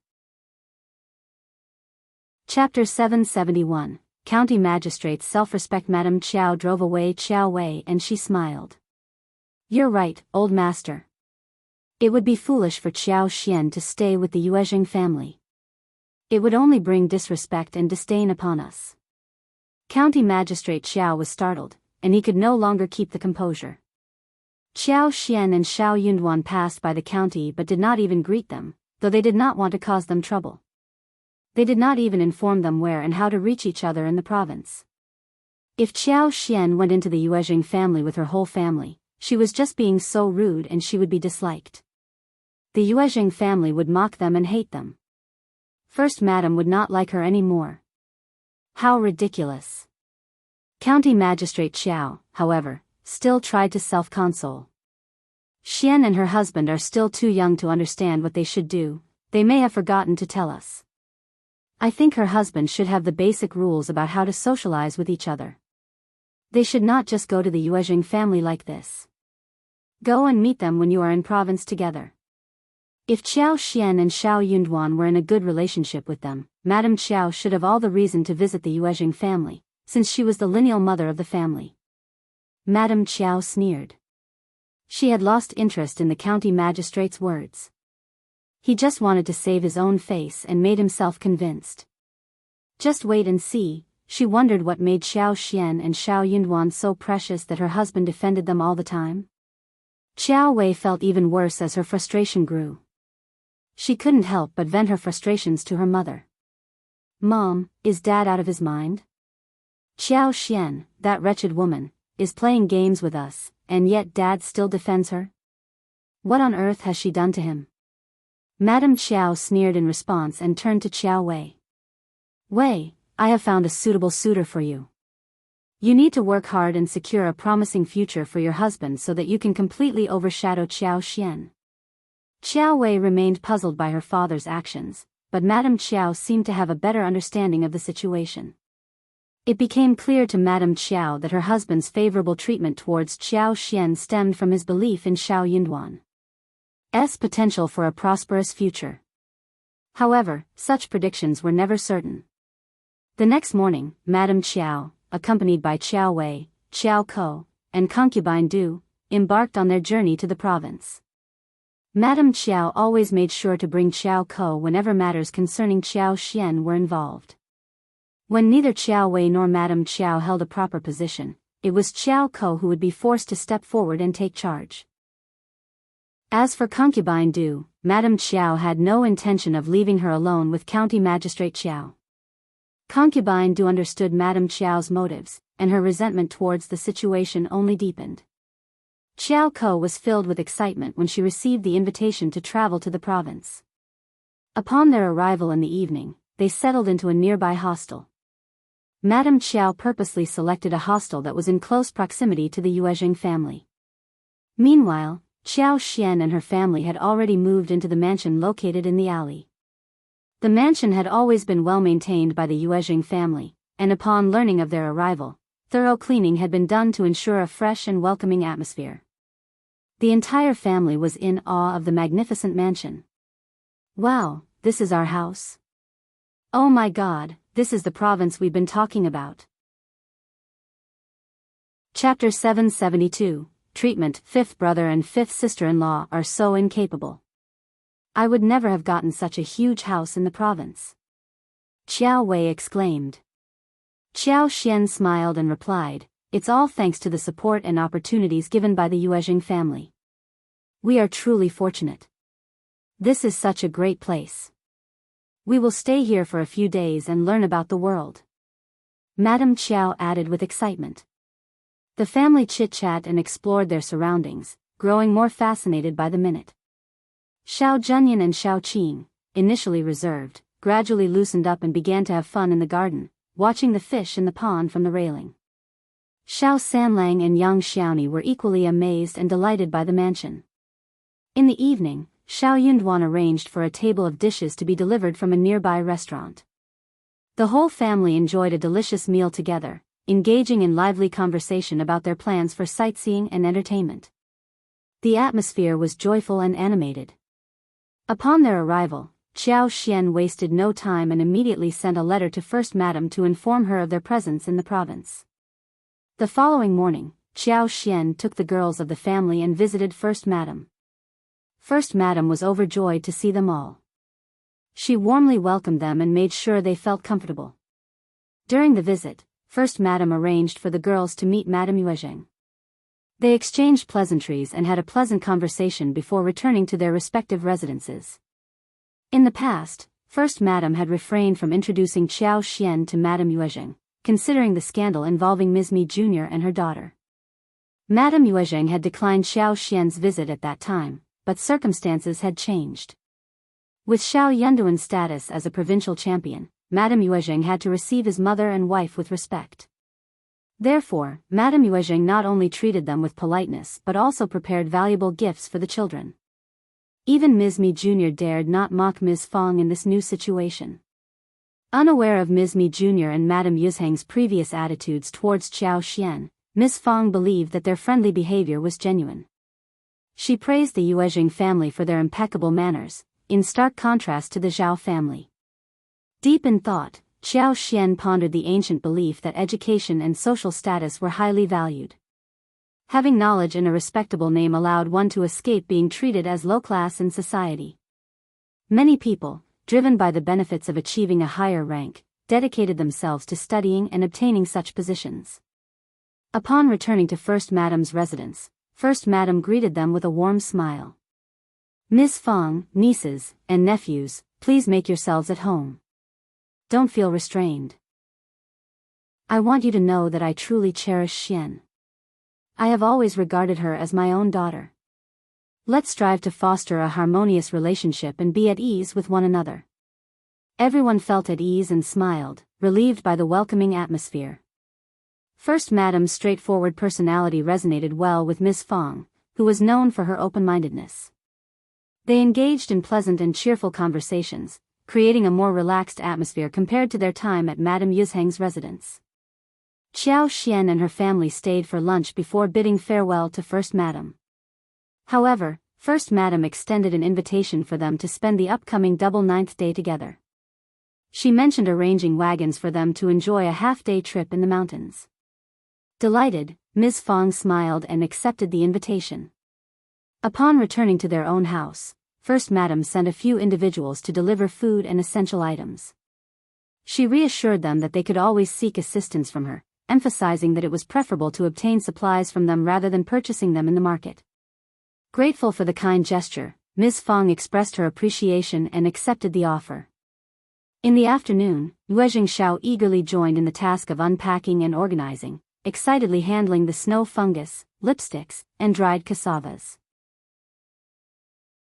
Chapter 773, Promising Future. Qiao Xian had a substantial amount of cassava powder, weighing 5 kilograms, along with sun-dried cassavas.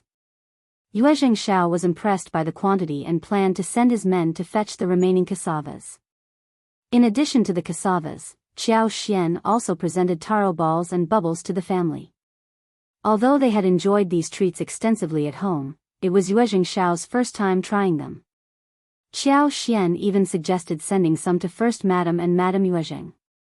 The combination of taro balls, bubbles, sugar water, and a portion of milk created a delightful and chewy dessert, which would surely become a favorite among the general population. Yuezheng Shao was delighted with the discovery. Not only did it provide a source of income, but it also offered him a delicious food option. Furthermore, the family was intrigued by the exotic fruits from the south. Dragon fruits and pineapples, sourced from Qiao Xian's home, piqued their interest.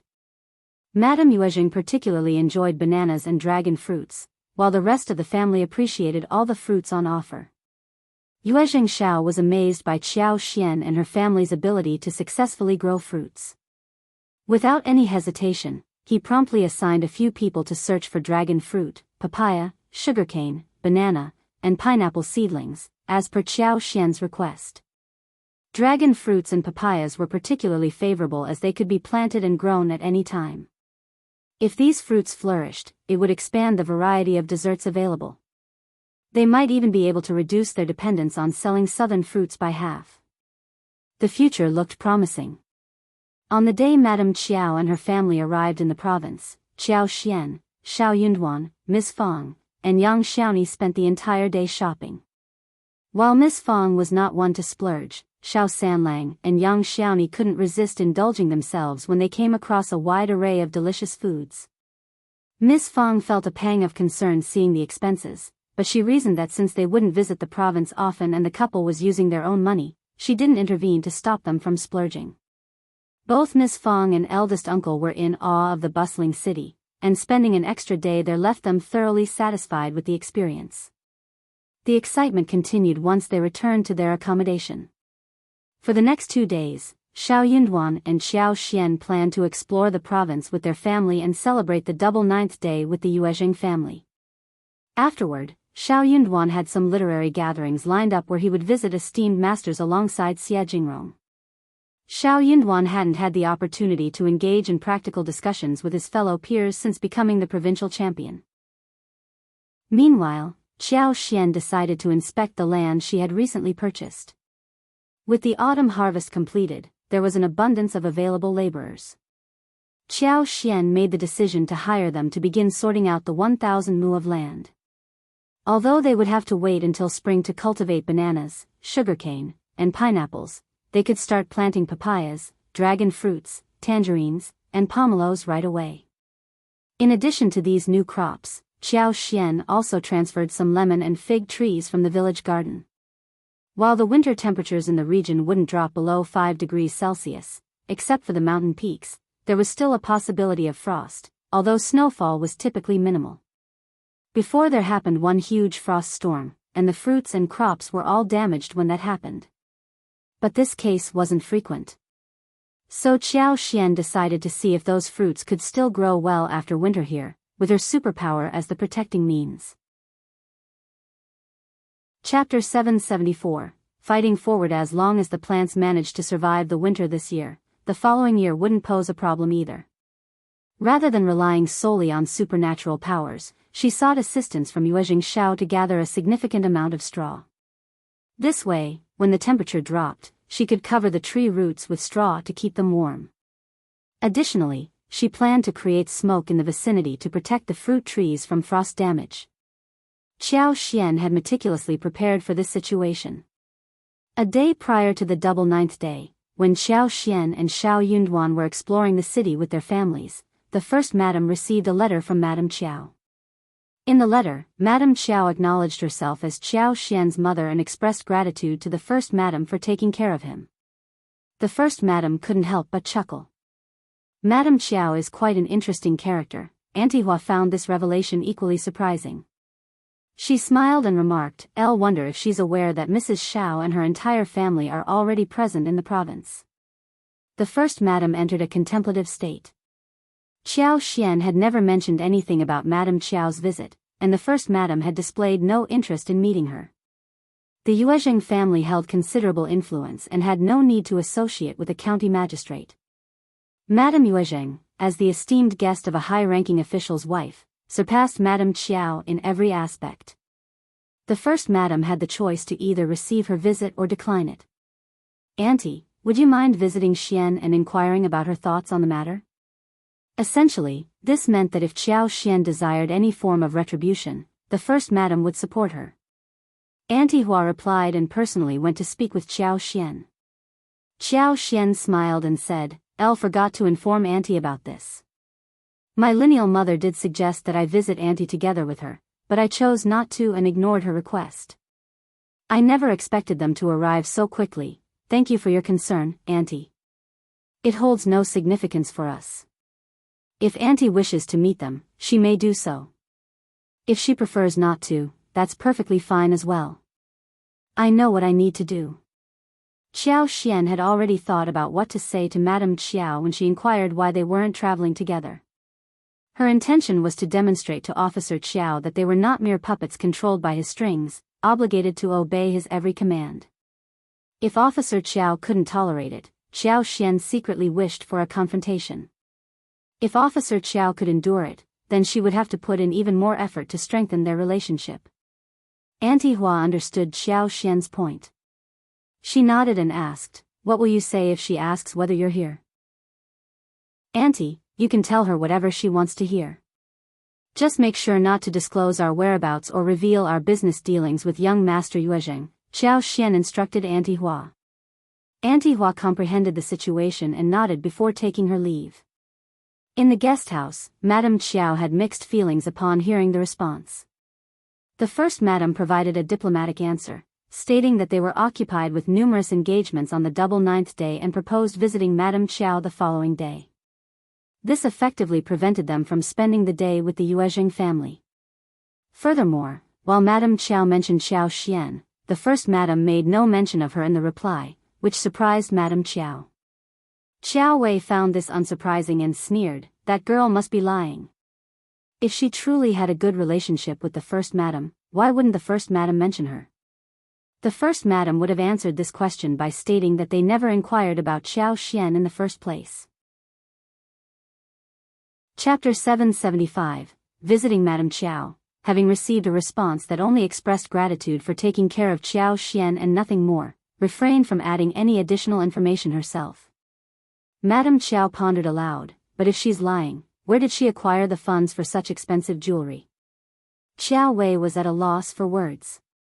They had never possessed anything valuable like those ornaments, yet they could discern that none of them were counterfeit. "We'll find out when we meet the First Madam. Unfortunately, we won't be able to spend the festival with the Yuezheng family." However, Qiuyue found solace in the thought that Qiao Xian must be in a similar situation to theirs. Their objective had been to spend the day with the Yuezheng family in order to forge a closer bond. Regrettably, that goal remained unfulfilled, leaving them feeling greatly disappointed. On the day of the Double Ninth Festival, the First Madam and Yuezheng Shao extended an invitation to the first section of the Shao family to join them on a wagon ride outside the city. Nis. Jean had made all the arrangements in the abbey early in the morning. Surrounded by mountains and rivers, the abbey had been adorned with an abundance of specially cultivated chrysanthemums.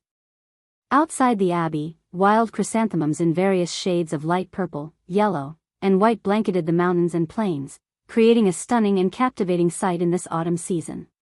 Yuezheng Shao took Shao Yunduan and his father for a tour outside, while the First Madam accompanied Miss Fang, Qiao Xian, and the other girls on a mountain excursion. While mountains were a common sight in the countryside, the view here at the abbey was distinct and carefully chosen by the Yuezheng family. The mountain path had been well maintained, with numerous flowers and trees planted for people to admire. Along the way, several pavilions provided resting spots. The highest pavilion on the mountain was spacious, where guests were served fruit snacks, cooked tea, and enjoyed their beverages. When viewed from a distance, the scene was truly magnificent. The entire day passed joyfully, leaving everyone in high spirits. The First Madam decided to escort them directly back home, and they all agreed to spend the night together. The Yuezheng family also had their own reunion on this day. When the First Madam, Old Master, and Yuezheng Shao insisted that they join, Ms. Fang and her family couldn't refuse. The Old Master and the First Madam were deeply grateful to Qiao Xian for saving their lives, and with the two families engaged in business together, it was only fitting that they gathered for a festive dinner. As the head of the family, the first madam intended to address any misbehavior from the second section of the family during this special occasion. Nis. Mi Jr. wasn't foolish enough to cause trouble. She may not have been thrilled about the gathering, but she knew when to act accordingly. Madame Yuezheng accepted the proposal, considering it was suggested by the first section of the family. Furthermore, Shao Yunduan held the title of provincial champion and maintained a good relationship with young Master Xie. Thus, it was advantageous for them to establish friendly ties with the Shao family. Ms. Mi Jr. didn't dare to cause trouble, but she and her daughter were eager to witness an entertaining spectacle. They believed that Shao Yunduan's title wouldn't make any significant difference. After all, they considered themselves a simple rural family with limited knowledge and experience. Such grand feasts and extravagant gatherings were completely foreign to them. They were certain to become the subject of ridicule and mockery. However, what Ms. Mi Jr. and her daughter were unaware of was that Xiao Xian possessed exceptional cooking skills and was well versed in a wide variety of dishes. She had never been hesitant to share her culinary creations with her family, who had enjoyed a diverse range of delicacies. While the county may have had limited ingredients, the province offered a wide selection. Qiao Xian and Shao Yunduan always made sure to bring an abundance of ingredients back home during their visits.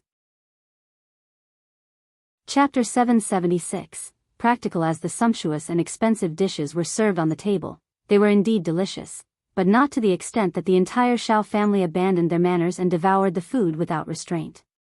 Contrarily, Ms. Fong had never been an arrogant individual, and she had instilled good values in her children. Prior to their visit to the province, Ms. Fong had anticipated their trip to the Yuezheng family and had asked Xiao Xian to educate the family on proper etiquette in an affluent household. They were determined to learn and avoid any embarrassing situations. Although Xiao Xian's knowledge was limited, having attended numerous banquets with the first madam, she had acquired some understanding along the way. Thus, she imparted this knowledge to her family accordingly. Now, everything was put into practice. No one exhibited any misbehavior. Even Madame Yuezheng was pleasantly surprised.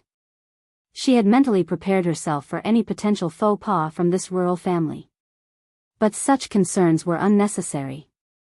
Even Madame Yuezheng couldn't help but admire the Shao family, recognizing that they were genuinely kind-hearted and pleasant people. The first section of the family had truly made wise choices in their friendships.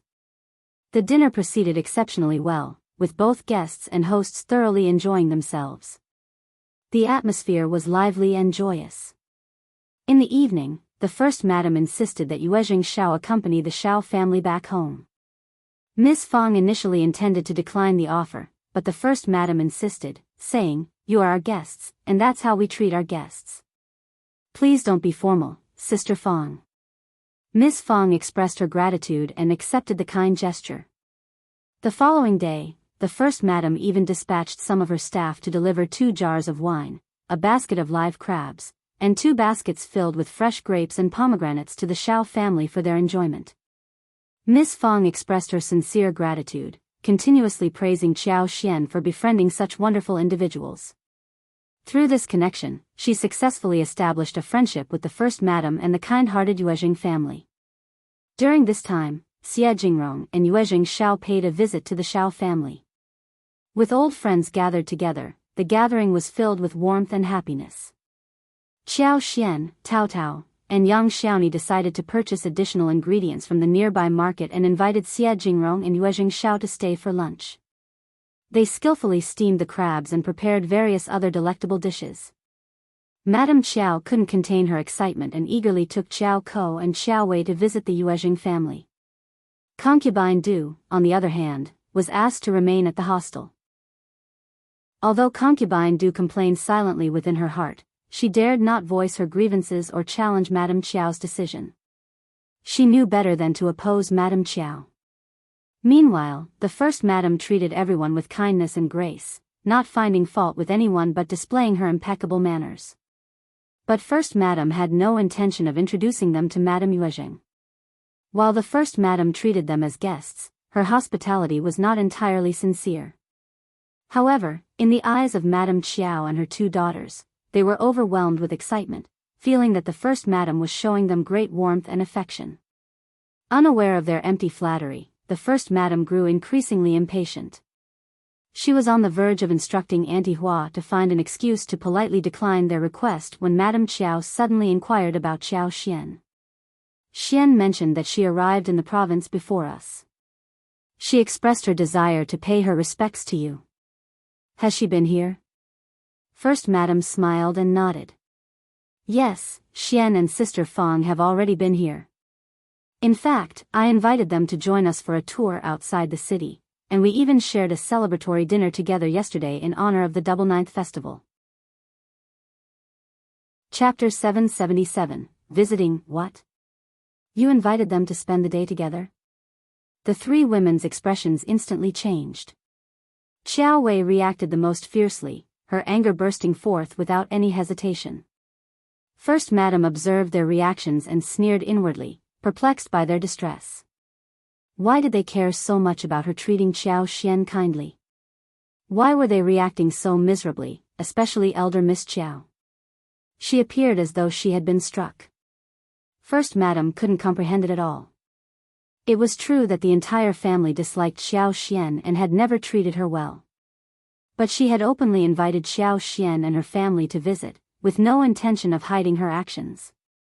She smiled and explained, I have always held great admiration for Xian, and I genuinely like her. Her husband and my son have established a good relationship, so when they came for a visit, I invited them to join us for dinner to celebrate and enjoy each other's company. Qiao Ko found satisfaction in Madame Qiao and Qiao Wei's displeasure. However, upon hearing First Madam speak so highly of Qiao Xian, she also felt annoyed. She smiled and inquired, so, the second sister was here? Where are they staying? My sisters and I have missed her terribly. Madame Qiao forced a smile and requested, please, do tell us. She felt extremely irritated. However, she couldn't blame First Madam for inviting Qiao Xian and her in-laws to dinner while excluding them. Madame Qiao wasn't in a position to voice her displeasure, nor did she dare to do so. Before First Madam could respond, Qiuyue interjected, the second sister is always so selfish. She only cares about herself and not others. We discussed coming to the province together, but she arrived first without informing us. We don't even know where to find her. First Madam's expression faltered upon hearing Qiao Wei's words. She forced a fake smile and remarked, I'll admire her strong-willed personality. She's a remarkable young woman, and I appreciate her assertiveness. Elder Miss Qiao, perhaps you have misunderstood her? Madame Qiao, quick to defend her daughters, interrupted Qiuyue, saying, they are close sisters and have always been carefree with each other. That's what Qiuyue meant. First Madam smiled and nodded, saying, of course. Auntie Hua finally found an excuse and said, First Madam, the housekeepers from the Southern Abbey are here waiting to see you. They have an urgent matter and need your attention before they leave, so, First Madam gave a regretful smile to Madame Qiao and said, I'll apologize, but I must attend to this matter. Perhaps we can continue our conversation next time, Madame Qiao? Madame Qiao, accustomed to being treated with respect and courtesy due to her association with County Magistrate Qiao, felt a surge of irritation. It had been years since she had been dismissed as a guest. Maintaining the family's reputation was crucial in business circles. Feeling her frustration mounting, she couldn't bear it any longer. She stood up, forced a smile, and bid farewell. Very well, then. Goodbye. Goodbye. First Madam also rose from her seat and saw them off with a smile. Maids quickly stepped forward and escorted them out of the premises. Chapter 778, Feeling sorry. Qiuyue and Qiao Ko felt a mix of disappointment and annoyance. They had expected First Madam to be generous and offer them presents as well. After all, she had showered Qiao Xian with precious gifts. Why were they being treated so differently? They couldn't help but wonder why the Yuezheng family didn't even bother to offer any presents during their first meeting. It seemed unfair and left them feeling overlooked. Unbeknownst to them, First Madam had indeed prepared some gifts. However, upon hearing Qiuyue speak ill of Qiao Xian and Qiao Ko constantly indicating their annoyance towards her, First Madam's initial goodwill wavered. She was a perceptive person and understood that maintaining superficial connections was unnecessary. Ultimately, she decided not to present them with any gifts.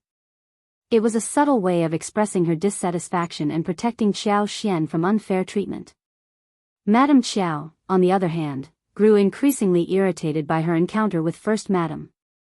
She couldn't fathom what was wrong with the Yuezheng family. She was about to return to the capital with her husband, and she had no intention of cultivating any further relationship with them. Perhaps their family's business in the north wasn't doing as well as she had presumed. Madame Qiao couldn't comprehend the arrogance displayed by the Yuezheng family in treating an officer's wife so poorly. In her eyes, they were nothing more than a group of uncivilized and narrow-minded individuals lacking basic manners. While she acknowledged that there was little she could do about the Yuezheng family directly, she was determined to make Qiao Xian suffer. Madame Qiao refused to let Qiao Xian believe that her husband's newfound status made her invincible. As the girl's biological mother, Madame Qiao believed she had the authority to teach her a lesson, despite her marriage.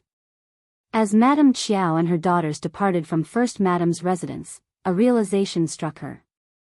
First Madame had failed to provide them with the information regarding Qiao Xian and her in-laws' whereabouts. However, it was not feasible for her to turn back and inquire at that moment.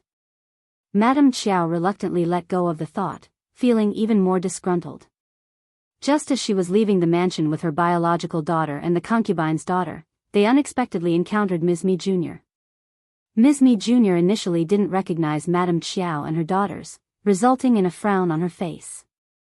However, the maid intervened and introduced both parties to each other. Upon learning that Ms. Mi Jr. was the second Madame Yuezheng, Madame Qiao felt a surge of motivation and greeted her, inadvertently revealing her status as Qiao Xian's biological mother. She wanted to make it clear that Qiao Xian would never escape the influence of the Qiao family. Nis. Mi Jr.'s eyes lit up, and she greeted Madame Qiao with a smile. "Oh, Mrs. Shao's lineal mother, greetings. You are too kind, second Mrs. Yuezheng." Madame Qiao felt even more irritated seeing Ms. Mi Jr. greet her for Qiao Xian's sake. Madame Qiao couldn't help but wonder if that wretched girl had managed to gather so many allies. She knew that First Madame didn't wish to keep her around, and Ms. Mi Jr.'s husband had sons of his own. It was a well-known fact that biological mothers and the children of concubines were rarely on good terms. Thus, Ms. Mi Jr. saw an opportunity to cause trouble, leveraging her position as the second madam to spite Qiao Xian's lineal mother. "My elder sister-in-law must be too busy to receive you well. I am free. If you want, what about having tea with me? We can have some nice chats with each other too." Faced with Ms. Mi Jr.'s warm, open arms, Madame Qiao and the two daughters were so surprised and glad. They were never going to miss this open opportunity. Madame Qiao accepted the invitation directly. Therefore, the three women walked away with Ms. Mi Jr. But the maid who was supposed to lead them out could not do anything, but reported the situation to First Madame honestly. First Madame was very surprised. But she did not mind. Instead, she smiled briefly. "My sister-in-law is very hospitable. She was never up to any good." But that did not bother her. Chapter 779, Unfriendly Visit. She was up to no good. But that did not bother her. Ms. Mi Jr.'s actions and desires were beyond First Madame's control, as she was an independent individual with her own motives. However, First Madame remained unconcerned about Ms. Mi Jr.'s tricks. Madame Qiao and her two daughters were warmly received by Ms. Mi Jr. and her family. They had pleasant conversations, and Yuezheng Ting, Qiao Ko, and Xiaowei quickly formed a friendship. It was a surprising turn of events for Madame Qiao and her daughters, leaving them highly satisfied when they departed in the afternoon. During their conversation, they found common ground in their dislike for Qiao Xian, Shao Yunduan, and the Shao family. Madame Qiao couldn't help but sneer as they left the Yuezheng family, instructing the coachman to take them to the alleyway. That damned girl had the audacity to buy a house in the province. Bah! On that particular day, Xie Jingrong and Yuezheng Shao paid a visit to Shao Yunduan. They spent half a day together and extended an invitation for a small gathering the next day before their departure. Madame Qiao and her daughters arrived immediately after Xie Jingrong and Yuezheng Shao had left. Qiao Xian and her family had been exploring the city and enjoying various activities, such as attending flower shows and hiking. They decided to have a well-deserved rest at home in the coming days. As a result, Qiao Xian, Ms. Fang, and the rest of the family were all present at home when Madame Qiao and her daughters arrived. The gate housekeepers were previously employed by First Madame. She had even transferred their contracts to Qiao Xian, so they now worked for her. They were responsible for taking care of the house in Qiao Xian's absence. Auntie Ling knocked forcefully on the door, and when the housekeeper opened it, he was greeted by Madame Qiao, her 2 daughters, 2 maids, and Auntie Ling. They all seemed to exude an air of intensity that made him feel slightly uneasy.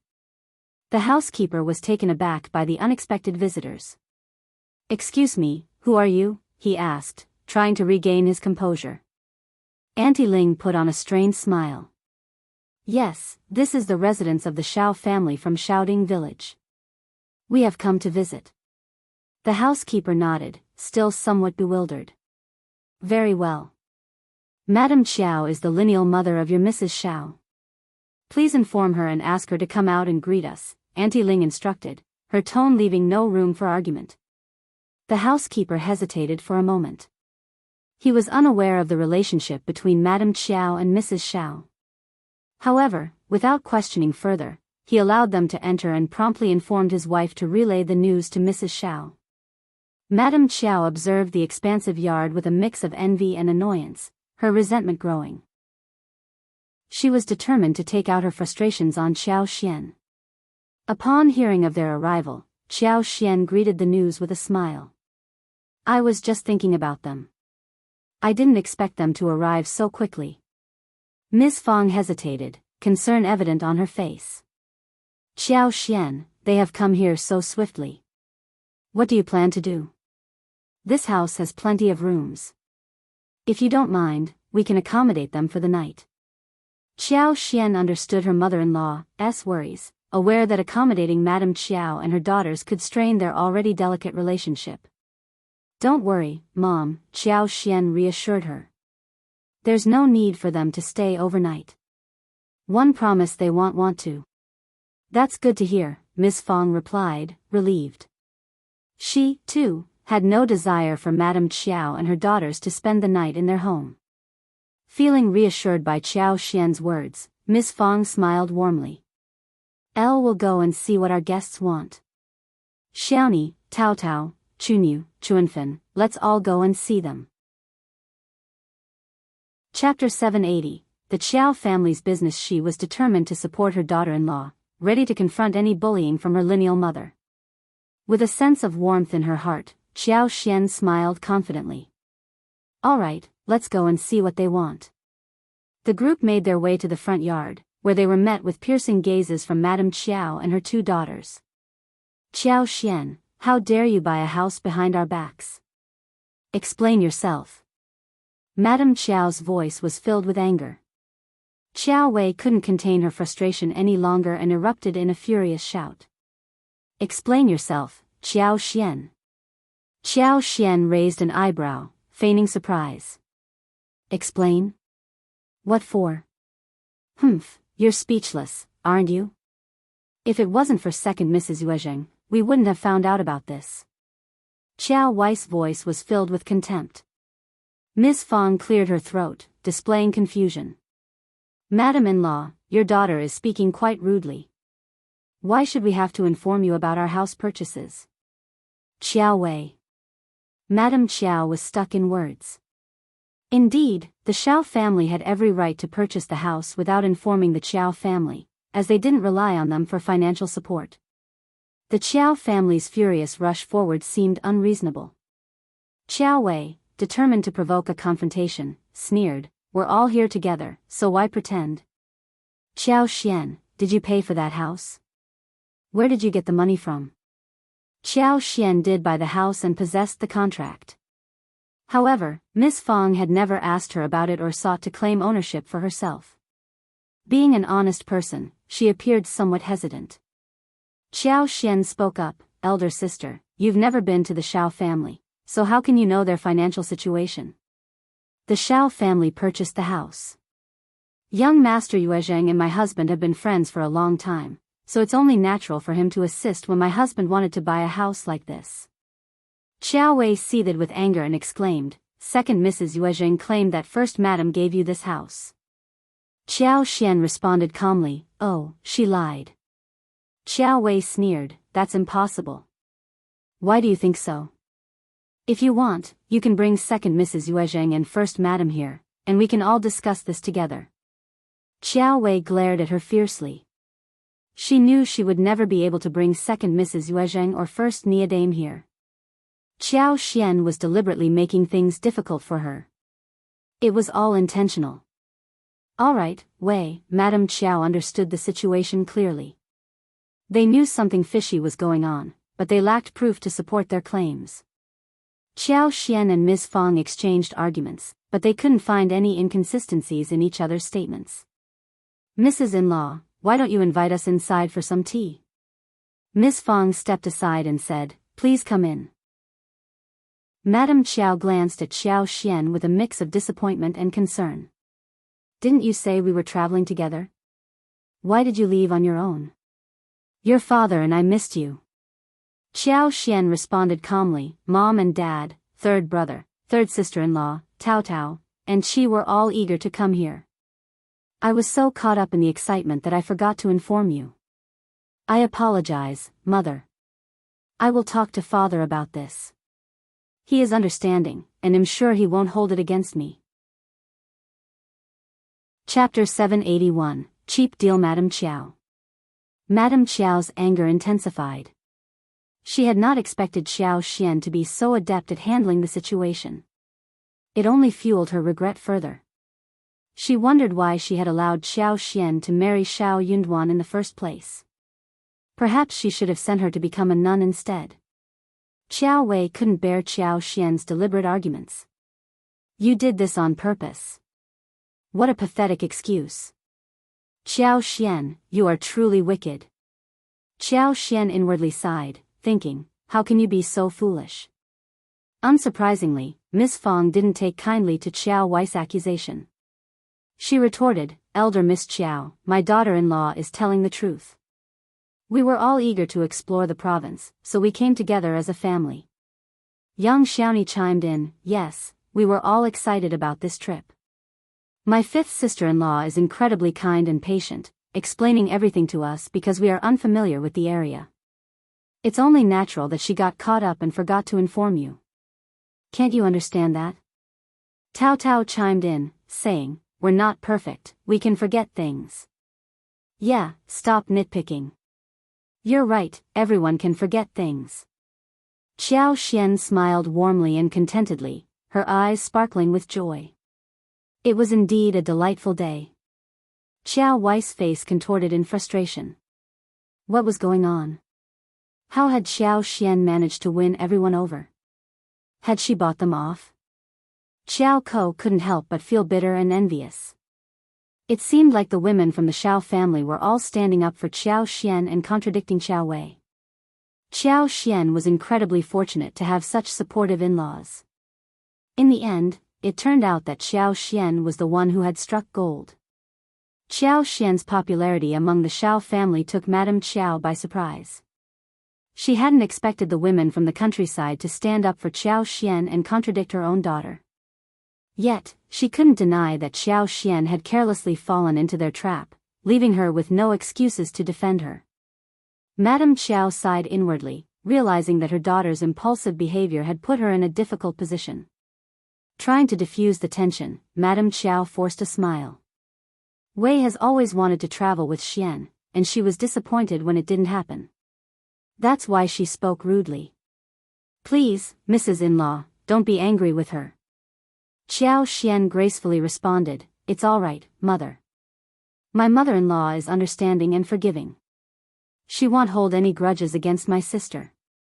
She explained herself to avoid any misunderstandings. Young Xiaoni chimed in, "Yes, my mother-in-law is truly wonderful. She treats us with so much kindness." The two sister-in-laws exchanged a warm smile, appreciating each other's positive qualities. Young Xiaoni, being down-to-earth and genuine, continued to speak highly of her mother-in-law, unaware of the underlying tension. However, Qiao Xian noticed Madame Qiao's subtle mockery of her mother-in-law and refused to let it slide. She wouldn't allow Madame Qiao to belittle her mother-in-law. Miss Fang, feeling pleased and grateful, beamed and said, "That's because you are so kind, so I treat you well in return. I'm not a mean person. Please come in and have a seat, Mrs. In-law." Madame Qiao tightly held Xiao Wei's hands, maintaining a smile as they took their seats. Qiuyue then served the tea. As Madame Qiao sipped the tea, she suddenly realized that she had nothing more to say. How could she interrogate Qiao Xian about the house or her decision to leave without them? She was at a loss for words and unsure how to proceed. Chapter 782. Staying away. Madame Qiao was aware that First Madame held a dislike towards them, and she acknowledged First Madame's strong and independent nature, making it difficult to influence her. Qiao Xian's behavior didn't offer much support either, as her attitude seemed to align with First Madame's. Despite this, Madame Qiao felt fortunate to have made a connection with Second Mrs. Yuezheng. However, what Madame Qiao didn't realize was that Second Mrs. Yuezheng had no involvement in the family's business affairs. She lacked the capability to contribute or meddle in any significant way.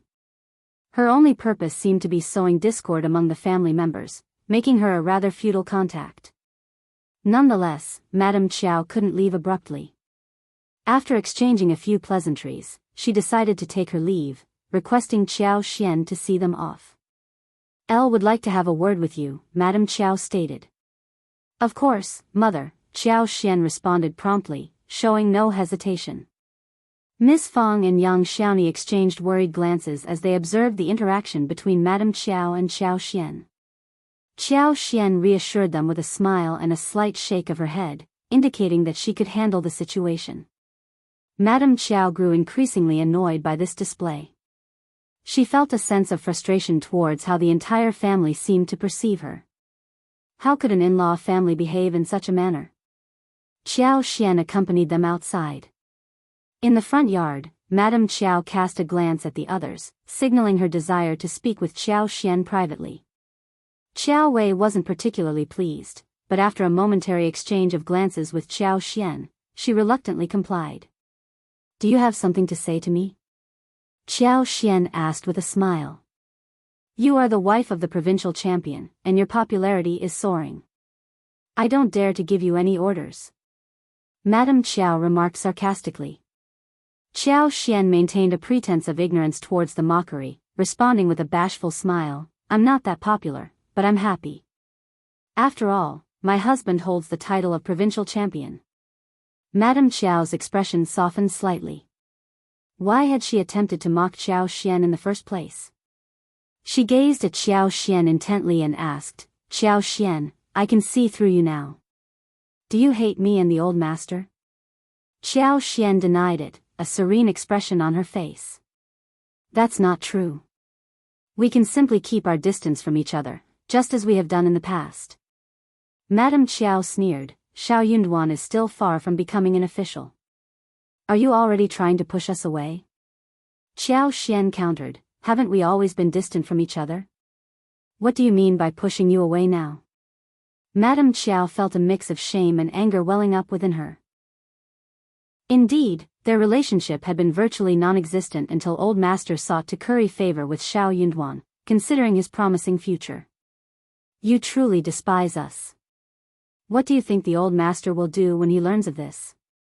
Madame Qiao questioned. Qiao Xian maintained her smile. "As a married daughter, you have no power over me. Madame Qiao, focus on earning the trust of County Magistrate Qiao first." "You." Madame Qiao's mind raced with one thought, "I won't let her live in peace. I won't let Shao Yunduan succeed. Otherwise, this wretched girl will overshadow and trample over me." "You were the one who made the lipsticks, weren't you?" Madame Qiao suddenly inquired, recalling the information she had heard from Miss Mi Jr. The popularity of the lipsticks was undeniable, and Madame Qiao was well aware of how challenging it was to obtain one. Qiao Xian, in her eyes, lacked the skill to create such exquisite products. However, Madame Qiao couldn't dismiss the possibility that Ms. Mi Jr. had spoken the truth. Qiao Xian had been deceiving her all along, hiding her true abilities. She lied. She lied so she could create those lipsticks, Madame Qiao realized. Qiao Xian met her gaze, a smile playing on her lips as she nodded. Yes, I did. Chapter 783. Trouble. Madame Qiao felt a surge of anger and frustration upon learning the extent of Qiao Xian's success. It was a substantial amount of money that Qiao Xian had made from the lipstick business. The popularity of the lipsticks had persisted for over a year in the province, and yet Madame Qiao and her old master had struggled immensely to gather enough funds for old master's position in the capital. If only she had known about Qiao Xian's financial success earlier, she wouldn't have endured so many sleepless nights or sold precious belongings. Qiao Xian, seemingly aware of Madame Qiao's vexation, added fuel to the fire with a mischievous smile. Actually, it's not entirely my doing. My sister-in-laws have been instrumental, and this wealth belongs to the Shao family. Madame Qiao forced a smile, understanding that Qiao Xian was purposefully provoking her. However, she was at a loss as to what she could do about the situation. Even though she now knew that Qiao Xian was the mastermind behind the profitable lipstick business, she was powerless to take action against her. Madame Qiao's mind was filled with determination. She refused to let go of the matter regarding the lipsticks. She planned to discuss it with the old master, seeking to acquire the instructions and secure a continuous source of wealth for their family. With the success of the lipstick business, both she and the old master would no longer have to face financial hardships. Furthermore, Madame Qiao had heard that the lipsticks had made their way to the capital and were receiving positive acclaim. If she could obtain the source of these lipsticks, she could establish connections with influential and noble individuals, potentially improving their social standing. For now, she would have to endure and bide her time. The Shao family is indeed remarkable. You're fortunate to have married into such a capable family, Madame Qiao remarked sarcastically. Qiao Xian maintained her composure and replied, "Thank you for acknowledging their assistance, mother. I will always remember your kindness." Madame Qiao sneered in response. "Make sure you do." She then took Qiuyue and Shao with her, and Qiuyue was on the verge of asking a question when she abruptly stopped. "Mother, the Shao family is quite formidable. Shao Yunduan is just an ordinary recommended man. They think they have already reached great heights." Qiuyue was seething with anger. "Qiao Xian never mentioned this house to us. Is it so degrading to have a house like this? She didn't even invite us to stay. But I wouldn't want to stay with her either. And she doesn't say a word about it. Mother, she's humiliating you," Qiuyue exclaimed. Her frustration evident. Madame Qiao's expression turned cold. Indeed, Qiao Xian was humiliating her. She was also humiliating the old master. They were both in trouble now. The old master was too foolish to realize that they were not hated. The couple was narrow-minded and sought revenge. Let it go. Don't waste your anger on such people. We now know everything about her, and I will have a serious conversation with your father, Madame Qiao stated firmly.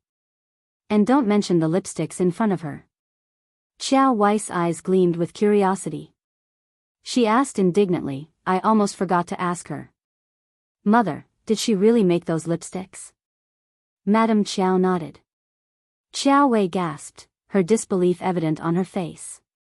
Qiao looked up, his expression filled with shock. "I can't believe it," Qiuyue exclaimed, struggling to accept the reality. How could she possibly create something as amazing as lipsticks? It's impossible. Madame Qiao's tone turned ominous as she responded, "I thought the same. When did that wretched girl learn about this? But just look at her, always pretending, and we never knew what she was capable of." Qiuyue was at a loss for words. Chapter 784. Invitation. Qiao Xian had undergone a remarkable transformation from her previous timid demeanor as the daughter of a concubine. Second Mrs. Yuezheng's words held a persuasive power that resonated with Qiuyue. It became apparent that the favorable treatment Xiao Xian and the Shao family received from the Yuezheng family was not due to genuine friendship but driven by their pursuit of profits. The memory of the alluring lipsticks, particularly the limited editions she had glimpsed in a store a few days ago, filled Xiao Wei's mind, intensifying her desire to acquire them immediately. "Mom, can't we get a few sets from her?" Qiao Wei blurted out, referring to the woman in question. Qiao Ko, equally captivated by the allure of the lipsticks, contemplated for a moment and then smiled, saying, "Mother, I also wish to have some. After all, our sister is the one who creates them. It seems only fair that she shares a few with us, wouldn't you agree?" Madame Qiao responded, "Let's not ask her right away. I have a plan."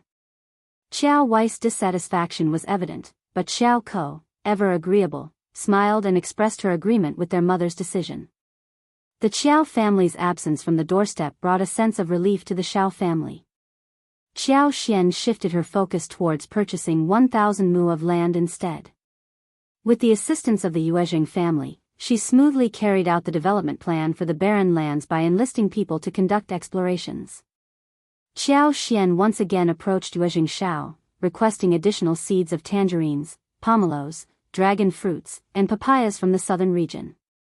The more seeds she could acquire, the better.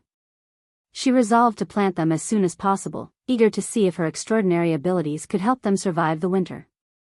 If mangoes, lychees, and longans bore fruit next year, she intended to expand their cultivation further.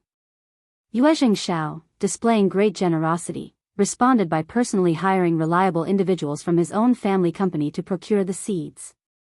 Ensuring the survival of the transported seedlings became their primary concern, though Qiao Xian and the others were confident it wouldn't pose significant difficulties.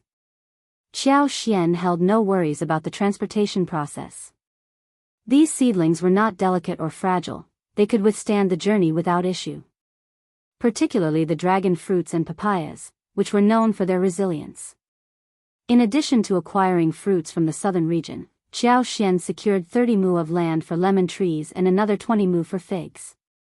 Once Qiao Xian finalized the plan, she no longer had to visit the fields daily since Yuezheng Shao's team took care of the necessary arrangements. However, Qiao Xian didn't completely delegate the responsibility. She continued to make regular visits to the fields.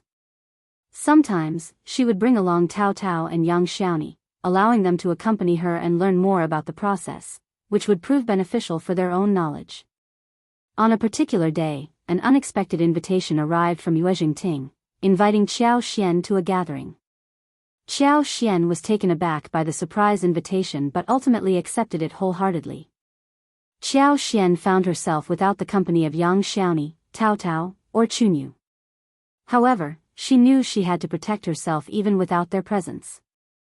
Escorted by a female maid, Qiao Xian climbed into a wagon that would take them beyond the city's limits. Curiosity did not drive her to inquire about their destination. Eventually, they arrived at a mansion situated in an outskirts area. Qiao Xian spotted Yuezheng Ting engaged in conversation with Qiao Ko and Qiao Wei. While she hadn't anticipated this meeting, she wasn't surprised either. Madame Qiao had previously spoken with Ms. Mi Jr., and it was only natural for Qiao Ko and Qiao Wei to form a friendship. Qiao Xian understood the underlying dynamics. "Mrs. Shao, how unexpected to have you respond to my invitation. What a delightful surprise." Yuezheng Ting sneered, her tone laced with mockery. Yuezheng Ting knew that she could never marry Xie Jingrong. Yet, she refused to be forced into a union with anyone else, especially when her mother persisted in finding a suitable suitor. Yuezheng Ting was determined to find a way to escape such arrangements. Chapter 785, Bold Talk. Xie Jingrong held a special place in Yuezheng Ting's heart. He served as her standard when it came to seeking a potential suitor. When Yuezheng Ting faced obstacles that prevented her from reaching her goals, she often needed to direct her frustration towards someone else, as a means to convince herself that her own abilities were not at fault. Regrettably, Qiao Xian was the unfortunate target of this misplaced anger. "Thank you, Lady Yuezheng. I could never refuse your gracious invitation. However, it would have been nice if you had informed me about my sisters. That would have brought me even more joy." Qiuyue snorted dismissively, casting a cold gaze in her direction. This woman truly excelled at boastful remarks. Not a hint of embarrassment crossed her face. No wonder Mother had admitted to misjudging her character. Qiao Xian now understood why.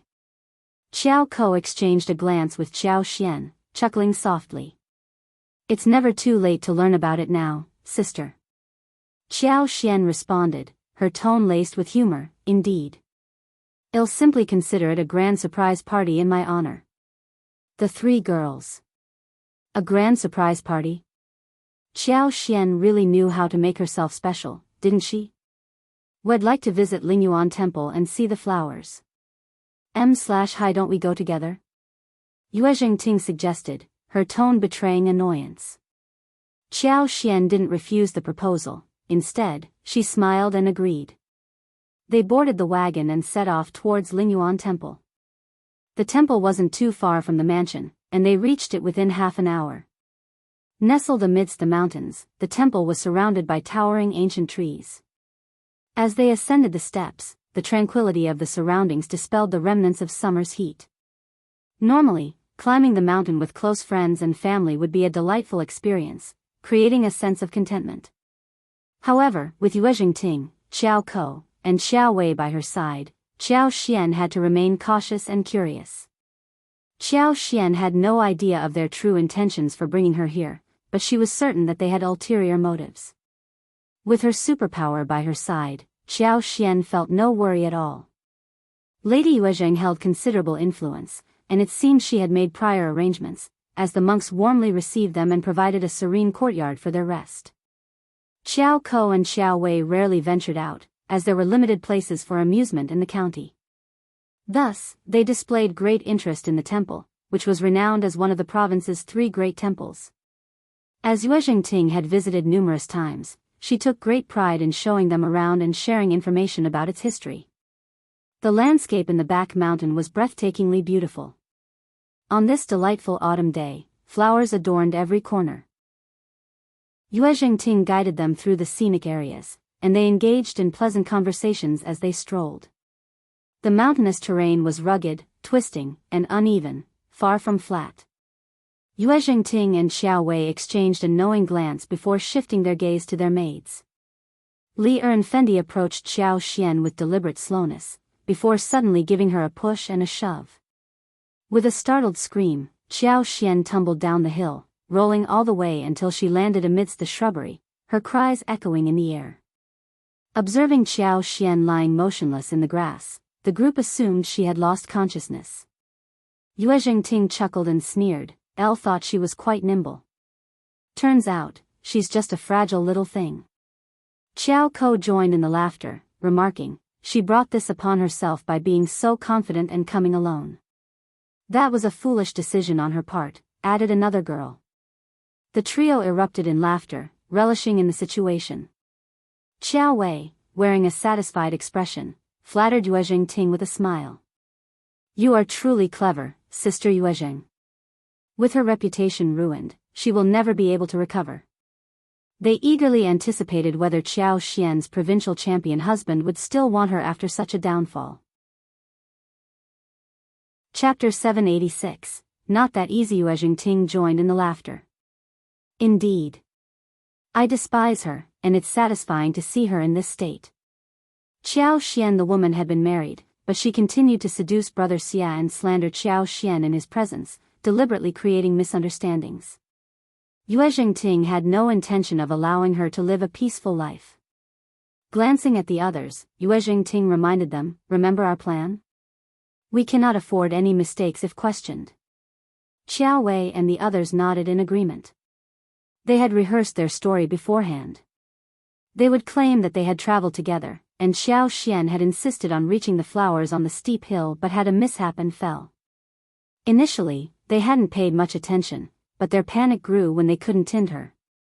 They had searched everywhere but failed, which led to them seeking help from the temple staff. The three girls exchanged sinister smirks. By presenting this narrative, when they eventually went to search for Qiao Xian, everything would have transpired as planned. Whatever happened to Qiao Xian would no longer be their concern. Qiao Xian had brought this upon herself by accepting their invitation despite having offended them. Not everyone was as gullible and feeble as she seemed. The three girls chatted and walked, their confidence and wickedness evident in their smiles. They decided to spend an hour in a secluded area before heading to the temple to enlist someone's assistance in searching for Qiao Xian. However, as they took a few steps, their feet became entangled in vines, causing them to trip and roll downhill into the shrub, huddled closely together. Qiao Xian, using her superpower, had been closely monitoring their every move and conversation since their arrival at Liulang Temple. She witnessed Yuezheng Ting and Xiaowei instructing the maids to push her. Being aware of their malicious intentions, she strategically positioned herself to roll down the hill at the exact moment of their push. Utilizing her powers, she had vines protect her during the descent. Thus, despite appearing disheveled and injured from the girl's perspective, she was completely unharmed. However, rolling downhill did result in some minor injuries, but they were inconsequential. Lying motionless, Qiao Xian employed her full superpower to capture their laughter and venomous words. She couldn't comprehend why girls raised in prominent families would exhibit such wickedness at such a young age. They delighted in tormenting others due to their wealth and influence, and today, Qiao Xian would repay them for their actions. They would not be allowed to leave unscathed. Therefore, harnessing her superpower, Qiao Xian caused the vines to rapidly grow and strengthen, creating a tangle that tripped the girls, sending them tumbling downhill. The effect of her superpower on the plants was temporary, and they would soon return to their normal state. However, it would take approximately half a month for the plants to fully recover. Chapter 787, Capable and Fearless. Qiao Xian's superpower served as her ultimate weapon, granting her immunity to toxins and instilling her with unwavering fearlessness. She could confidently go anywhere without concern, including accepting Yuezheng Ting's invitation. As anticipated, they all tumbled downhill and lost consciousness, completely unaware of Qiao Xian's intervention. However, she used her powers to deliver a light, precise slap on the back of their heads, causing them to remain unconscious. Qiao Xian believed that once they woke up, they would feel something amiss but attribute it to fear and confusion rather than suspecting her involvement. With no tangible evidence, they would be unable to find fault with her. Carefully concealing herself behind the shrubs, Qiao Xian observed the evil-hearted women, eager to uncover their true intentions. She had nothing to fear, she was in control. A surge of anger coursed through Qiao Xian's veins. These two men must be searching for her, assuming she would still be unconscious. Yuezheng Ting and Xiaowei had stooped to unimaginable depths of darkness. The men continued their search, glancing around until their gaze finally fell upon Yuezheng Ting and the other girls. Qiao Xian didn't disclose the exact number of girls they spotted, but the tone of surprise indicated that there were more than one. The confusion on the men's faces was evident, but since they didn't recognize Yuezheng Ting or Xiaowei, they decided not to pass up the opportunity presented by the seemingly slumbering beauties before them. Engaging in a brief, hushed conversation, the two men then proceeded to approach different girls, each claiming their own prize. Just as the two men approached the women, Qiao Xian unleashed her superpower, causing the vines to grow rapidly and deliver powerful slaps to the back of their heads.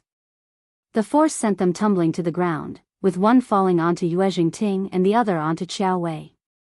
It was as if fate had intervened, placing them in their deserved positions. Qiao Xian, though harboring deep resentment towards them, didn't want to stoop to their level of malice. She couldn't bear to witness two young women being humiliated by independent men. Her revenge had its limits, for she sought to teach them a lesson rather than inflict lasting harm. Remaining in her hidden spot, Qiao Xian sat in the grass, her gaze fixed on the unfolding events. Soon enough, a representative from the temple arrived to escort them for lunch. Qiao Xian couldn't help but smile, knowing that a captivating spectacle was about to ensue. The temple's representatives were two teenage monks who possessed extensive knowledge of the mountain terrain. When they failed to locate the women in the designated area, they grew increasingly worried. Aware of the steep slopes and potential hazards, their concern escalated. Finally, their search led them to the site of the women lying downhill. Filled with alarm, they hurriedly returned to the temple to summon additional help. Chapter 788, Crazy. Upon witnessing the women lying in such a manner, the two teenage monks refrained from approaching. They hesitated, fearful of potential accusations and lacking evidence to defend themselves. Instead, they swiftly returned to the temple and guided dozens of other monks to the scene. Qiao Xian, aware of the imminent arrival of the monks, positioned herself among the motionless figures and closed her eyes, feigning unconsciousness. As the monks gathered around, the scene transformed into a grand spectacle. Qiao Xian observed the unfolding drama in silence, just meters away. Taking advantage of the commotion, she discreetly employed her superpower, extending the plant roots towards Yuezheng, Ting and Xiaowei, causing them to gradually awaken. Yuezheng, Ting and Xiaowei regained consciousness, their eyes falling upon the unsightly, disheveled man lying on top of them. A horrified scream escaped their lips. Ah! Shortly after, Qiao Xian was discovered as well. She slowly woke up, deliberately portraying a pale, frightened expression on her face, as if she too had endured a terrifying ordeal. The three maids, equally distressed and injured, joined in the chorus of cries.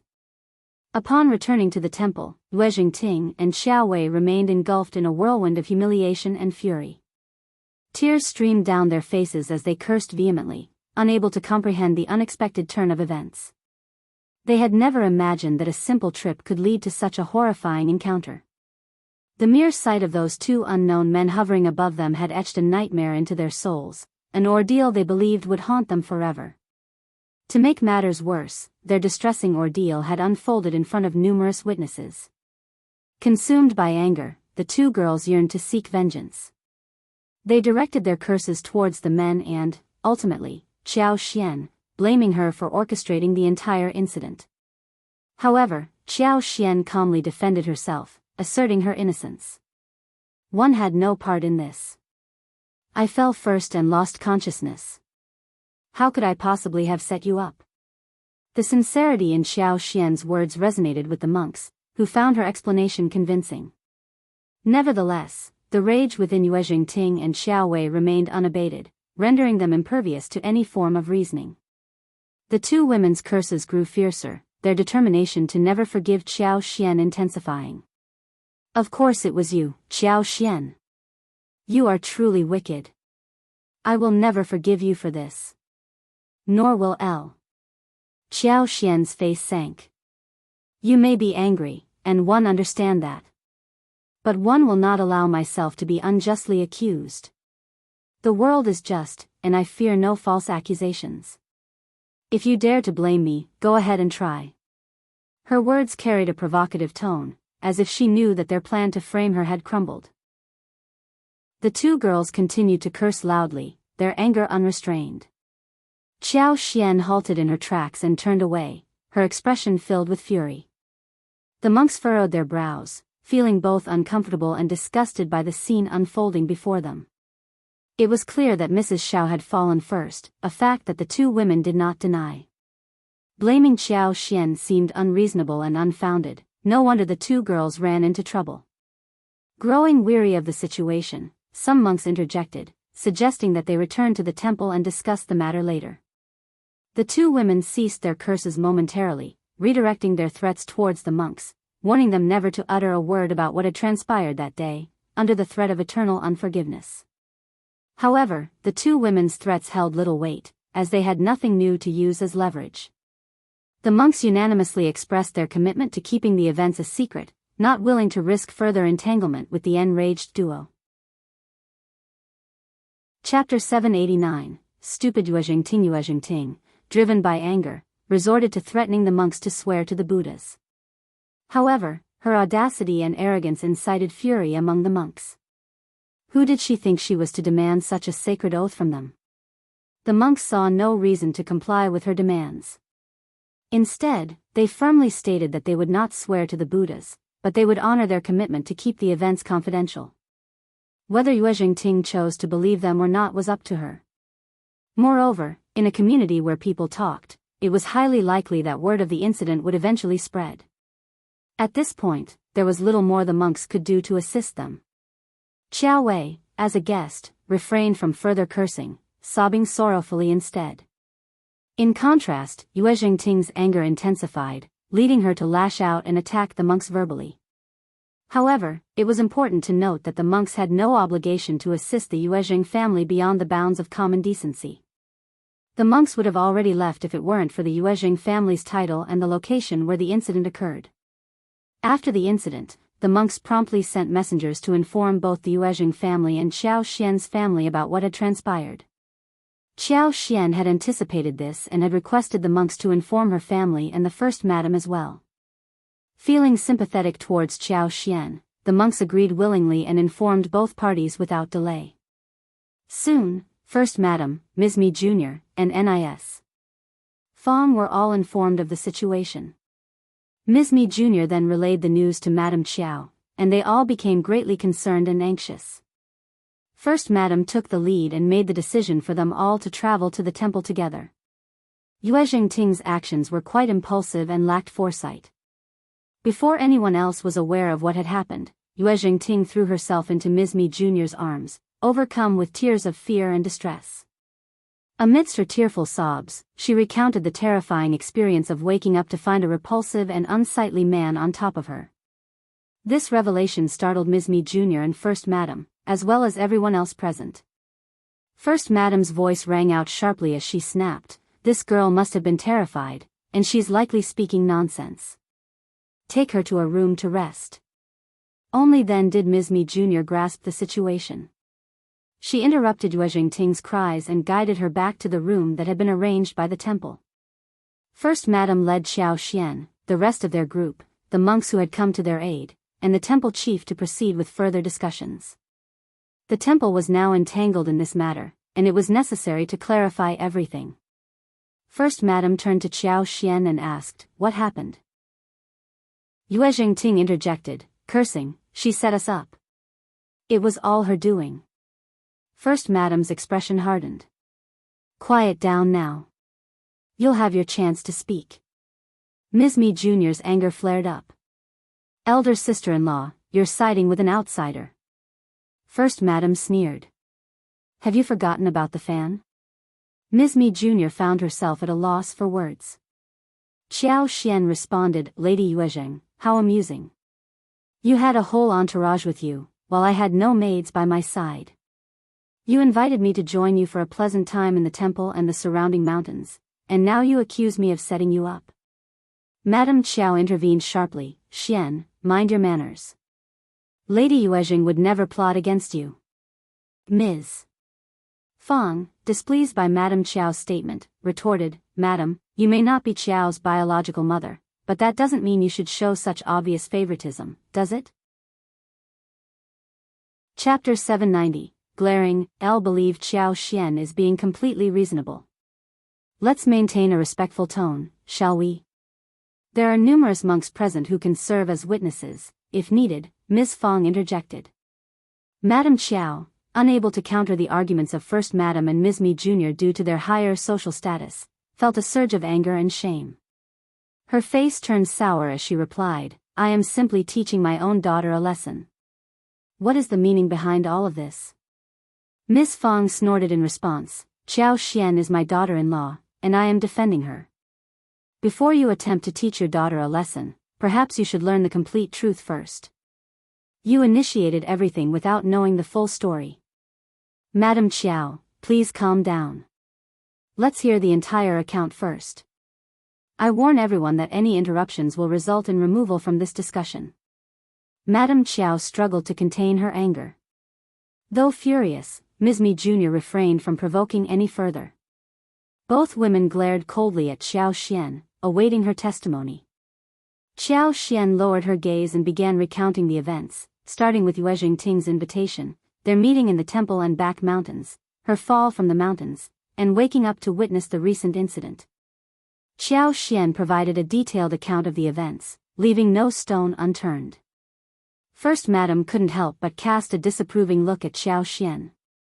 This child was quite audacious. Despite being aware of Yuezheng Ting's dislike for her and her sister's mischievous nature, she still decided to attend their gathering alone. Such boldness. Ms. Fong also furrowed her brow at Xiao Xian, clearly showing her disapproval of the decision.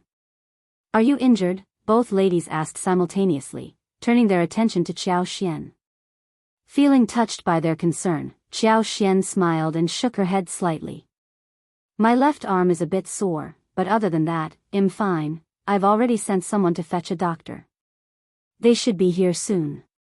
Just wait for a little while, First Madam assured her. Thank you, Aunt. First Madam sneered and shifted her gaze towards Qiao Ko. Now, it's your turn. Do you have any objections to what Xian has said? Qiao Ko was taken aback. Qiao Ko felt the piercing gaze of her lineal mother on her. She wondered if it was just her imagination, but she couldn't shake off the feeling of impending doom. She was certain that she was doomed. Although something had happened to Qiuyue, she was unscathed. How could she ever defend herself against the accusations that she hadn't taken good care of her younger sister? Her lineal mother would not believe it was a mere accident and would blame her for negligence. Qiao Ko had no grounds to refute Qiao Xian's account. It was true that they had invited her to their home and proposed a visit to Lingyuan Temple. Yuezheng Ting had arranged for lunch in a clean yard for their rest. They had attempted to conceal their ulterior motives by pretending it was a pilgrimage to pay tribute to the Buddha. But those arrangements served as evidence that they had invited Qiao Xian for this visit. They couldn't deny it. Moreover, Qiao Xian had fallen off the mountain first. That was a fact. Apart from this, Qiao Xian didn't provide any further details. She didn't even mention being pushed off the mountains. Qiao Ko trembled, her head hung low as she sobbed. Don't know, I truly don't know anything. She couldn't tarnish Qiao Xian's reputation or set her up. She didn't dare to do so, and she couldn't claim ignorance either. Their current circumstances were different. She wouldn't be able to unjustly frame or falsely accuse Qiao Xian because their biological mother wouldn't allow her to defend herself. Chapter 791. Qiao Ko's jealousy. The lineal mother only sought an outlet for her anger, regardless of how baseless and ridiculous that excuse might be. However, it was evident that the old tactic wouldn't work this time. First Madam and Ms. Fong were determined to prevent Qiao Xian from being wrongly accused. Even Madame Qiao couldn't exert control over these two women. Qiao Ko felt a mix of envy and bitterness. Qiao Xian seemed to be protected by an impenetrable shield, stronger than her own. Inwardly sneering, First Madam decided not to press Qiao Ko further. She let out a sigh and said emotionally, "The child must have been frightened. Let's leave her be. Elder Miss Qiao, it's your turn." Qiuyue had been eagerly awaiting her moment. She glared at Qiao Xian and asserted, "It must have been Qiao Xian who framed us. I don't know. I don't know how she did it, but it must have been her. Why else would we all fall? It was her doing." Yuezheng Ting chimed in with a gleam in her eyes, "Sister Qiuyue is absolutely right. Qiao Xian must have set us up." Qiao Xian sneered in response, "I'm genuinely curious about that as well. But you've given me a reminder. I didn't plan on mentioning this, but your maids actually pushed me from behind.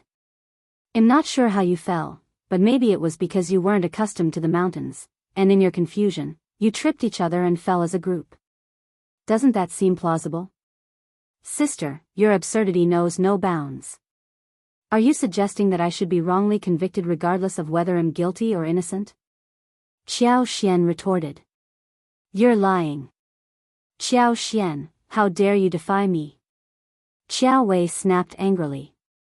Qiuyue had always been the dominant figure in the family, thanks to Madame Qiao's excessive doting.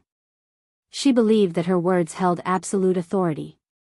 Even if she claimed that the sun was square, both Qiao Xian and Qiao Ko would have no choice but to nod in agreement, rather than challenge her. For a long time, Qiuyue had been adept at manipulating Qiao Xian and Qiao Ko to bend to her will.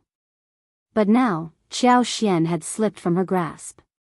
Qiao Xian staunchly contradicted her, exposing her humiliation for all to see. Furious and ashamed, Qiuyue couldn't tolerate it any longer. Yet, Qiao Xian remained unafraid. She openly countered, "What do you mean? You accuse me of something I didn't do, and am not allowed to defend myself? That's enough. Madame Qiao's voice quivered with anger. She was seething inside, but it was unclear whether she regretted raising Qiuyue to be such an unreasonable girl. Wei, you're frightened and confused today. Stop this behavior now. Second Lady Yuezheng, please make the final decision for us. Madame Qiao's face contorted in frustration. Qiao Wei's actions were completely irrational and bothersome. She couldn't even trust her daughter's words, let alone expect others to do so. On the other hand, Qiao Xian was remarkably composed and logical. Madame Qiao couldn't help but regret allowing this troublesome girl to survive. Why hadn't she taken care of her from the very beginning? First Madame continued to provoke her. She furrowed her brow and spoke icily, Elder Miss Qiao, your words sound utterly ridiculous. Setting someone up requires a motive, otherwise, it's nothing more than a joke. Miss Fong wiped her tears and sighed deeply. My daughter-in-law is being bullied. You're tuning into the Romantic Tales YouTube channel. Don't forget to subscribe and join us on this journey to catch the most captivating stories.